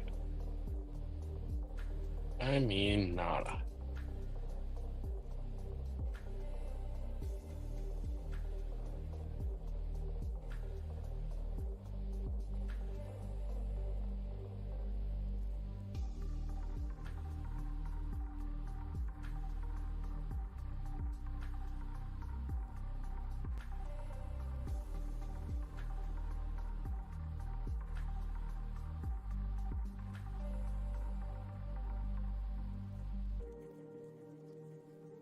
MP, thanks, man. I know better. It's quite boring, buddy. Market's slow. I might not be long behind you. This has been uneventful evening in the Asian market. I'm gonna give it 10 more minutes, and nothing happens. I'm gonna bag it myself. Thanks, pal. Talk to you tomorrow. We'll be back 7:30 Eastern time tomorrow night.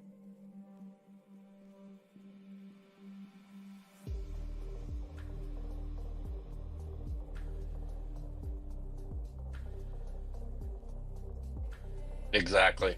That's where I'm kind of at.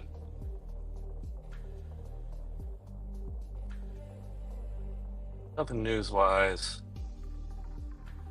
either, just making sure.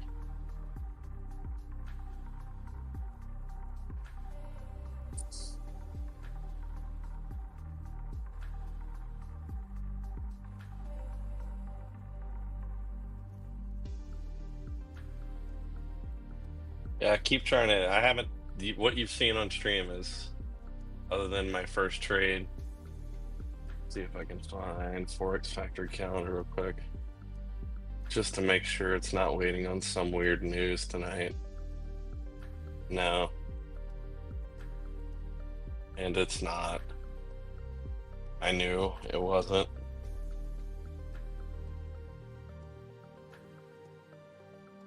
Yeah. No news tomorrow either, so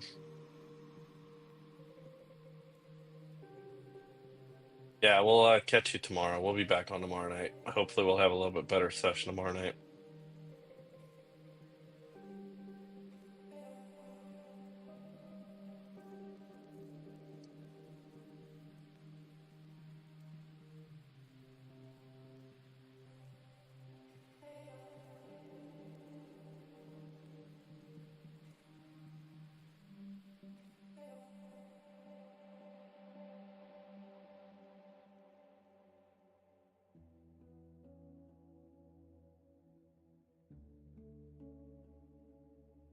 All right, guys, we're going to give it 8 more minutes. No movement. We're calling it a night. No point in forcing a trade, as MP said. That's great advice. I will be setting up a trade, target, point of control, value area low. Then I'm going to target the wick down here.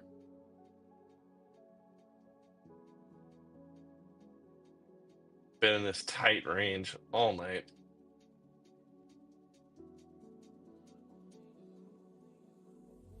Less that breakout long, we haven't really done much of anything remarkable. And I can't imagine the picture improving.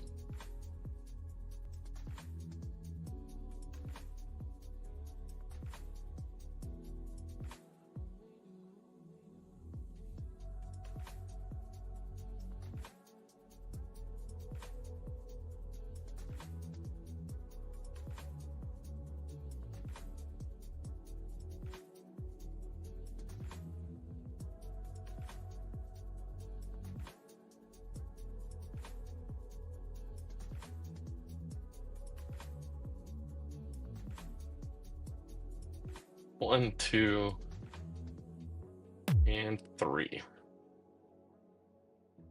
All right.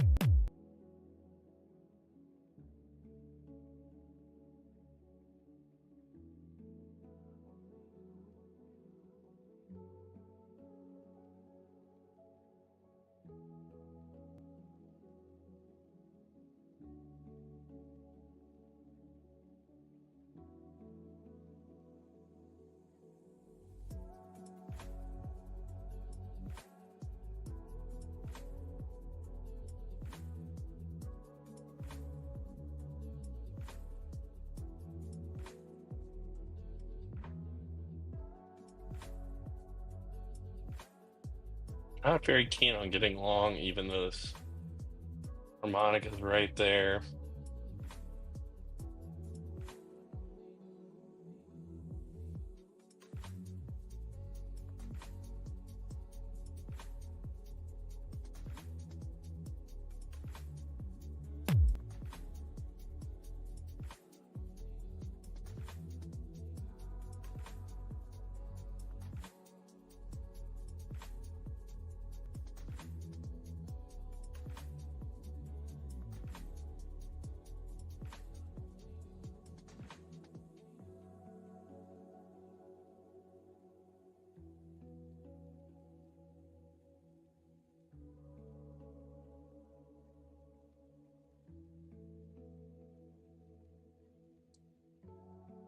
Just waiting.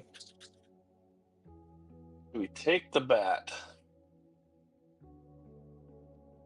and see if we can't target any of the structure long. Problem is, in the NQ, there's very little to go get.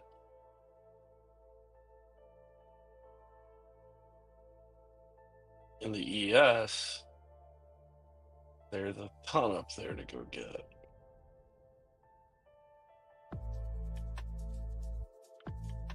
$6102.50 in the ES.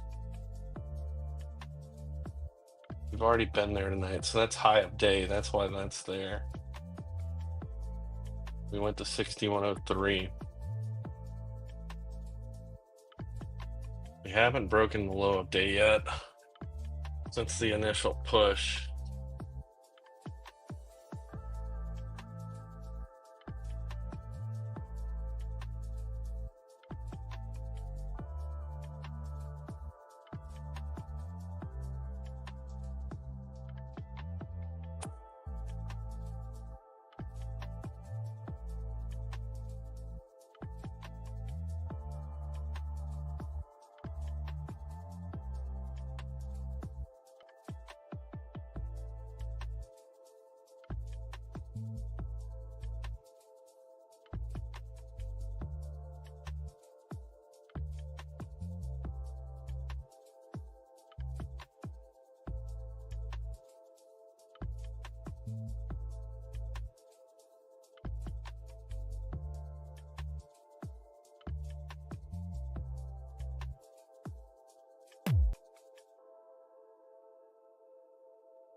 Need an order flow filled. event or a break of structure? I'm taking the break of structure.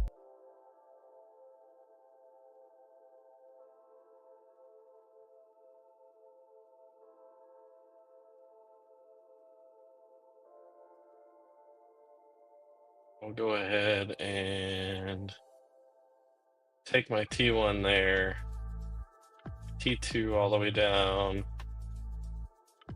2650. Probably gonna regret this decision, but might as well find out. We did break the structure there. That was my reason for entering this trade.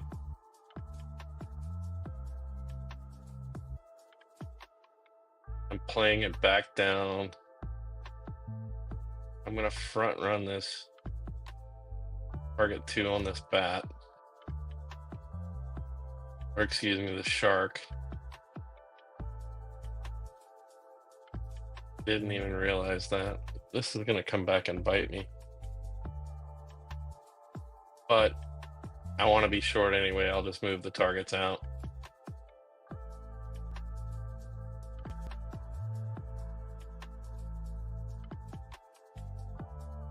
Ultimately, I know where I want to take this.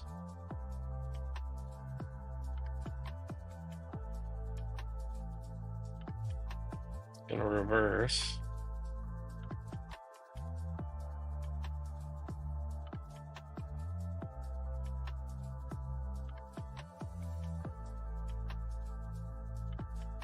If we can push up to that 58, or if we do push up to that 58, I will take it.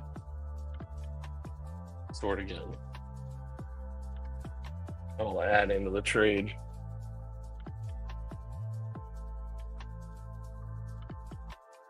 But otherwise, we're all right. Let's go. Come on.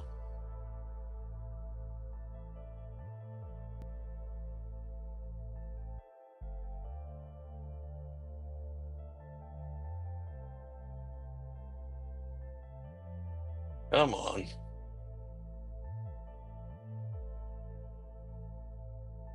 Let's say cause is being built.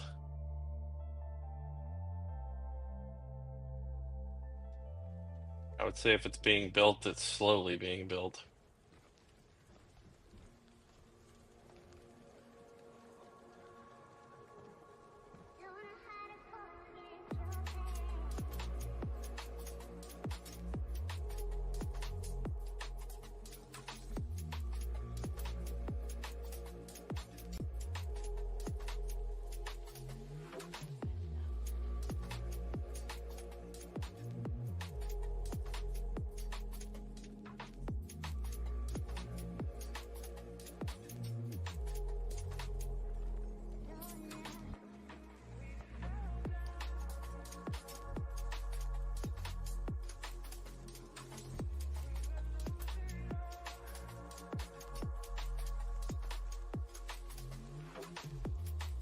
Be a four-legged dog trap, I guess. No. 1, 2, 3. Let's go. Give us a leg down. Give us the leg down. Let's go. Come on. Come on. keep coming. I'm gonna pull this down more to this. Front run this AO. I think that was off of an Alpha Omega. Yeah, it was off of an Alpha Omega on Friday.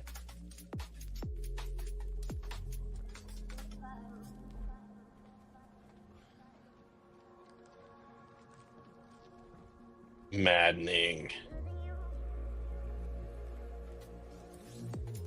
Just no momentum.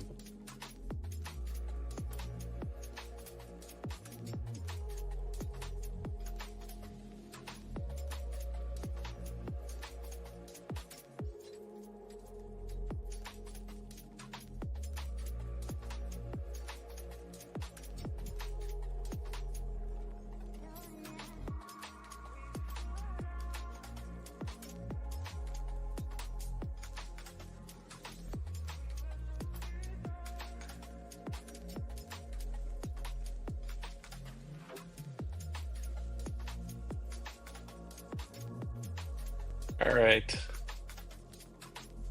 I tried getting in here for no apparent reason. I took the breaker structure on the ones or on the twos. Let's see what we're looking at on the ones.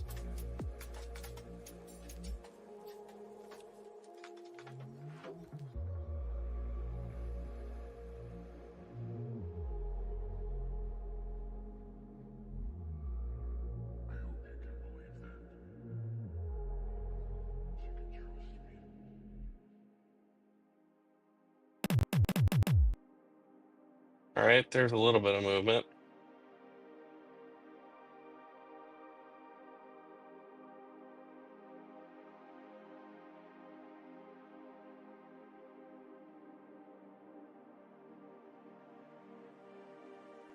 And I'm gonna front run 600 for the other one.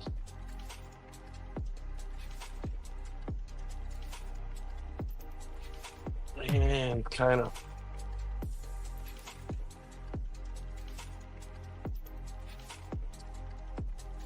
hope, I guess.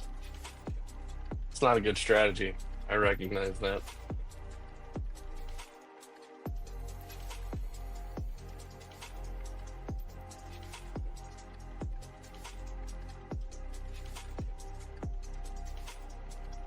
I do believe those price levels get taken out at some point.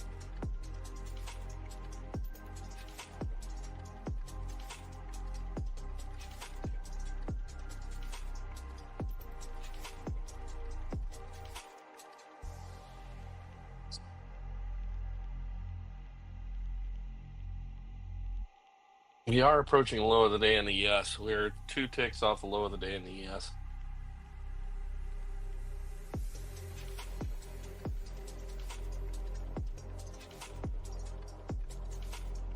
Would love to see just a gigantic flush here.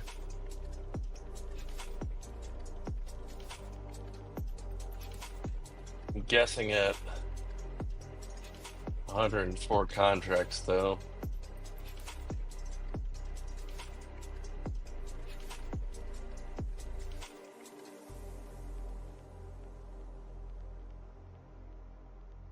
We should get some level of bounce out of that.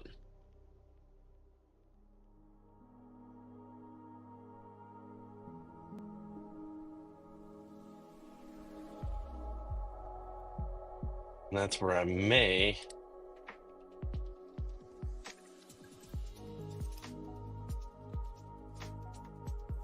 just gonna leave it alone. We'll front run value area low.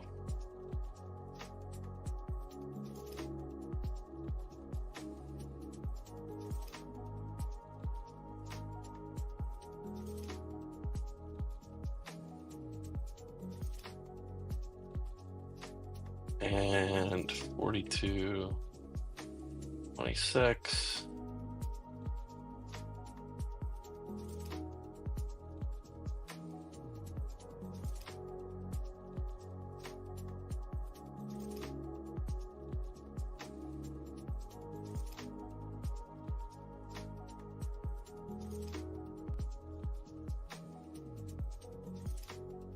Right now, mixed bag across all of my accounts, whether they're up or down or flat.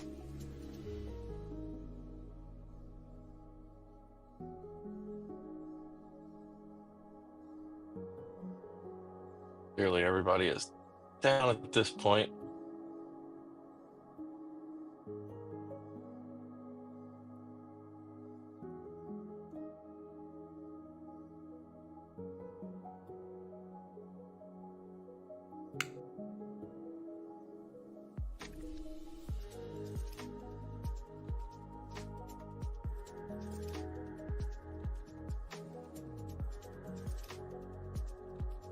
Yeah, I really don't care if it goes up. Like I said,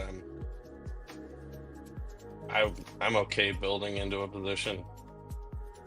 I've already made money down this way already tonight, so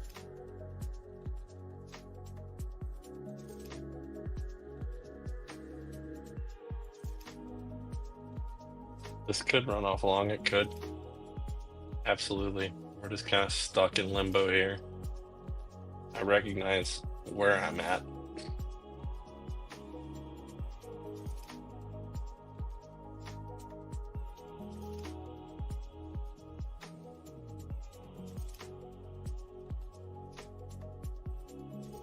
I actually think if it goes, it's going to flush.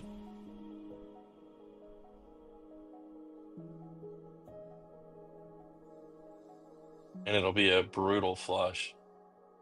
It'll be fast and furious. If it goes up, I think you're going to see somewhat of the same type of move. It's going to rip one way or the other. Based on the yes, I would say it's going to go long. Based on the NQ order book is all over the place. I definitely can see a world though of 660 in my future.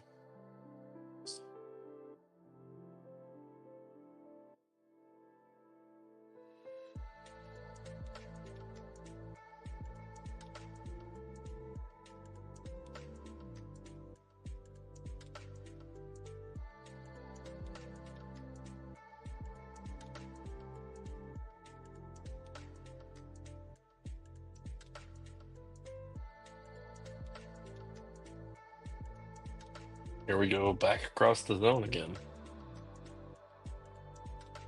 Ooh.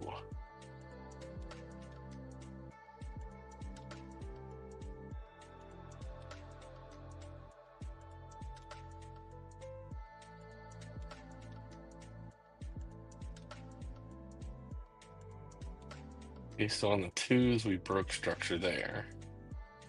We did not break the bat though. Stop on the bat would be 640.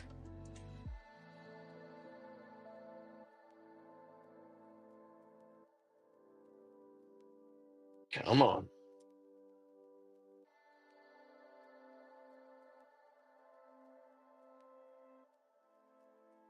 Is this cause being built for something else?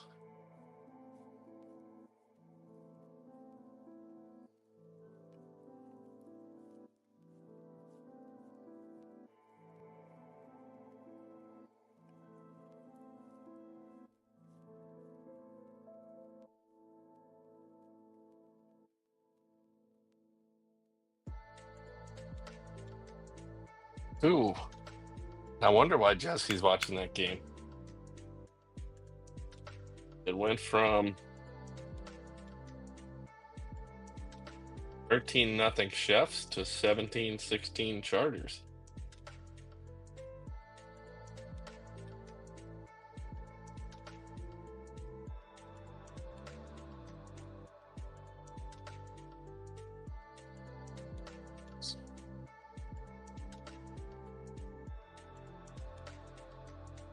Forcing this trade is not the brightest move that I've made.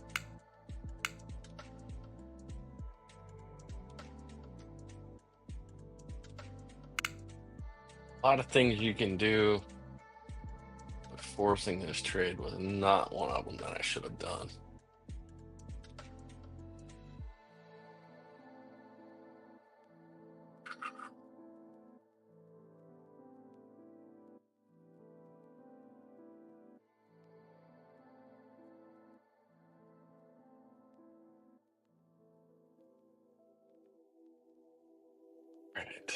it's set up for tonight.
Come on, flush. You're not going to. I see you building liquidity above me.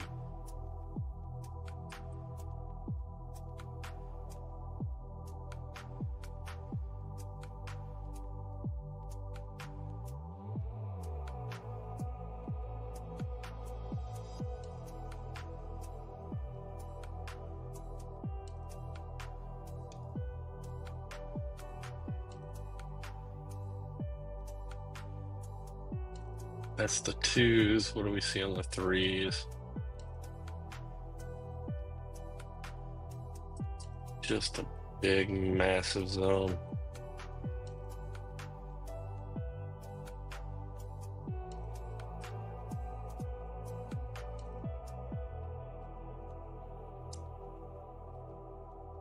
I'm sitting over here looking at charts and deciding on what I'm willing to risk on this trade. I'll kill the brackets and then add a new bracket for it.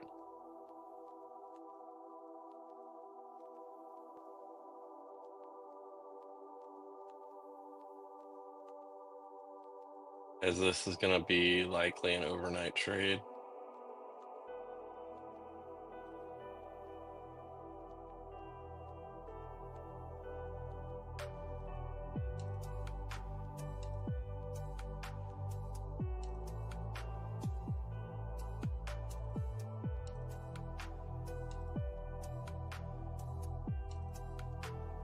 There's some liquidity being built above us.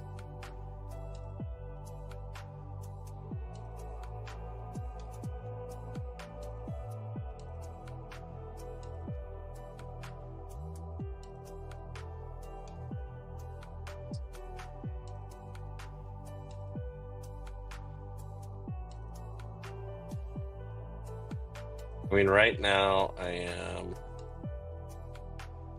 18.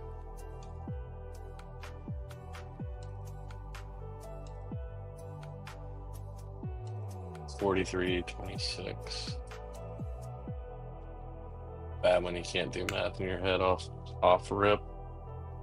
Let's go.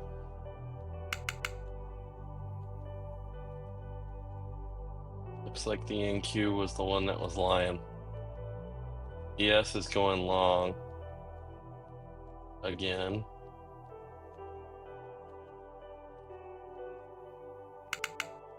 See what happens with it.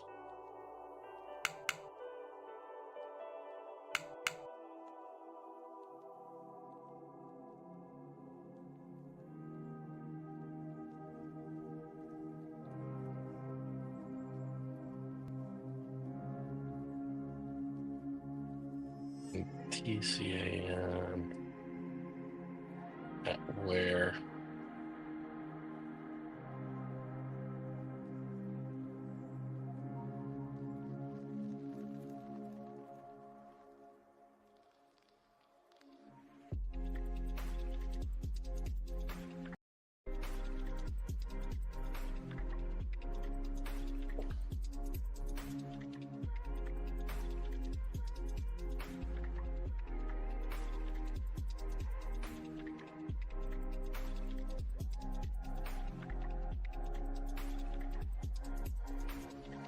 Small little delta push. think we're gonna go back to where.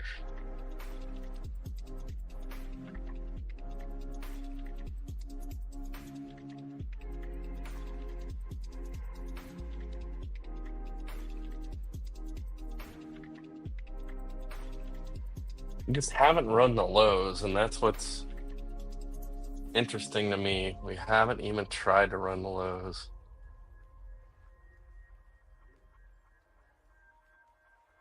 at all.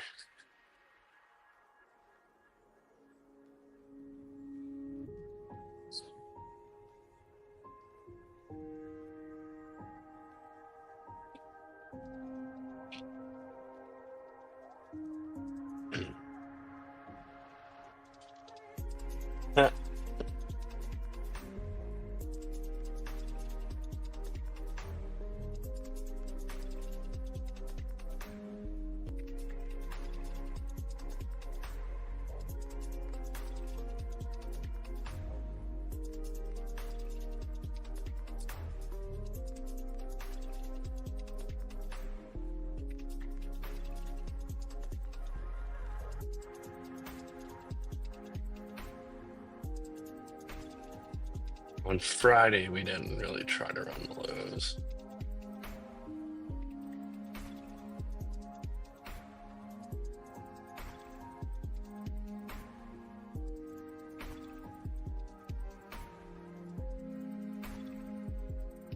That's the case. That's 40.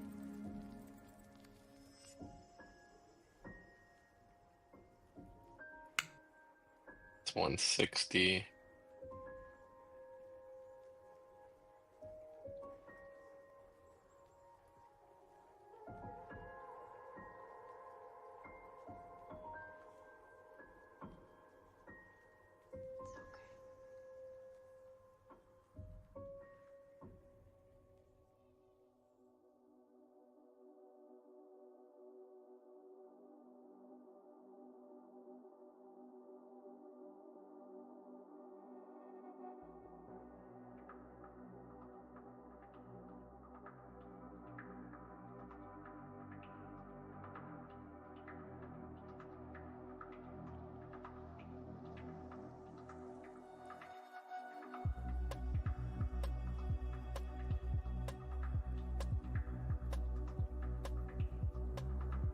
Oh, come on.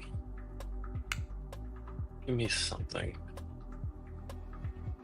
to hang my hat on.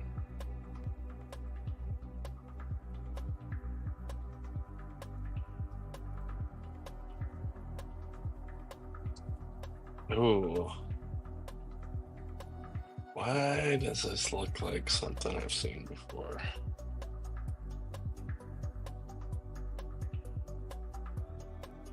You are...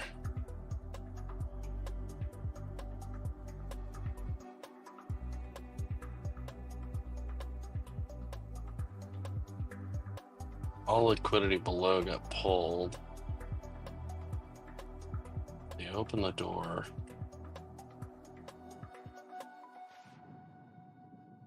Did they open the door?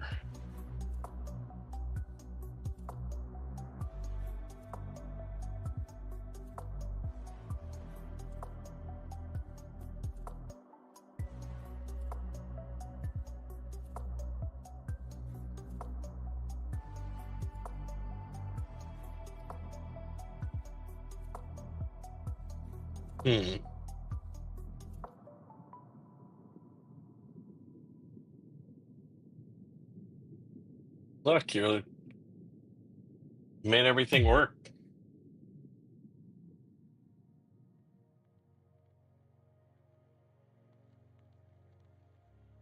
Just trying to decide how I want.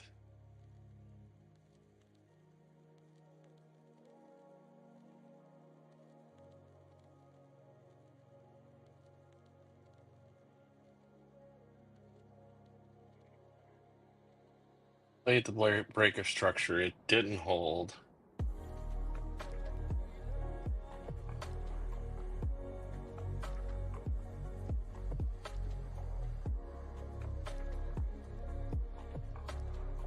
So we played the break even, or the break of structure.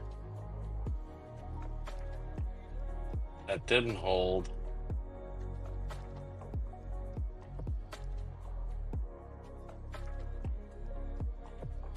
So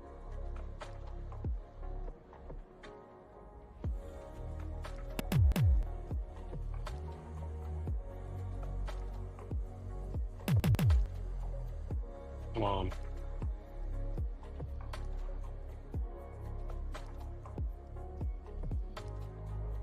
Peel one of these off. And then I've got the ability to hold everything at that point.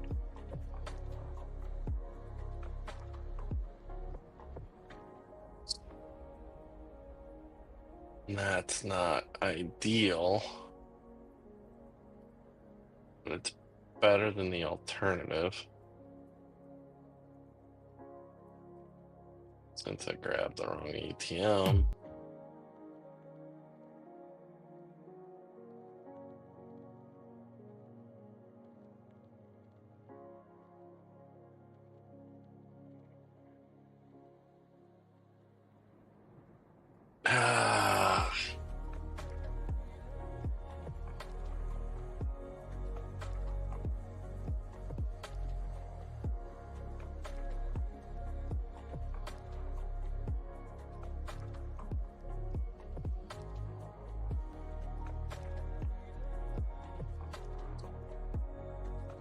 Really just want out of this trade at this point.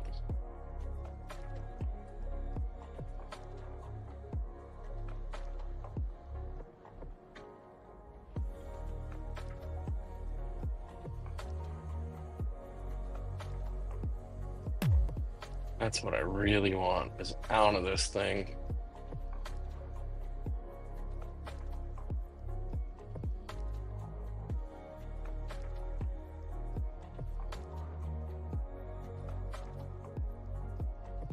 I know I'm just, but if we break below this, so you had higher highs, had high, higher high, higher high, lower high.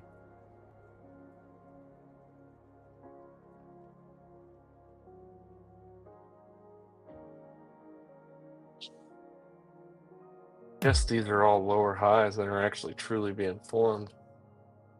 It's not a bad thing if you look at it.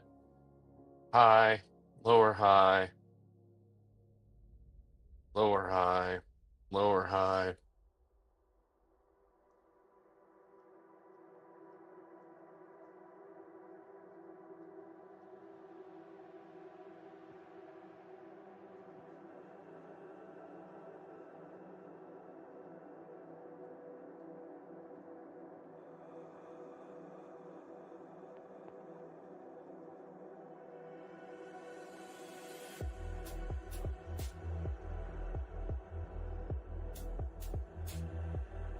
Let's go. Come on. We are stuck right in the heart of that minus 12 area. It's where we've been for the last hour or so. Push down into it, reject out. Push down into it, reject out. It's almost like this is flagging again. Or another potential rip long. That's what it feels like. And I'm just looking at daily wise.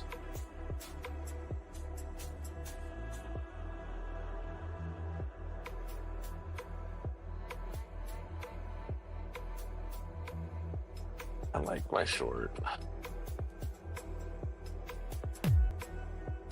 much heat are you willing to take on it now?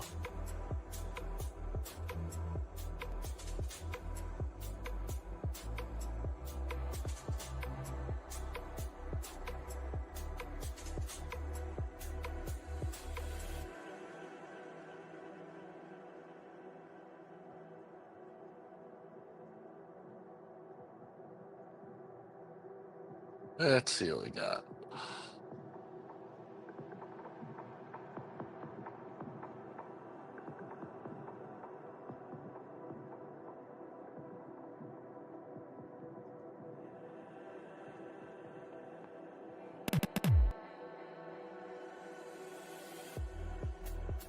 And that's a sound we'd welcome.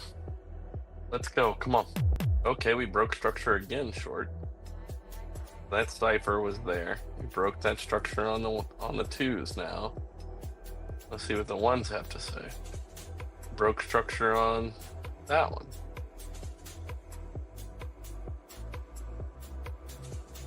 So all good signs for being short.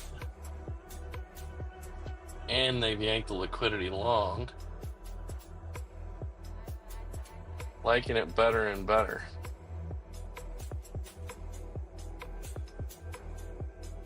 Let's see. Finals. Chiefs win again. Look at that. That's crazy.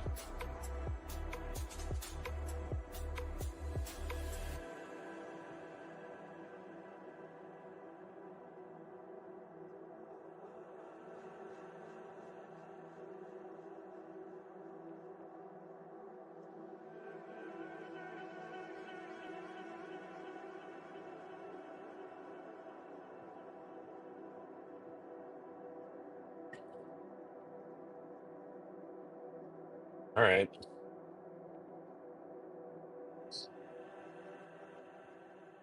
Up in the trade.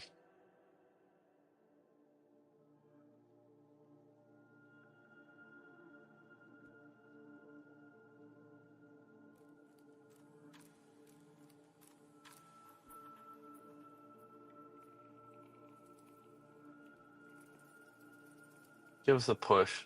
Let's go. Give us the push. Come on. You broke structure. I don't want to see any Delta King plays out of you or anything like that. You just should flush. Straight to the bottom of the channel. Let's go. Flush. Keep coming. I like those sounds. I'm gonna pull one of these off just to get out of it. I do like the trade.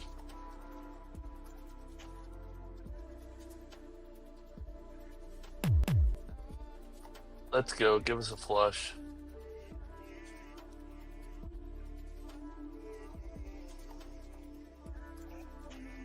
Target filled. I'm gonna close it out. That was in a bad spot. It's not smart. I do like it all the way down there though. I'm just too tired and I'm trying to justify trading.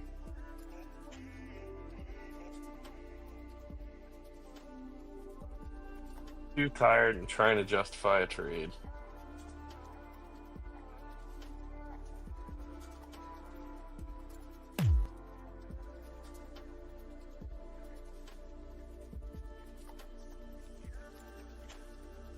Which, if you're having to justify it, I mean, we know why we want to go there. We know exactly what the logic is behind that trade.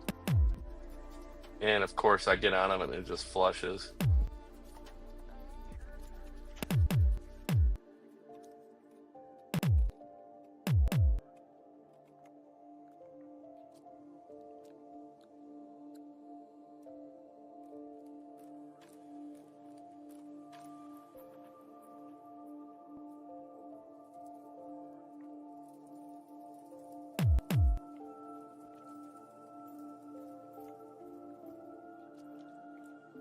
You know exactly why we're in it.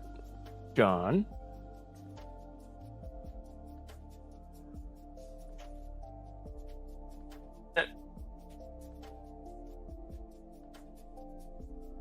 You there, John? Yeah, I'm here, buddy. All right. Sitting here justifying trading. Yeah. I was in that trade and bailed on it, admittedly. As I was Lower bands touch NQ on the 24. just not very happy with the price action there, as it just kept chopping around. And as such, Well, then you get this. Hold on, I'm getting all my stuff opened up, clearing out data, databases, and all that good stuff. Now I've got a super AO on the ones. It is a smaller number than the previous number. That usually means a reversal. Correct. But we still have sellers making their appearance known.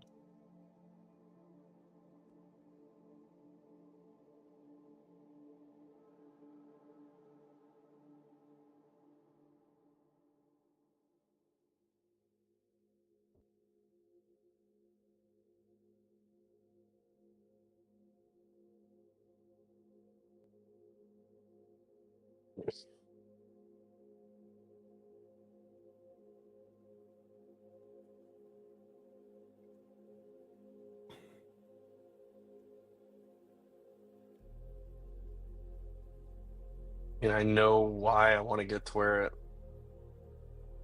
where I do. Like a push up north of 640, slight push up, and then a push down. Although this likely indicates a potential reversal for us. Yeah, it's been a rough trading session.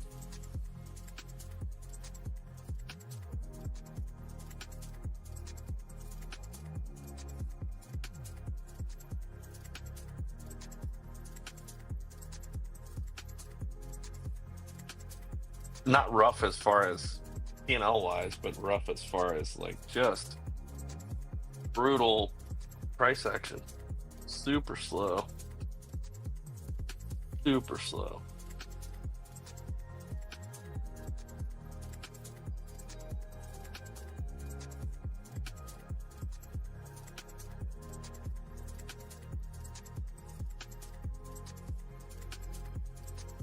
There's the ES on its volume profile as well. I didn't even take a look at that. I should have. Okay, we already took out point of control in the ES. The only thing that's left for it took out value area high, its point of control, and the only price left would be its value area low.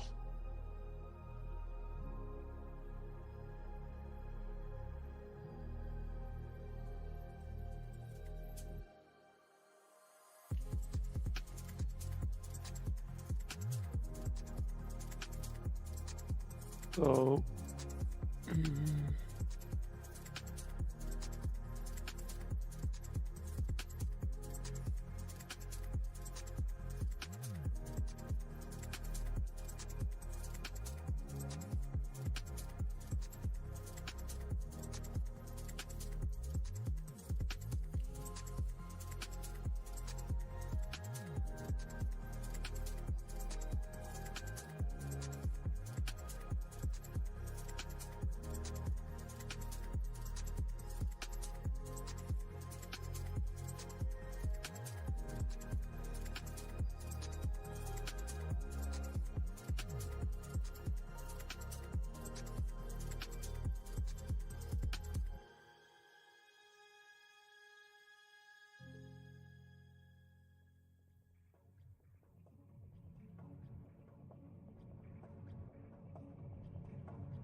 Jesse's here. yep, I'm here. Just getting my chart set up. Let's see.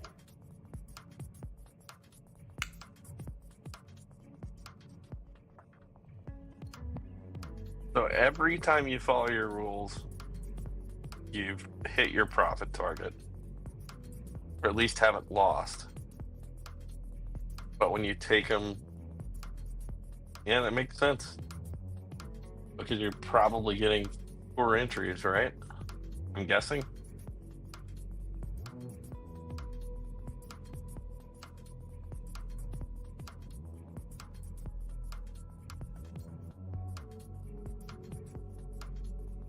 Oh yeah, I hate that button. I so wish that button didn't exist. What button? Oh, reverse. The reverse yeah. button. Mm-hmm. That button is the death of me. Okay, so 2 bars per minute right now on the 3s, but the average is 0.33. Okay, so it's been slow. Dude, I've got an average bar per minute of 0 on the 1s. Or excuse me, 0 right now, what it says, but average of 9. Super hold slow. Change into 3 days of data here. Hold on. Get my charts. Okay. Oh.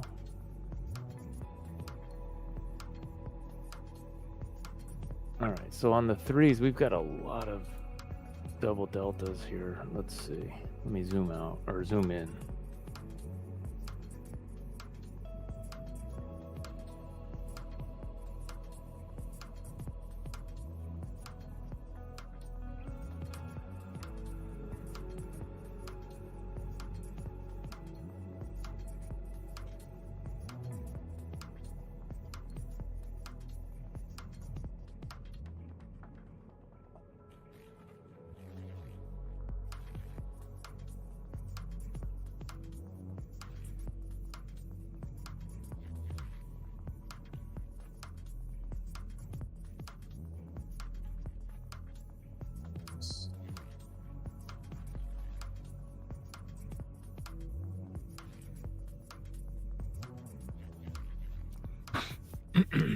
Hey Eric, how's it going, buddy?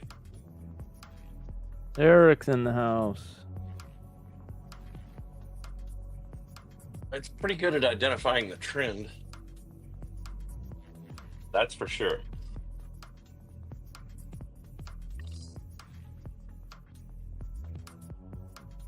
Pretty good at identifying the trend. It's pretty obvious.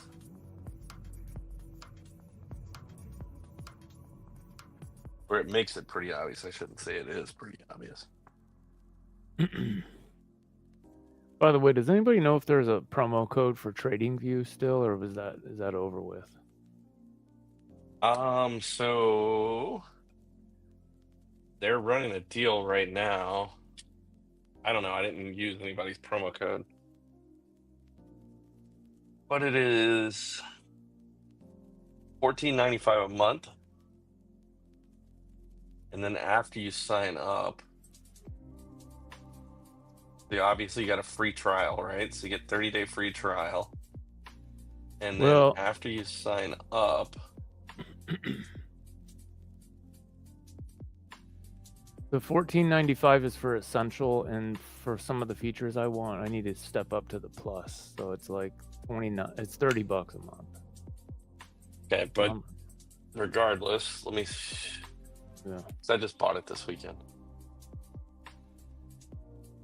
Oh, I'd like to have the TPOs too, and that's not included in the $30 a month. You got to step up to premium, which is $60 a month. Holy cow! So they offer you a chance to upgrade. Mm-hmm. And let me find my. I've got to get to a window that's got the right. Yeah, here we go. Trading View. I'm just gonna pull this up.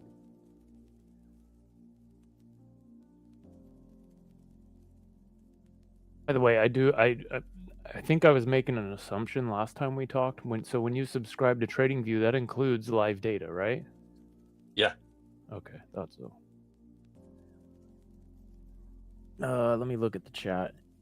Tapped. Hey, sorry, I think I forgot to say hello. Sorry, I was getting my NinjaTrader all set up. So Jesse, if you pop up on the stream, you can see monthly it's $60, but if you do the annual, It's 60% off, which makes it 24 bucks a month. Yeah, You'd pay. Hold on a second. For some reason, the stream is tiny for me. Oh, there we go. Hold on. Yeah, what's the... So, essential... Well, so wait a minute. What's that special offer thing? Because, all right, hold on. So, I'm on the same thing. And So I'm on... So I signed up for a free trial. So... Oh, so did you... Initially, you just did the essential and you did the free trial. And now they're giving you an opportunity to upgrade for this huge discount. Correct. Gotcha. Okay, so maybe that's the way to do it. All right. Well, how long have you spent any time looking at it? I was playing around. There's a few indicators I'd like to find that I cannot. The one that you and I had talked about, B&B, doesn't I can't pull that up, even via search. Can't pull it up. Yeah, I'll link it to you. It's like I said, it's like from another country, so you can't. What you got to do is you got to go to the other countries, like TradingView dot whatever it was .au or something like that, and then add it. Okay. And then it shows, and then it's usable. So I'll figure that out. I'll help you out. It's pretty cool. Sweet. Eric, yeah, thanks for that feedback, my friend. Yeah, ever since I started doing that, when I actually stick to it, speaking of rules, I know Tap's been talking about that. I've been listening in on the stream, and when I follow my set of rules, it works very, very well. When I go outside that and FOMO into something, it's 50-50. So I got to get better at following my channel on the nines.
John, I just sent you an email. See if clicking that takes you to the spot where you can.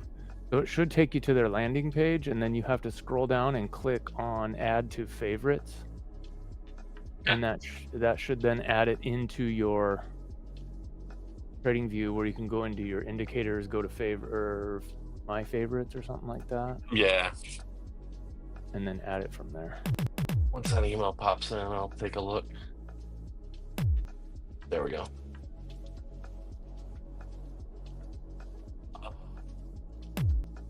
Did that work? Yeah, that's exactly the link I was looking for. Yeah, I think it's from it was developed by, I can't remember, but it was developed by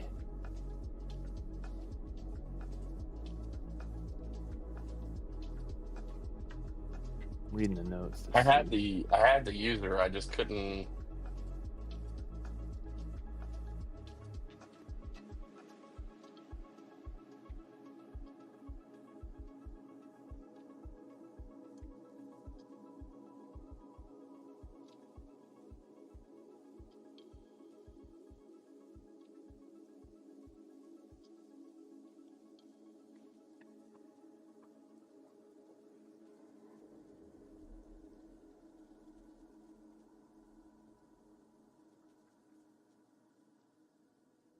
All right, so we now tested that delta push.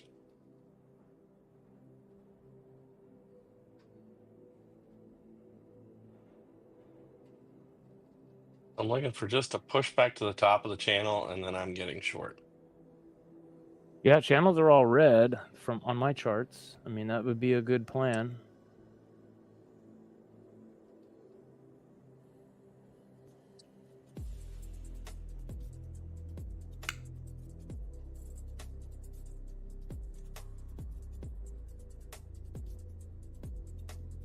What was I in the I middle? found of the doing? other one.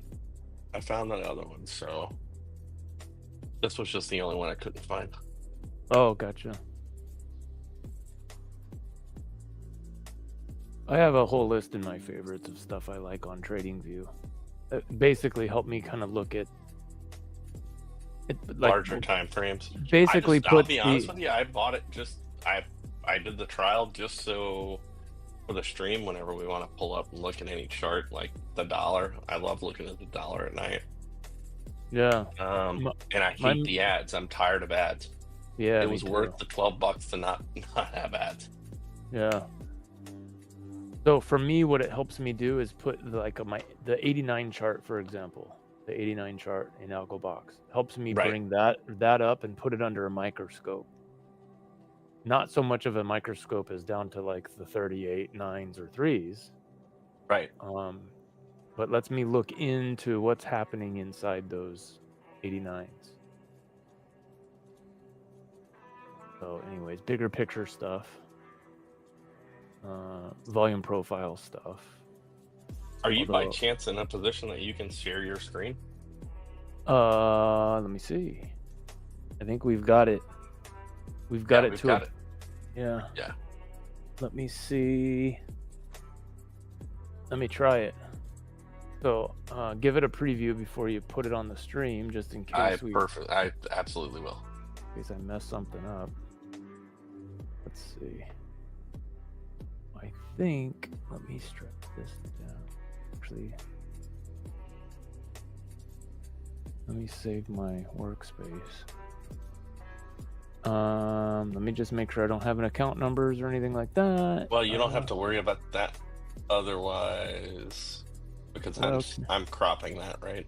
Yeah, I think so. So I think we should be good. Let me close this. Go back to here. Share screen.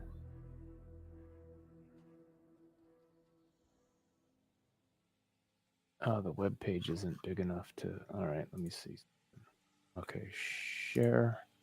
Then I got to make that small. Oh, it did the mirror thing. Okay. That should be it. If we want to try it. Yeah, I just have to look at. I have to change it because it looks like it gave us a different view.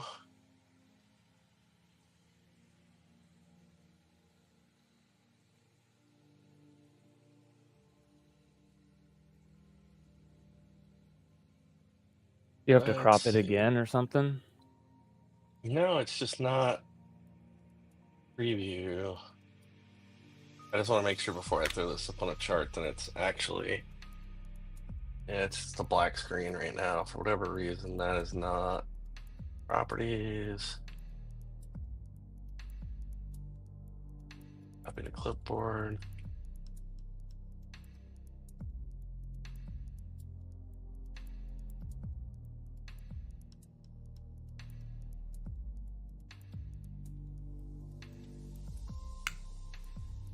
Sweet, there it is. Okay. All right, tapped. Eric, you're about to see my screen. It's been a while since we tried to do this because the quality was so bad it wasn't worth putting on the YouTube stream, but let's give it a try. Yep, I'm just making sure I've got everything. And you are live, sir. Lower bands touch NQ on the 24. Now Can't look at that, it popped right over. Yeah. So mine's not gonna look. It's not gonna fill the screen up like John's does. Mine's super wide because we're cutting off the top portion of my screen that shows accounts and my web browser and stuff like that. So that's the only gotcha with mine. It's just more wide. Might have to zoom in a little bit, but there you go. The other thing too, John, if we wanted to, we'll get some feedback when we've got more viewers on, maybe next time. But what we could do is cut the 89s and the 38s, that whole side off of mine. Okay. That way it's not such a big wide screen in the middle of the stream. Right? So we can cut down the width of it and make it taller, fill the screen a little bit. Yeah, exactly. So we'll wait to hear back from folks on that, but yeah, I see it. How does that look to you guys? Does it Let me zoom in on it. I mean, it looks okay to me. Yeah, it looks good to me. Yeah. I mean, if you zoom in too far, it gets a little fuzzy, but that's all right. I mean, I'm full screen on my Mac and I can read all the numbers. So I think that's the biggest thing is, can you read numbers and can you see generally what's going on? And it's all the words are clear.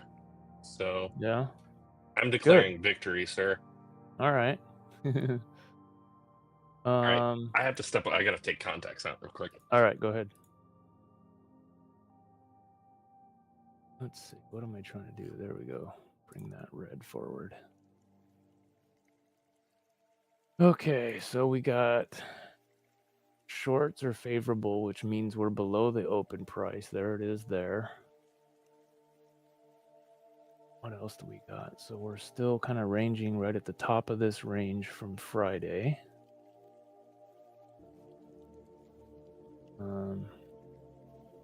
Okay, so at the open, it looks like it went up and then came right back down. Went up again, didn't quite make it up there, which means sellers have control. We push down again. If I had to guess, we're going to probably make our way down and bounce off that low again, or keep going, but probably bounce off that low. And this would be our new range.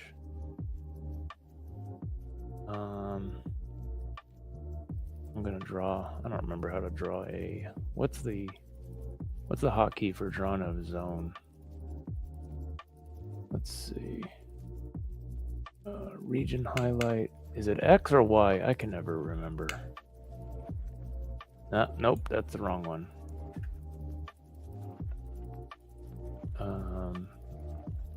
And also, what was that?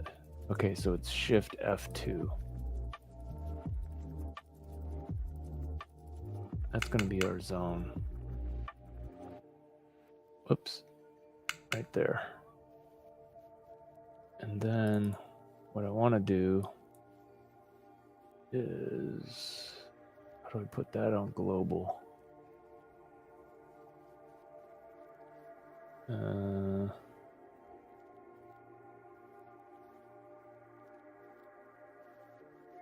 I forgot how to, let's see.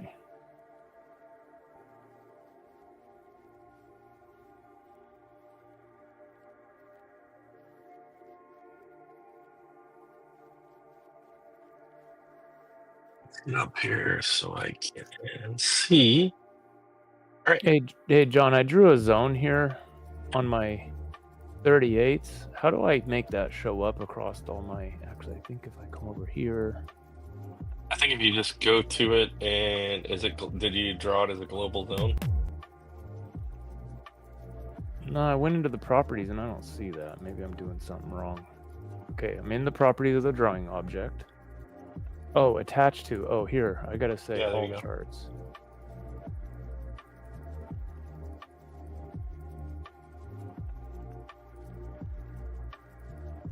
Oh, it's warning me that. Okay. So I need to go into the data series here and turn on.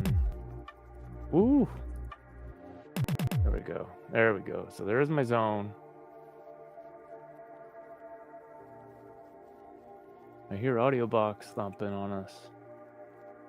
While you stepped away, I was kind of talking, whoever's listening, I was kind of talking through my thoughts on this. I was thinking, okay, we're probably going to drop out here, back down to close to the low, and then range inside this zone that I drew out. And then AlgoBox started thumping. So I think I'm onto something there. Don't disagree. Oh, he's asking what the naked button does. Hey, tapped. I wish it did that. Free ladies and men for the ladies, right? No. That's right. Yeah, because John, when you share yours, you don't have your chart trader on the screen. So no, I've tried to blow up the charts as much as I can. Yeah, that makes sense. But probably some people who aren't familiar with AlgoBox might ask questions, and that's good. We want to talk about these buttons. So yeah. Let me make sure my copiers are off.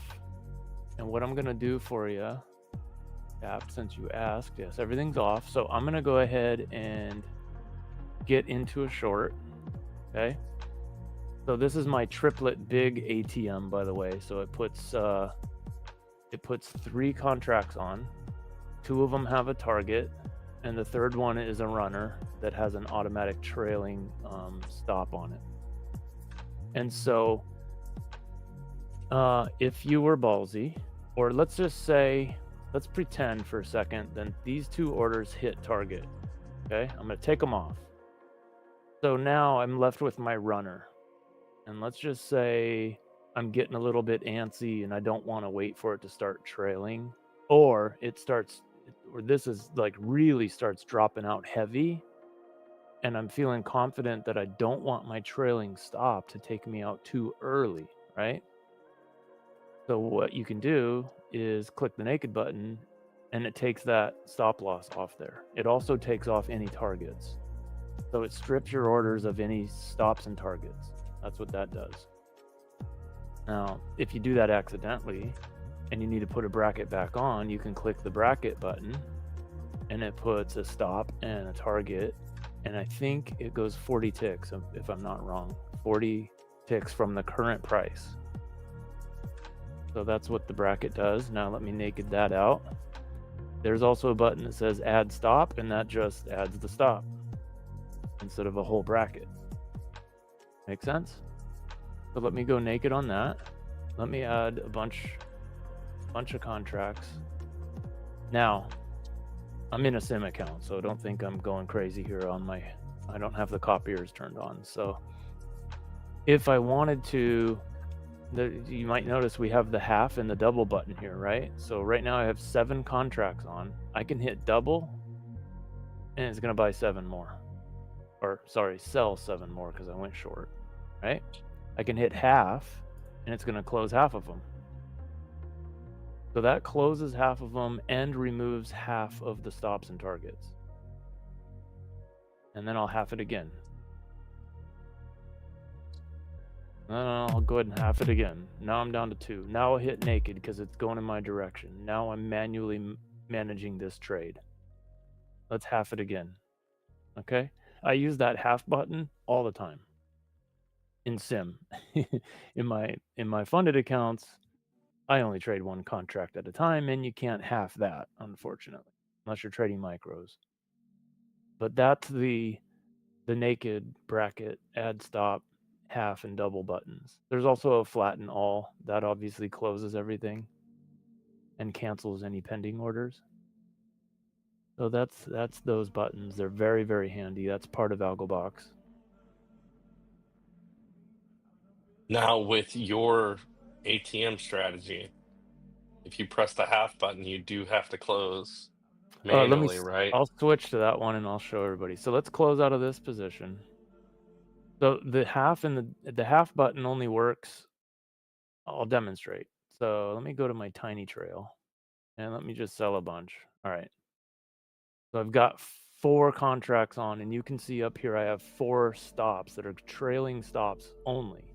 There's no targets. Now, if you have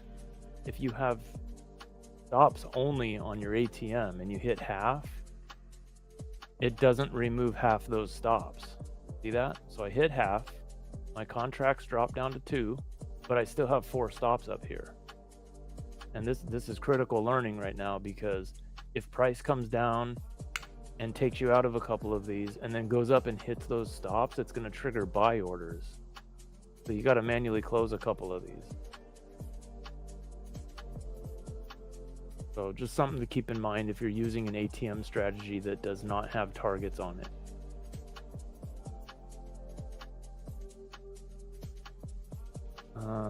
Also, since John's screen doesn't show this, I can kind of show you guys the, you might notice in the chat a bunch of times I was asking for the bars per minute. That's displayed right over here. This is also part of AlgoBox. Okay, the average bars per minute and right now bars per minute. So we're on the AlgoBar 3s. And so the 3s move kind of slow. At nighttime they move kind of slow. So you can see we're averaging 1 bar per minute. So there's a demonstration of that fun stuff. Let me close out of that trade.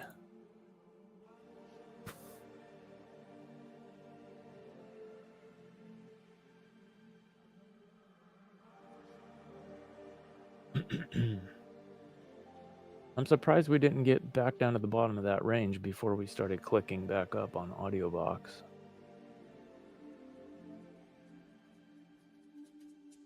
That must mean there's a respected level right here. Let me look to the left.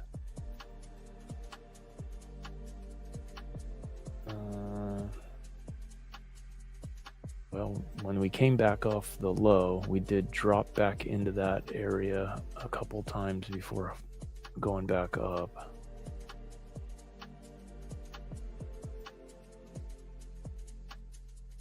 So what was that? Actually, Control? if you look on the weekly or on the volume profile from Friday, Isn't it Control F2 to draw a... That ain't working. What am I doing wrong? Hold on a second. Hold that thought. Region. Oh, it's Shift F2. My bad. Okay, so Shift F2. I'm going to go ahead and draw another zone right there. Whoops. Just like that. Okay, what were you saying there? so on the volume profile from Friday, Yeah? you're in a minus development area. Right here, this tiny little zone I did? Or this whole Yeah. big zone? No, that kind of that big zone represents, but that is the very bottom of it. Okay, that So makes sense. 38 being the very bottom of that. I say the very bottom. It's the dead center of the lowest volume area from Friday. Okay, that makes So sense. you're literally building out Yeah, this what whole was. yeah. So this whole zone we've been ranging in all night so far tonight is building out that whole minus development area that was there probably. Correct. It is. Down here is the last little piece left to fill out or reject off of. Yep, you're playing right in that area. You are in the very at 37.75, 38. You are in the like very smallest or lowest part of that volume. Gotcha. Okay, well, makes sense. That's why we just rejected out of there and didn't get back down below it again. Now we still might. Yeah, I mean, but- we've been down there a couple times now. So And we got a fib dot both times, so if I'm looking over here on my nines, we got a dark green dot the first time we hit it. And then we got a bright green dot the second time we hit it. right. So far tonight, there's buyers down here. And now there's buyers defending this area, the second highlighted zone that I filled in here.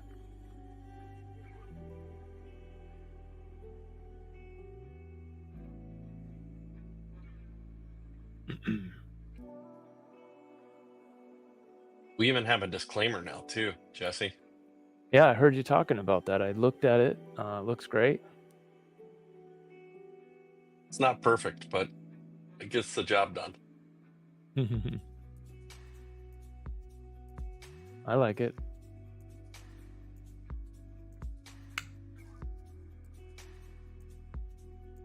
Okay, I heard one audio box click, 2, Yeah.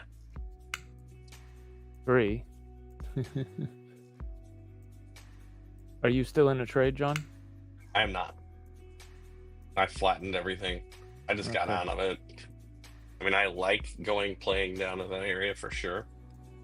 I just felt like I could have gotten a better entry. So I closed it out in profit and ended up making like $25 on it. My P&L on that account is $495.76 tonight. Wow. Jeez, for a slow Asian session, that's not bad. The vast majority of it was made at the open. Yeah, that was a nice drop. I'm assuming you took a short at the open there? Yes. Well, I told Now- you Friday night. That's exactly what I was doing. Yeah. Well, it ripped up first. So did you? Oh, so you shorted before it ripped up. I shorted before it ripped up. I Okay, so- literally at the opening bell, I was clicking short. Gotcha. Now, when it got up in this area on the 9s, were you taking shorts back down, or were you not trusting this down move at that point? I took You're one right. short down from there. Hmm. I was in at Lower actually it's bands control touch here, right? NQ on the Oh, we're 24. clicking. I think I'm gonna. Let me go with my double tiny trail. I think I'm gonna. I'm breaking my rules. I'm Yeah. going against my channels, but I think we're gonna come up to this cipher. Let's see what we So have. believe it or not, I played it up long. So I played the up move long and then entered in at 64 short.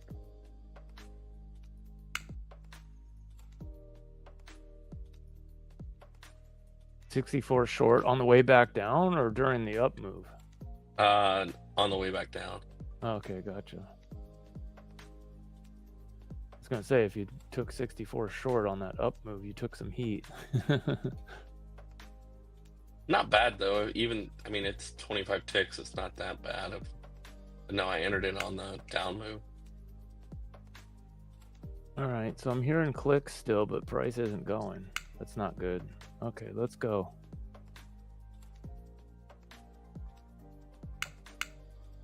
Let's go. I don't think I've ever taken a trade live on your stream, so hopefully this works out at least for $100. Me too. I hope it works out for you. Yeah. Otherwise, who the hell's this Jesse James guy? Get him off your stream. Couldn't be any worse. Tapped already told me I'm bad for the product tonight. Tapped.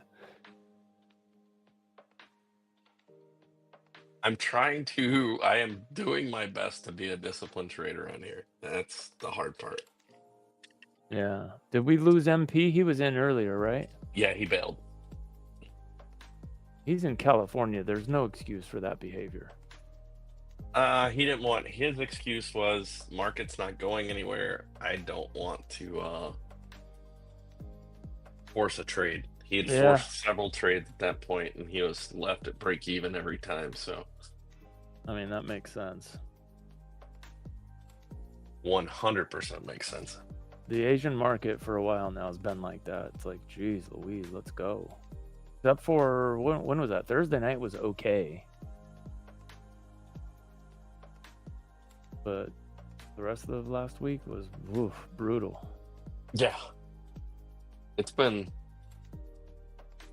tough. You get a couple, and we seem to get a few right towards the end of the stream, right before, right around that 1 o'clock hour. Yeah.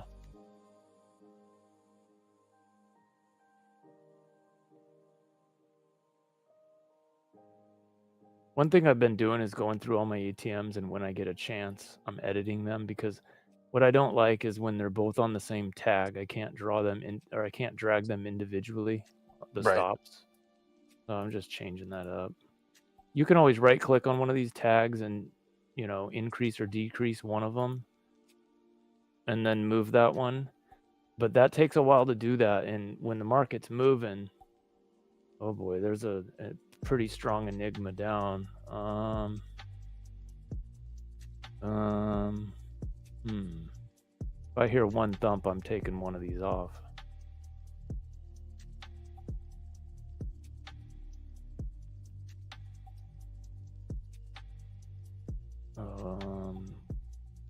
Come on. Don't respect that one. Be the one enigma that doesn't work, please. I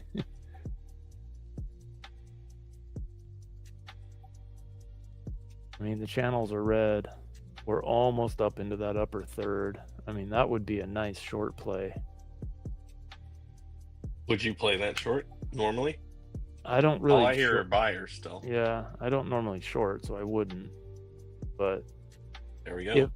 If I played shorts, if I would have taken it, and then as soon as I heard those clicks, I would have closed it. That's how I play the enigmas. I'm listening for, so enigmas are pretty strong on their own for sure, but I also want to hear the audio box, you know, in the same direction as the enigma. So yes, if I played shorts like I should, I would have taken it, but then I would have closed it right away and taken like 1 or 2 ticks of a loss when I heard those ticks. I haven't heard a thump yet. So I'm gonna have my finger on the half button here. If I hear 1 thump, I'm halving this thing. So I went down to the ones, and I have a 13-1 red alpha omega on king timing.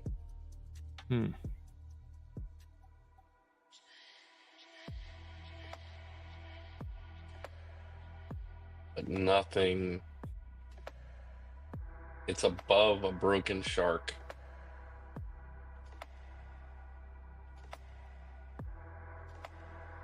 Out of curiosity, what's your info panel say for the target ticks? 14 ticks. 14? I try not to trade unless it's at least 30.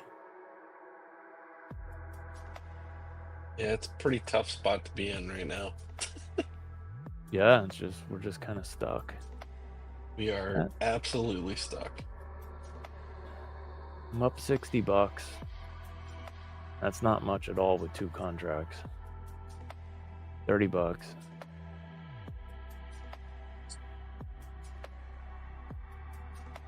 I used to have a hotkey configured and I had it in blue backlight for the half button. I need to redo that.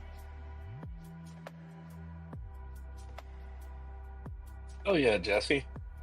We're up to 19 likes on the stream tonight. All right. There we go. Got 13 people watching you. So no pressure, sir.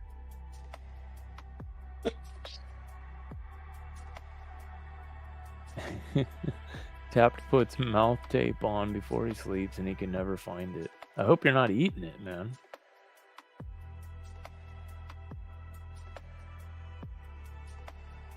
What's the purpose of that? I'm just curious.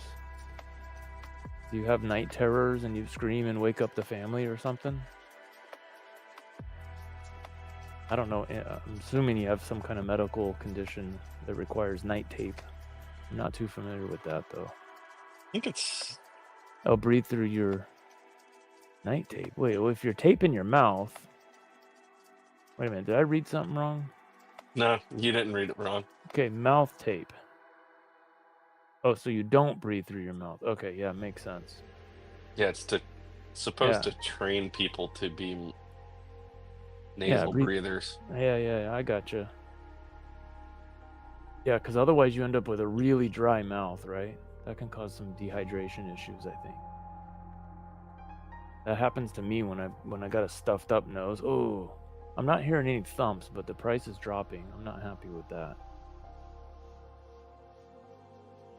I'm gonna hold for a second here.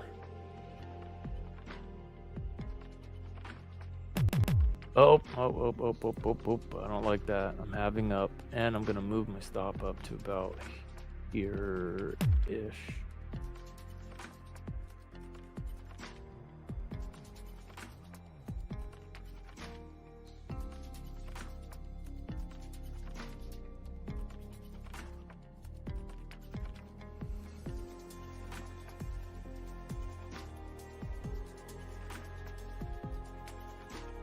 Yeah, I'm real big on the deep sleep thing, Tapped.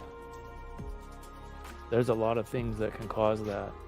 You know, we spend a lot of time in our beds, and your bed is really important, critical to getting that deep sleep, because if you're tossing and turning or snoring or having trouble breathing, any of those things can cause you to never get into that deep sleep that we require for a full reset.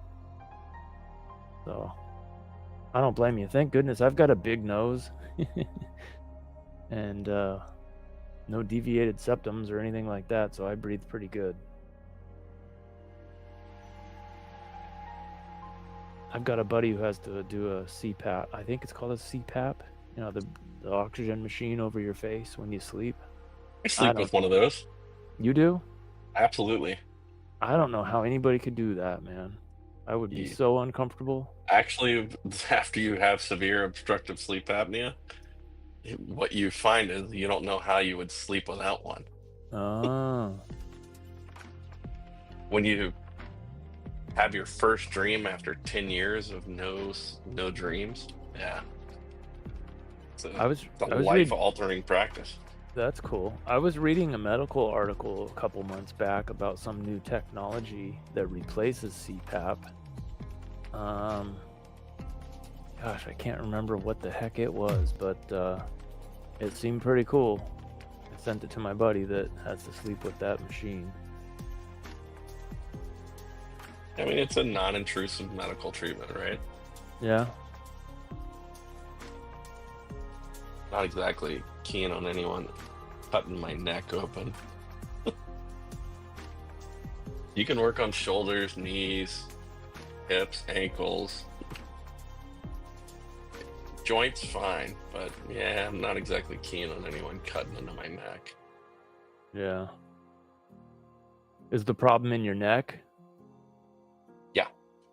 Is that the same with everybody who has to use that machine, or is there's numerous different things that it helps with? There's different, but it's fairly common for it to be in that.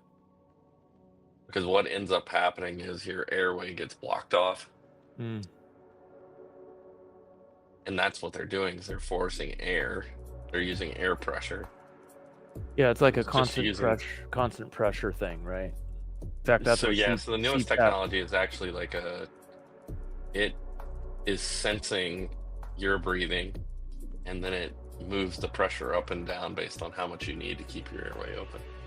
So does CPAP stand for constant pressure? Yeah, constant pressure. Constant.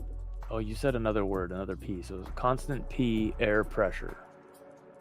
It's positive. It's constant positive air pressure. Yeah, that's what it is. Yeah, so then the other thing they have is they had a BiPAP, which was it would fluctuate between two different levels. Gotcha. And then now they came out with they've come out with an APAP, which is an adjustable, and it constantly adjusts, so it's sensing your breathing the entire time. Gotcha. BF, can you explain your entry? Yeah. If this wasn't the Asian session, I'm pretty sure I could remember why I got into that trade. It's been a while. Let me think through it for a second. You can see the yellowish zones I drew out. My thought process on it was we rejected out of this zone 3 times down here. I said, okay, buyers are in control. I think we're probably going to make our way back up to the top area of this yellow zone. And then I don't remember why that price was my entry. Oh, when we broke this structure.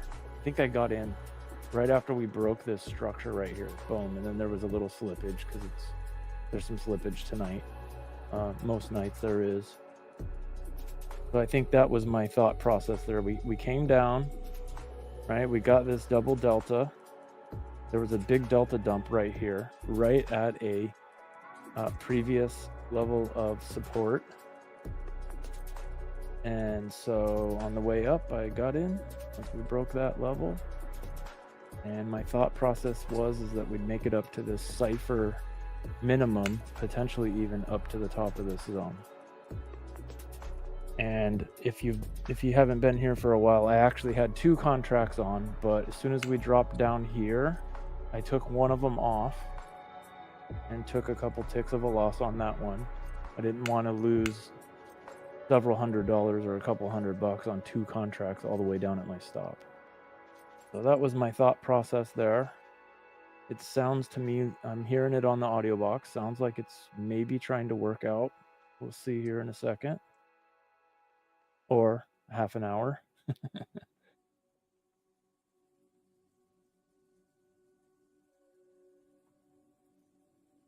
Tap. No, this is not an Apex eval.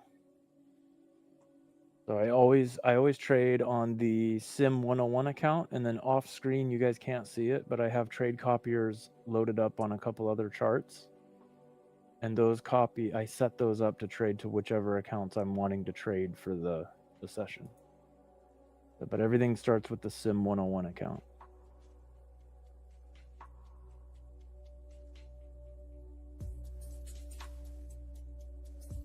And then BF, when I got into this trade, it was kind of with the caveat that there's a very good chance that we actually turn around and come back down to the bottom of this zone.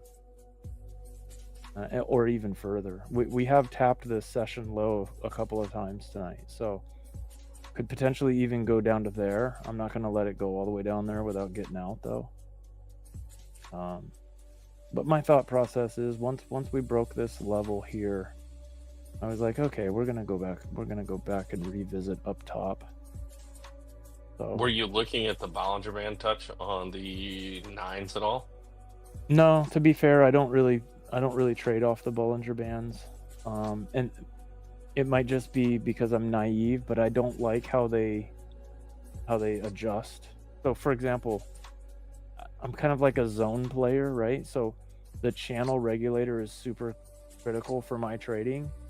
And the Bollinger Bands, while they are a channel, they move. Like, look at this one. This is crazy. So yeah, we touched it, but in my mind, the channel is really down here.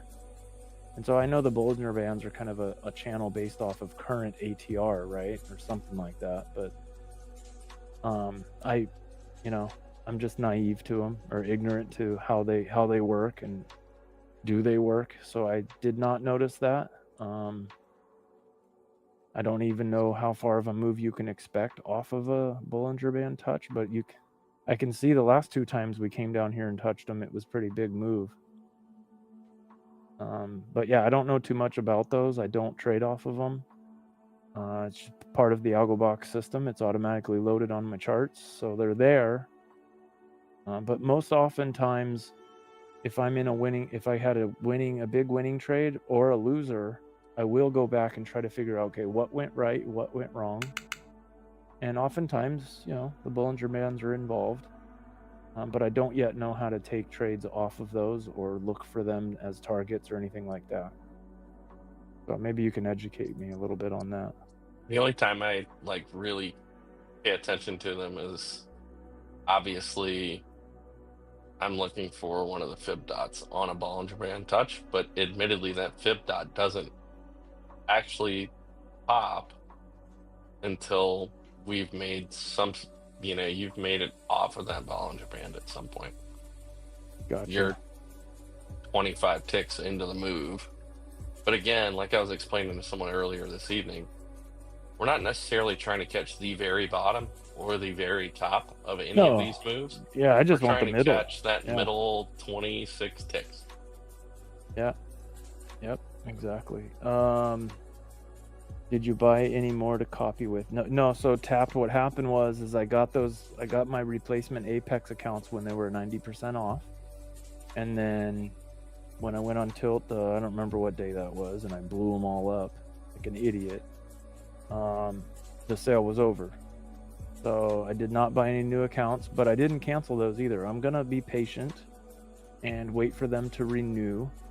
Because they're going to renew at 80% off, so that'll be like $600 or something when all 20 accounts renew, beginning of the month-ish. So I'll start January fresh with 20 Apex accounts again, and we'll hope for better days.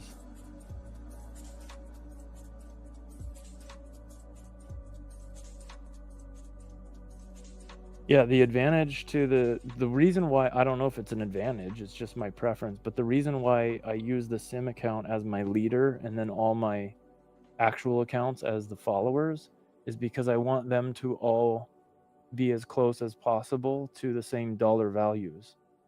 So what happens is with trade copying is your leader account is the first to enter a trade and the first to exit a trade, right? And then that's what triggers the other accounts to get in or get out. And oftentimes you'll miss a tick or two.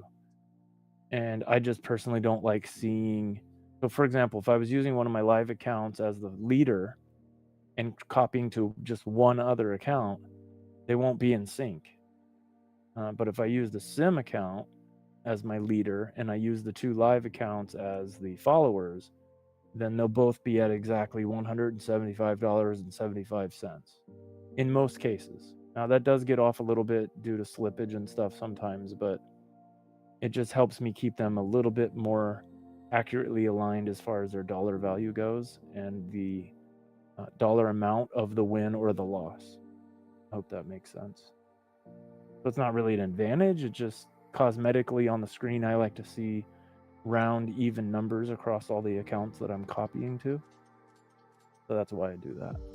And also it helps with like streaming right here. I don't need to worry about an account showing or, you know.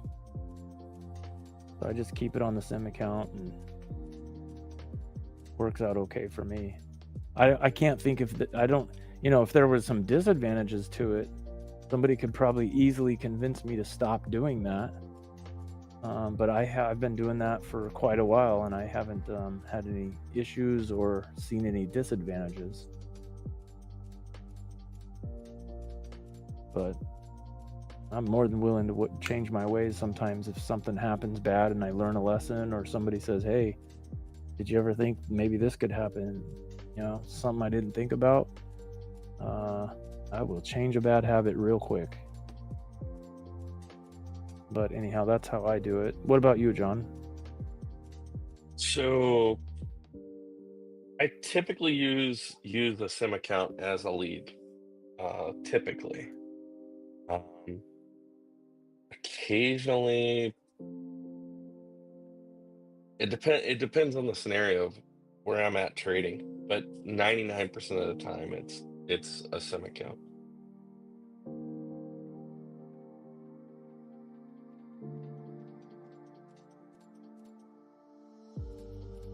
But we use different trade copiers as well, so they have different.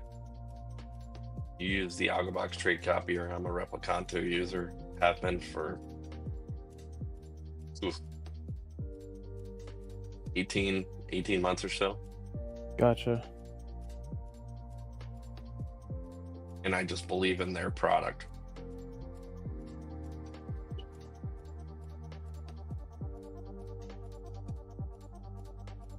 It's just got features that admittedly I don't need as much anymore, but I need them Enigma at the long on time. the NQ1. Well, I like the idea of how I like the idea of having the mini charts up, but using Replicanto to actually trade bigger quantities on micros. Like, so for example, there's been numerous times where I'd like to buy or sell half a contract, right? And you can Yep. do that using micros. You just put on 5 micros. Yep. But I have very limited screen space, right? I have a single 32-inch monitor. And so I don't really, it wouldn't be feasible for me to have the same set of charts, but up there for the micros. So I can fire off micro trades while I'm watching the full size charts. And so with a tool like Replicanto, you can just tell it to do that for you. Yeah, it's literally a button click, right? So it's it's like a market analyzer window.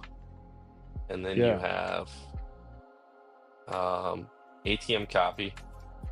You have market only orders. So you can say that instead of doing limit orders, just do market on all the followers. And then you can tell it whether to cross order or not. So meaning if you're trading micros to minis, minis to micros, and then obviously as well, you have different options around whether you're trading, whether it's ratios, percentages, or if you're trading, kind of how to copy that over. It might be inexact, so you want exact copies, but I trade different size accounts. So when I'm trading my 50s, I still am taking the same trade in my 300s, but my 300s are getting, 3x the amount of contracts that I would get in my 50s.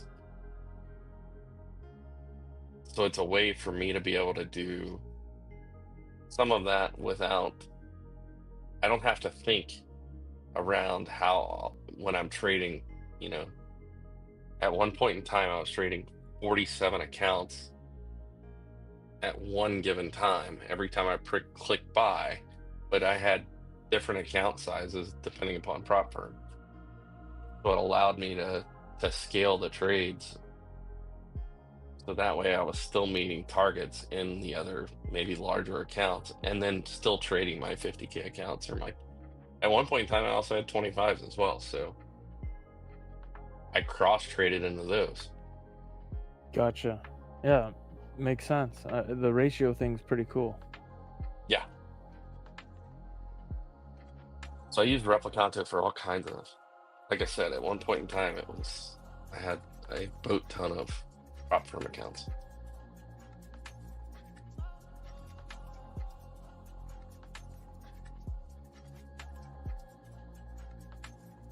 Yeah, tapped. That's what he uses Replicanto for.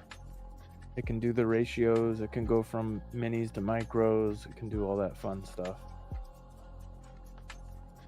And admittedly, I change throughout a day as well. So if I feel like I'm not reading the market well, I'm not only do I shift gears like from a speed perspective between the ones and the threes,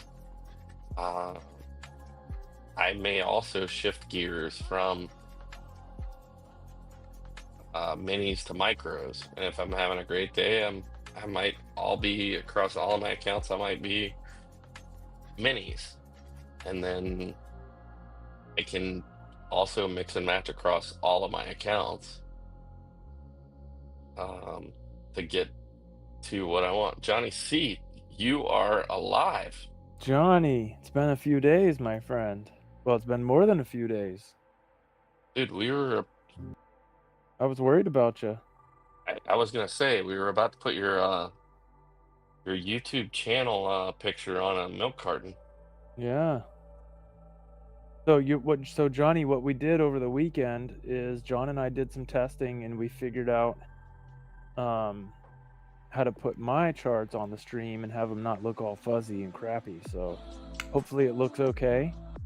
My screen's a bit wider, so it doesn't fill up the full screen on the stream vertically. But depending on feedback over the next, whatever few days, if this is too annoying, having too much of the not enough of the screen filled up, then we'll cut off like the left-hand side of my charts and only show the two big ones there. But we'll figure that out. But yeah, so that's Jesse's screen that you're looking at rather than John's tonight. Actually, I shouldn't say that. John, you were streaming for like 5 hours or something, right? Been streaming since basically, for about 6 hours now.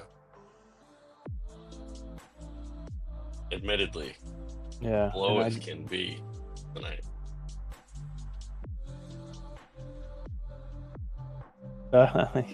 He's on the 21:9 ratio widescreen, so he might steal this setup.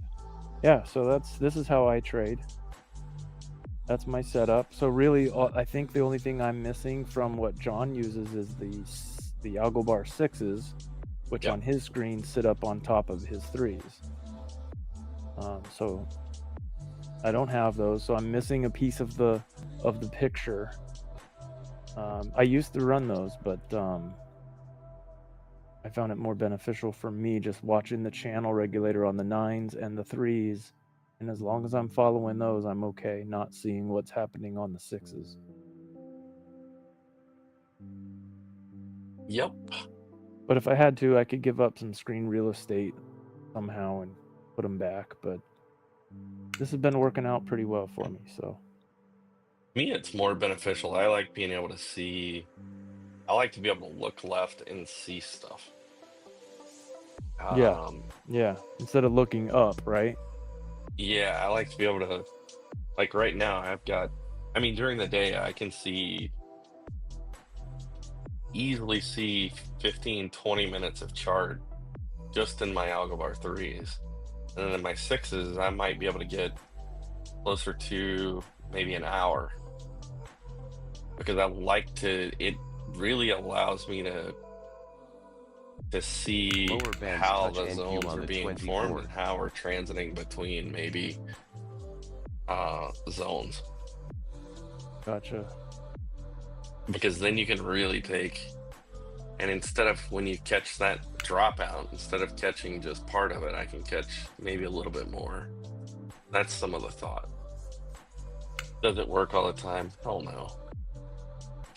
There are times when your targets are, I mean, we've all had it, right? When you know you're on the right side of the, you know you're on the right side of a trade when you click go, and before you can pull one of those target tags, it's already blown out. Mm-hmm. Which is also why I've switched over to almost exclusively using Jesse's ATM strategy. Yeah, I mean, you just let it do the work. In fact, if this trade does work out here in a moment, you're about to see that the magic of how that works. In fact, Well, I think you're going to. let me see. What do I have it set to? So at 28 ticks, it's going to trail by 6. So that should kick in here in a second. Well, not if we start, not if we start dropping out. I don't think it is at this point. It's at the front of the Enigma. Yeah, so I'm hoping to get to that cipher at least. Maybe even the top of this rangy area, so we'll see.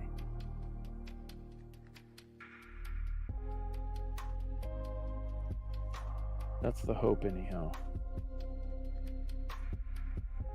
Although if you look over here on my market analyzer, I'm not liking this pink stuff I just saw.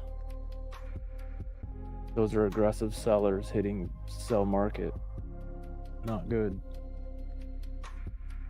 Okay, there's a buy market, so that's good.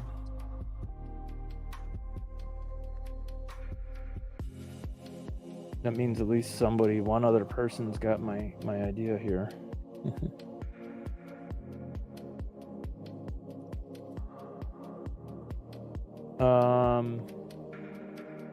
No, I don't think so. I don't know if I've seen Plutonium's MACV histogram. I think what you're talking about is he stacks his MACVs behind the other, so he's got all 4 of them stacked, if that's what you're talking about.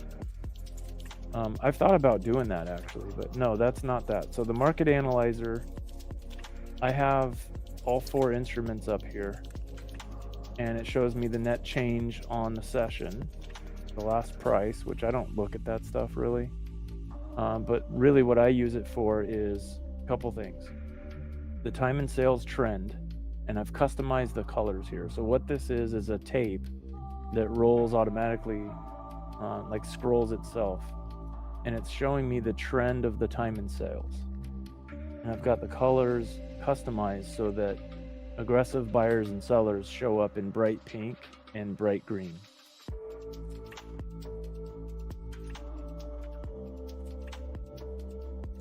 Oh, I lost the chat somehow.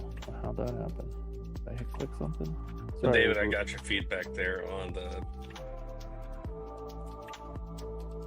screen small. Yeah.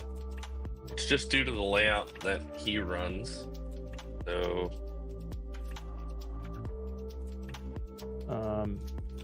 yeah, we'll work on that, David. So anyhow, back to the time and sales trend, if that's what you're asking about. For me, it's pretty cool to see the visual. It's basically the audio box, but visual. Right? So the dark red and the dark green is nothing more than just, regular limit buys and sales.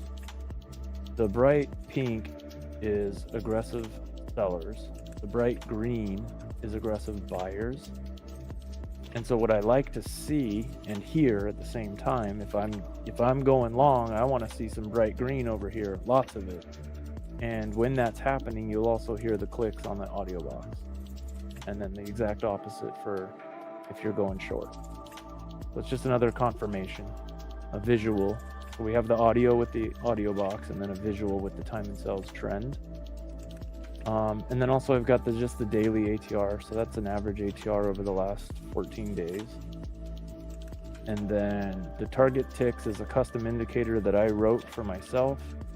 And all it does is takes the last 4 1-minute candles and averages out the ATR of those, and then divides it by 4, because there's 4 ticks and $1, because it gives you $1 dollar amount, I think. Divides it by the tick. So what this is saying essentially is the NQ has moved on average 5 ticks over the last 4 minutes. So not good conditions to be trading in at all. I typically like to see that up in the higher than 30. And the reason for that is, well, basically the higher the number there, the better for my style of trading, because I'm going for, 20 to 30 tick moves. So I want to see the average ATR of the last few minutes being more than 30 ticks, if that makes sense.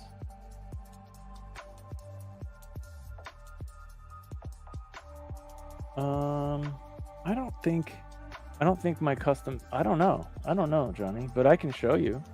If you open up your market analyzer and add, you can right click and you can go to columns, right? And then you can add, let me move this down. You can go find indicator. And so you double click indicator, that moves it down here. And then you can change the indicator to TNS, time and sale trend. And then the only customization you really need to do is just change the above ask to lime green and the below bid to deep pink. Those are the only 2 changes I make to that. And essentially then what you have is that's basically the audio box. I mean, it's probably not as sophisticated as AudioBox is, but it gives you a visual representation of what you're hearing on the audio box.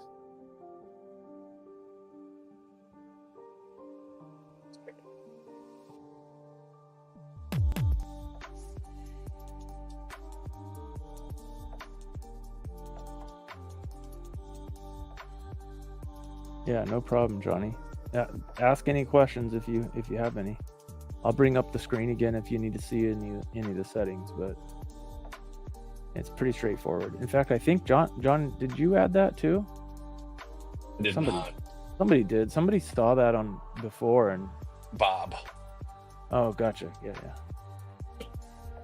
the tinkerer.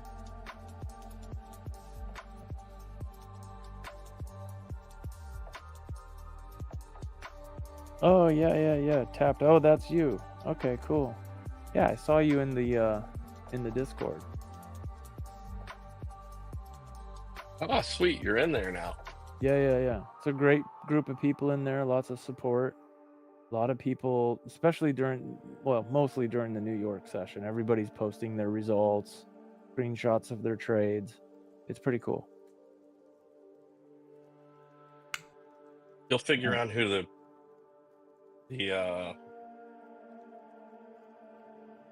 kind of the top traders around the room. You'll figure out who they are pretty quickly. Oh, yeah. Tomorrow you'll see Plutonium and Whiskers posting their results. Those guys kill it. Eddie B, Curtis, those guys are all smashing it every day. I think I remember back, it was like August, and Whiskers, it was like 10:30 in the morning, and he posted his P&L. He's at like 95K for the day. Yeah, he's like, I'm done. All right, so let's watch my ATM here for those who haven't seen it work yet. So you can see the stop is down here at 115 bucks, minus 23 ticks. And the trade's up to $90 in profit right now. And so when it gets up to about, well, what is 28 ticks? About 130 bucks? No. Help me out, John. I suck at math.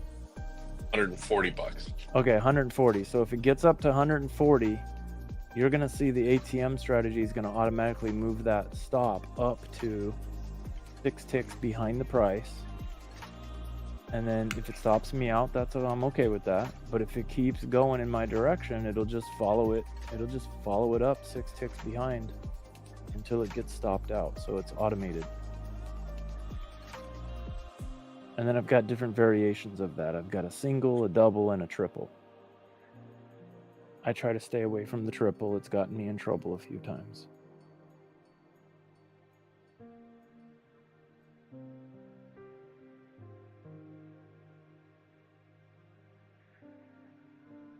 Yeah, that works too, Tapped. I did that for a long time. The problem is it would frustrate me when it would just come back a little bit, stop me out, and then go rip up to my take profit or even further.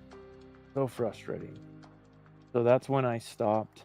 That's when I started developing this trailing ATM. And what was funny is I adjusted. So when it got up to like a positive 12 ticks, let's say, I made it my stop come up to like minus 18 instead of minus 40, right? So it pulls the stop up. But even then, it frustrated me sometimes. So I stopped doing that part even. Now I'll just manually. So this started like way down here. Where was it? Basically, it started at 40 ticks behind. So right about there. So 200 bucks. Let me go one more tick. So when I put this trade on, that's where the stop was, right there. And so my ATM always puts it at 40 ticks, but I manually grab it and I'll move it behind the cross or behind the Enigma or behind the Delta, whatever trade setup I'm working on. So in this case, I moved it right to below. I think I had it right below this wick right here. And in fact, we're so far up now, I would probably put it behind this wick, right? So I manually kind of lock in less of a loss if it comes against me.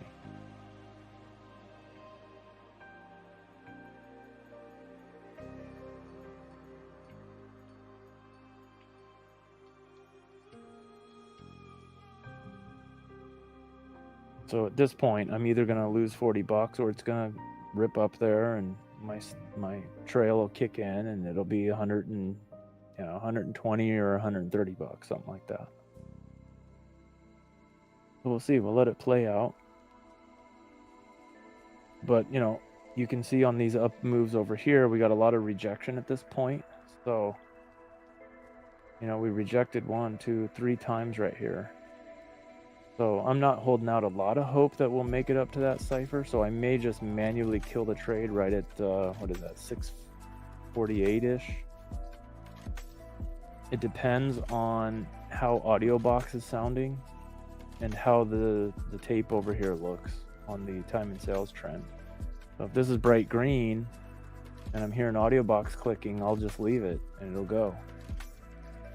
Johnny, that's a great strategy to be able to take a talented trader and then try to train yourself to see the same thing that they're seeing, because clearly he sees the market differently than I do. Yeah. I've had 100K days before, but that's when I'm just doing a sim account and I'm trading 10, 20 contracts at a time. So it's fake money. I just don't have the trading without consequence. Yeah, I can't do that. I don't have the cojones to do that in a funded account or even an eval. So AlgoBox is thumping against me here. I'm gonna write it out and see what happens. Yeah, 500K a day, and yeah. Me too, especially back when I first got AlgoBox. Man, I think I bought it on a weekend, which was stupid because I couldn't use it. I was in market replay though, just smashing, playing with it like it's funny. I was just gonna say like a kid on Christmas morning, but I actually bought AlgoBox. I think it was either on or near Christmas. I think it was the 23rd, something like that. Whatever the weekend was of Christmas, in 23. So last year, Christmas time, I bought it on I can't remember, Friday or Saturday morning or something like that. Couldn't trade. Probably good anyways, because I was brand new with a brand new system. But I was definitely playing in the market. I probably didn't sleep that night at all. I was so excited.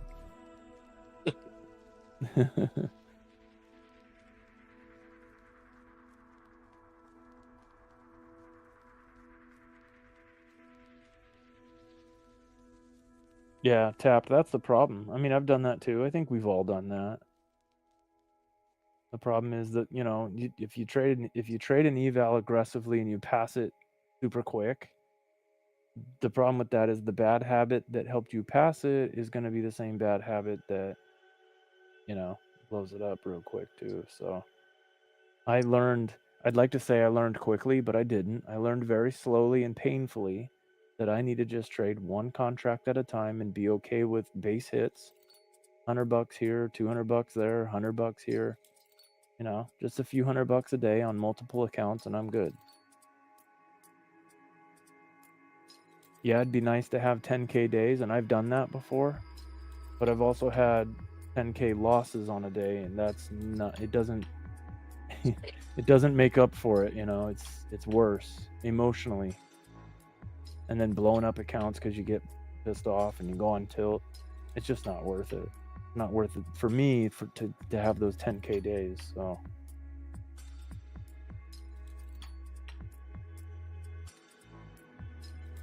yeah, Johnny, exactly. Market replay, flinging 40 contracts around. You're up 500K, but you've also been down 300K that same day. I remember I was having a blast with market replay. Because at the time, I was fairly new to NinjaTrader. I had used it before with other indicators and stuff. I wasn't very good. But I didn't even know about market replay until I started following Vinny and his videos and the training, the AlgoBox stuff. I was like, what? Market replay? This is crazy. So Vinny taught me all that through his videos and everything. I was having fun that weekend.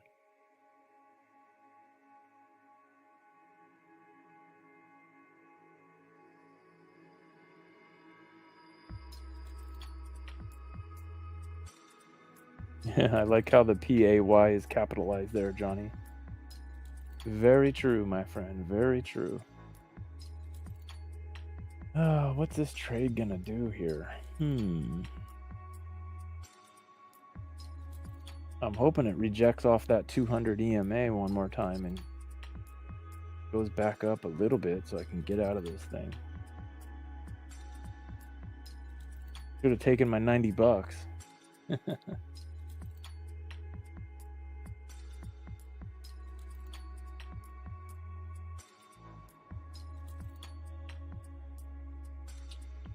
So how much market replay did you do this weekend, Jesse?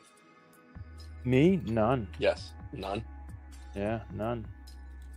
Not the answer I was expecting. I know. Well, I had a super busy weekend, and on top of it, with family stuff, and then on top of that, I was working with you a little bit. When was that? Yesterday? Friday night. Friday night. You know what?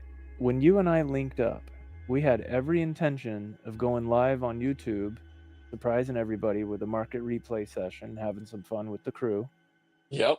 But we got busy testing and tuning, we call it in the sports car, muscle car world. We were testing and tuning at the track all night. I think we were on the phone for a few hours, man. Oh no, I know we were, because I got 2 hours of sleep Well, we got it before I straightened left out. for fishing. Yeah. Well, we got it all dialed in. I appreciate you staying up and working on that. But No, I think it's important that we do this stuff so that way. yeah. And So- I'll manipulate it so that way we can give maybe tomorrow I'll have a break from work and I can manipulate a way to zoom in on your charts. So that way we can do a tomorrow night when you come on and share your charts, we can make it like an eye doctor. Be like, this, A or B? 1 or 2? I think 3? if I had to guess, if we're gonna cut it down to just my 3s and 9s, then I'm probably gonna have to move my 9s down a little bit and move the market analyzer over there, because many people have commented on the market analyzer, and I think a lot of people like that time and sales trend, and a lot of people don't even know that that's built right into NinjaTrader. Yeah, probably not. And I like it. Since a lot of people ask about it, it's probably something we should keep visible. So I'll move some things around if folks vote for the bigger, the blown up screen. Yeah, I just don't want to mess with it right now. I run the risk of breaking something, and well, we don't want that to happen. Yeah, exactly. So anyways, back to the story. Thank you for spending time Friday night and getting us dialed in, and it was a great chat too. But unfortunately, yeah, we didn't do the market replay thing. We never got around to that. So that was my only time slot for market replay this weekend. My bad, brother. No. That's fine by me. I'm all right. We are. So I spent some time while I was doing some work for a client today. Spent some time in market replay, focusing strictly around the triple ready ups Mm. and being patient enough to wait for those plays. Because I will admit, I had a couple of those nice big days in market replay today. And what was even more amazing was the percentage. I had very, very few trades that stopped out. Very few. And I'm talking about trading over the course of multiple days. I can count on one hand how many trades I had that actually stopped out. Nice. Yeah, I was kind of taken aback by it. Now, admittedly, I was trading strictly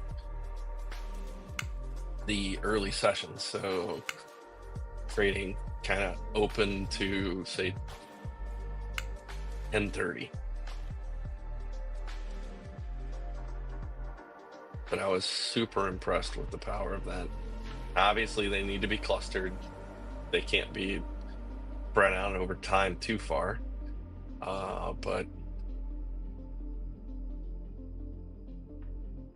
I'm definitely going to pay more attention to that now in my charts. That's for sure. Good. I'll have to learn from you. So AudioBox has been clicking. We're moving up here. I'm up 110 on this trade. It was just 120 a second ago. So I'm thinking about killing it. If we reject off of this level again, I'm gonna kill it. But this is the 4th time that we're coming up here and tapping this level. So I'm hoping. You're Which, by the way, 65% buyers according to yeah. Bookmap. Which, by the way, is the opening price of the session. So Right. We'll see what happens here. I think the news is kind of. I don't think there's much in the way of news tonight.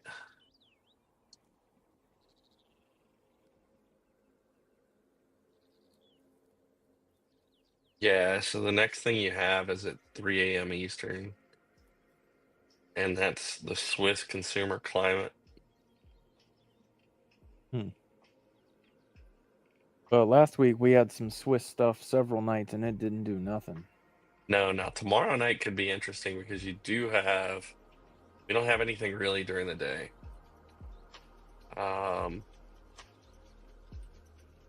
But you have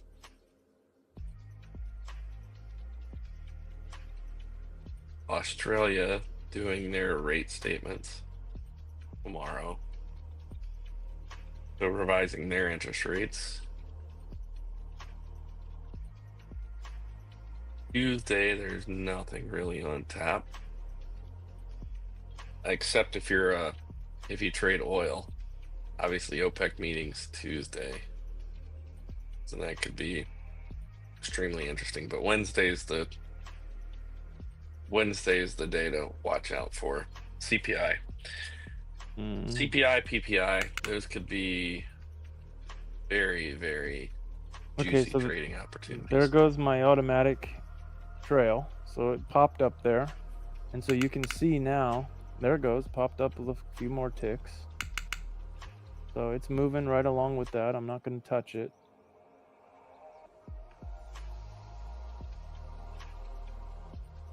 So it's at 27 ticks, $135. And it's probably going to get tapped right now. We didn't quite make it into that cipher PRZ, but we might. It might go up in there.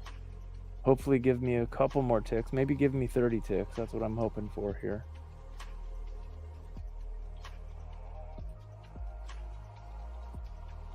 Come on, push, baby, push.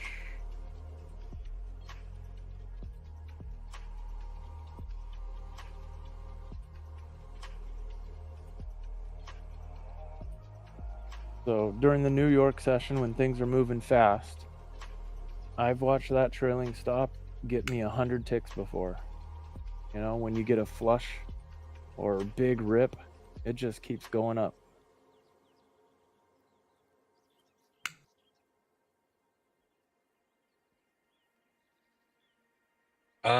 All-time highs were set tonight.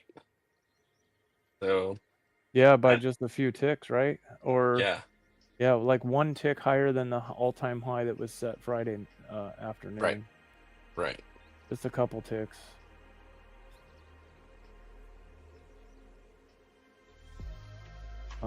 What does RN mean? Forgive me.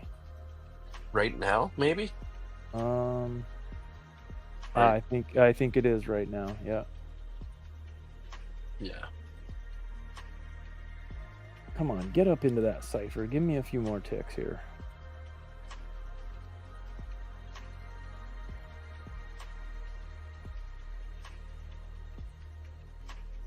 You're up 155 on the trade. That's a pretty good trade there for you. Yeah, I mean, I could kill it right now and get the 155, but let's see how this cipher behaves.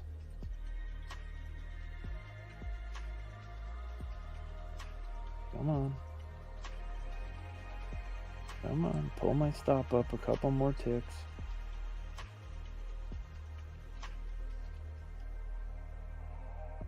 So by the way, where that stop is sitting at right now, everybody, 27 ticks is my average stop out. $135, right around there is my average. So I'm okay with that.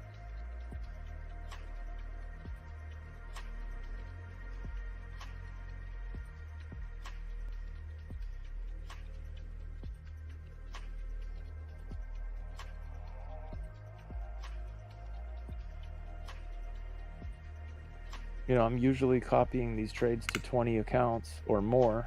Ooh, there we go. Are we going to reject out of there, or what are we going to do? Oh, okay. It ripped up a little bit. And so now this sim account is down 64, what is that? 64.96. It was down several $100s because of those test trades I was doing earlier. Somebody was asking some questions about the AlgoBox buttons. Remember, I was like buying a whole bunch. Yeah, that was tapped being really curious about the naked button. That's right. So I turned my copiers off and I was buying and selling a bunch of contracts, just testing out, showing how these buttons worked. So that's kind of cool. One trade just got me from being down a few $100 in the sim account to being down only $65.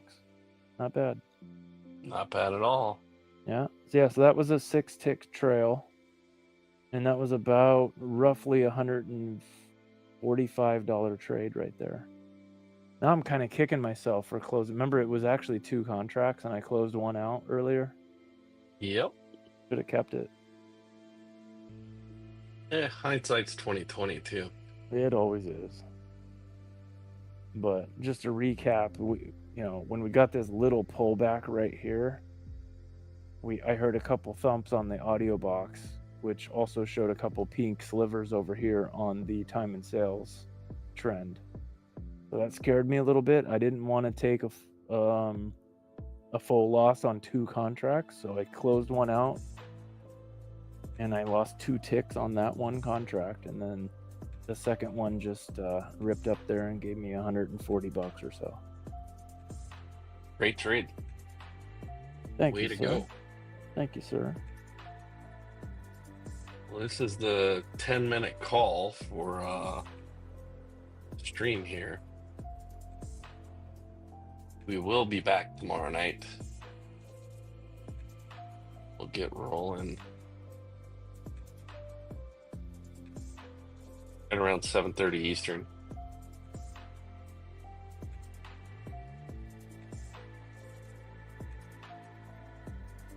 I mean, all-nighter. Hey, look, I've done it Yeah, John's done it several times. on In stream. fact, I remember one time I got up in the morning, you were still going, I think. After opening the Asian market, literally from open all the way through until just before, like right at 9 something, I had to kill it. But it was I've run them pretty long. Yeah, so that stopped me out and it's going to keep going. It just broke the back of that cipher, which means we're probably going to at least the top of this zone that I drew out. Probably going to go to up in here. Maybe even all the way up to the big cipher from this big pattern over here.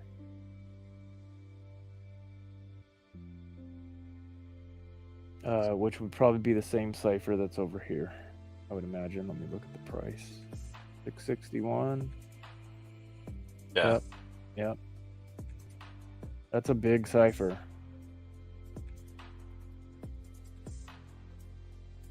Tap's trying to get to 654.75. Yeah, I think you'll get it. I think we're gonna go all the way to at least. Okay, so he's targeting right below that resistance level. That's a good target. I think we're gonna get there, right about there, which would be right in that previous shark. AlgoBox is clicking in your direction, sir. Yeah, I just heard the clicks. I think it's gonna go.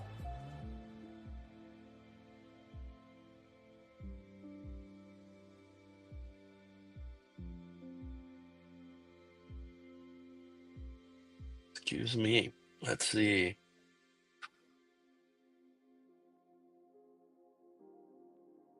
Tap, you're in Texas, right? I think he said he was in Texas.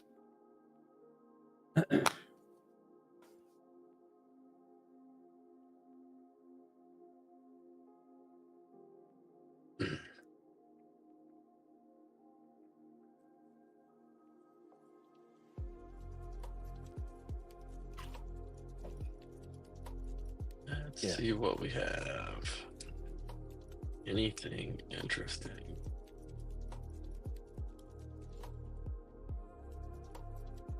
Definitely more buyers than sellers on the tape, right? Yeah. Oh yeah, look. Yeah, I mean, if I'm just looking at the time and sales trend, it's pretty much all green on the NQ. Yep. A little bit of red just came in, but nothing aggressive. Probably just a couple stops getting hit. Nothing major.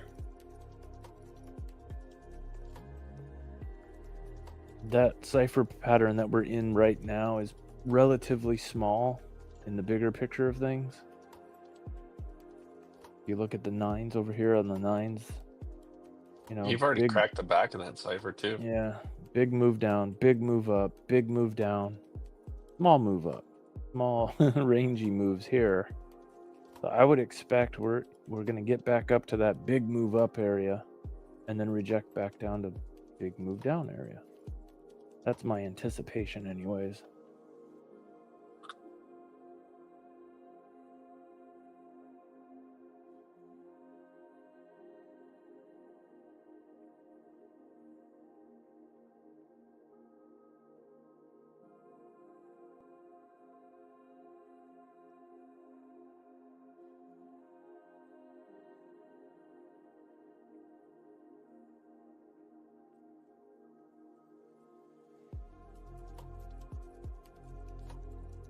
Jesse, I appreciate you hopping on here tonight. Definitely awesome to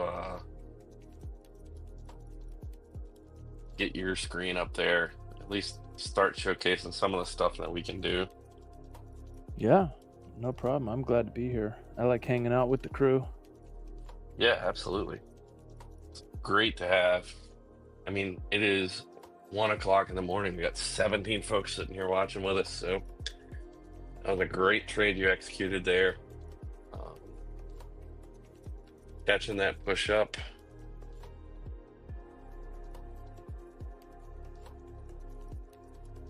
The daily ATR and target. So the target ticks is a custom indicator that I wrote, Johnny. That's a little more advanced. I could probably walk you through that and paste or somehow email you the code for it or something. We'll have to talk offline about that one. But the daily ATR, I believe, is an indicator. I think that's how I added it. Let me check it out real quick. I can't remember. Oh, I'm pretty sure. Yeah, so to get the daily ATR, so add another column and choose indicator, double click on indicator, and that'll add it down. And then for the indicator, you choose ATR, and then mine set to a period of 14 based on the type is day and the value is 1. So period is 14, type is day, oh, let me drag this down so you can see it. Sorry. So you choose indicator right here. You double click on it. It brings it down to here as a blank one. You got to pull down the indicators list and choose ATR. Set the period to 14, the type to day, and the value to 1. So it's going to give you the ATR of 14 one-day periods. Make sense? And then I've got the load data based on days, obviously, and I've got it going back 14 days because I'm using 14 periods. I don't want it to be pulling in data, daily data, more than what's necessary to calculate that, just to keep that market analyzer screen only using as much data as it needs. So for example, if you set this to 30, it's gonna load 30 days of data even though it's only using 14 to calculate the ATR. So I just make those two fields match to keep it minimal, and it works out pretty good. But the target ticks is a custom indicator that I wrote in NinjaScript, but we can talk about that one later. Essentially, it just takes the last 4 1-minute candles, averages out the ATR of those candles, and then divides it by 4 to give you it multiplies it by 4, right? Yeah, because it gives it to you in dollar value. So I round it to the nearest whole dollar, and then I multiply it by 4 to get the total ticks. So essentially, again, what this is saying right now is that in the last 4 minutes, we've moved, like, on average, the ATR has been 4 ticks. So that could be up and down, like 4 ticks. And I think that's about right, because we've just been hovering around in that cipher for the last few minutes. So it's really exactly. I mean, price is kind of stuck right where we're at. And I think, at this point, I don't know how much more movement we're going to get, at least on stream. But yeah, let's bag it on a great trade from Jesse on the evening. Great execution, sir. You'll see us setting up a stream again for tomorrow night. We will be back on and live at 7:30 Eastern. So hopefully we'll be able to get the rest of the crew around tomorrow night. So everyone that's here, please like, subscribe, and Jesse, again, thank you, and we will see you guys again tomorrow. Yep. Thanks, John. Thanks, everybody. See you tomorrow. Thanks, guys.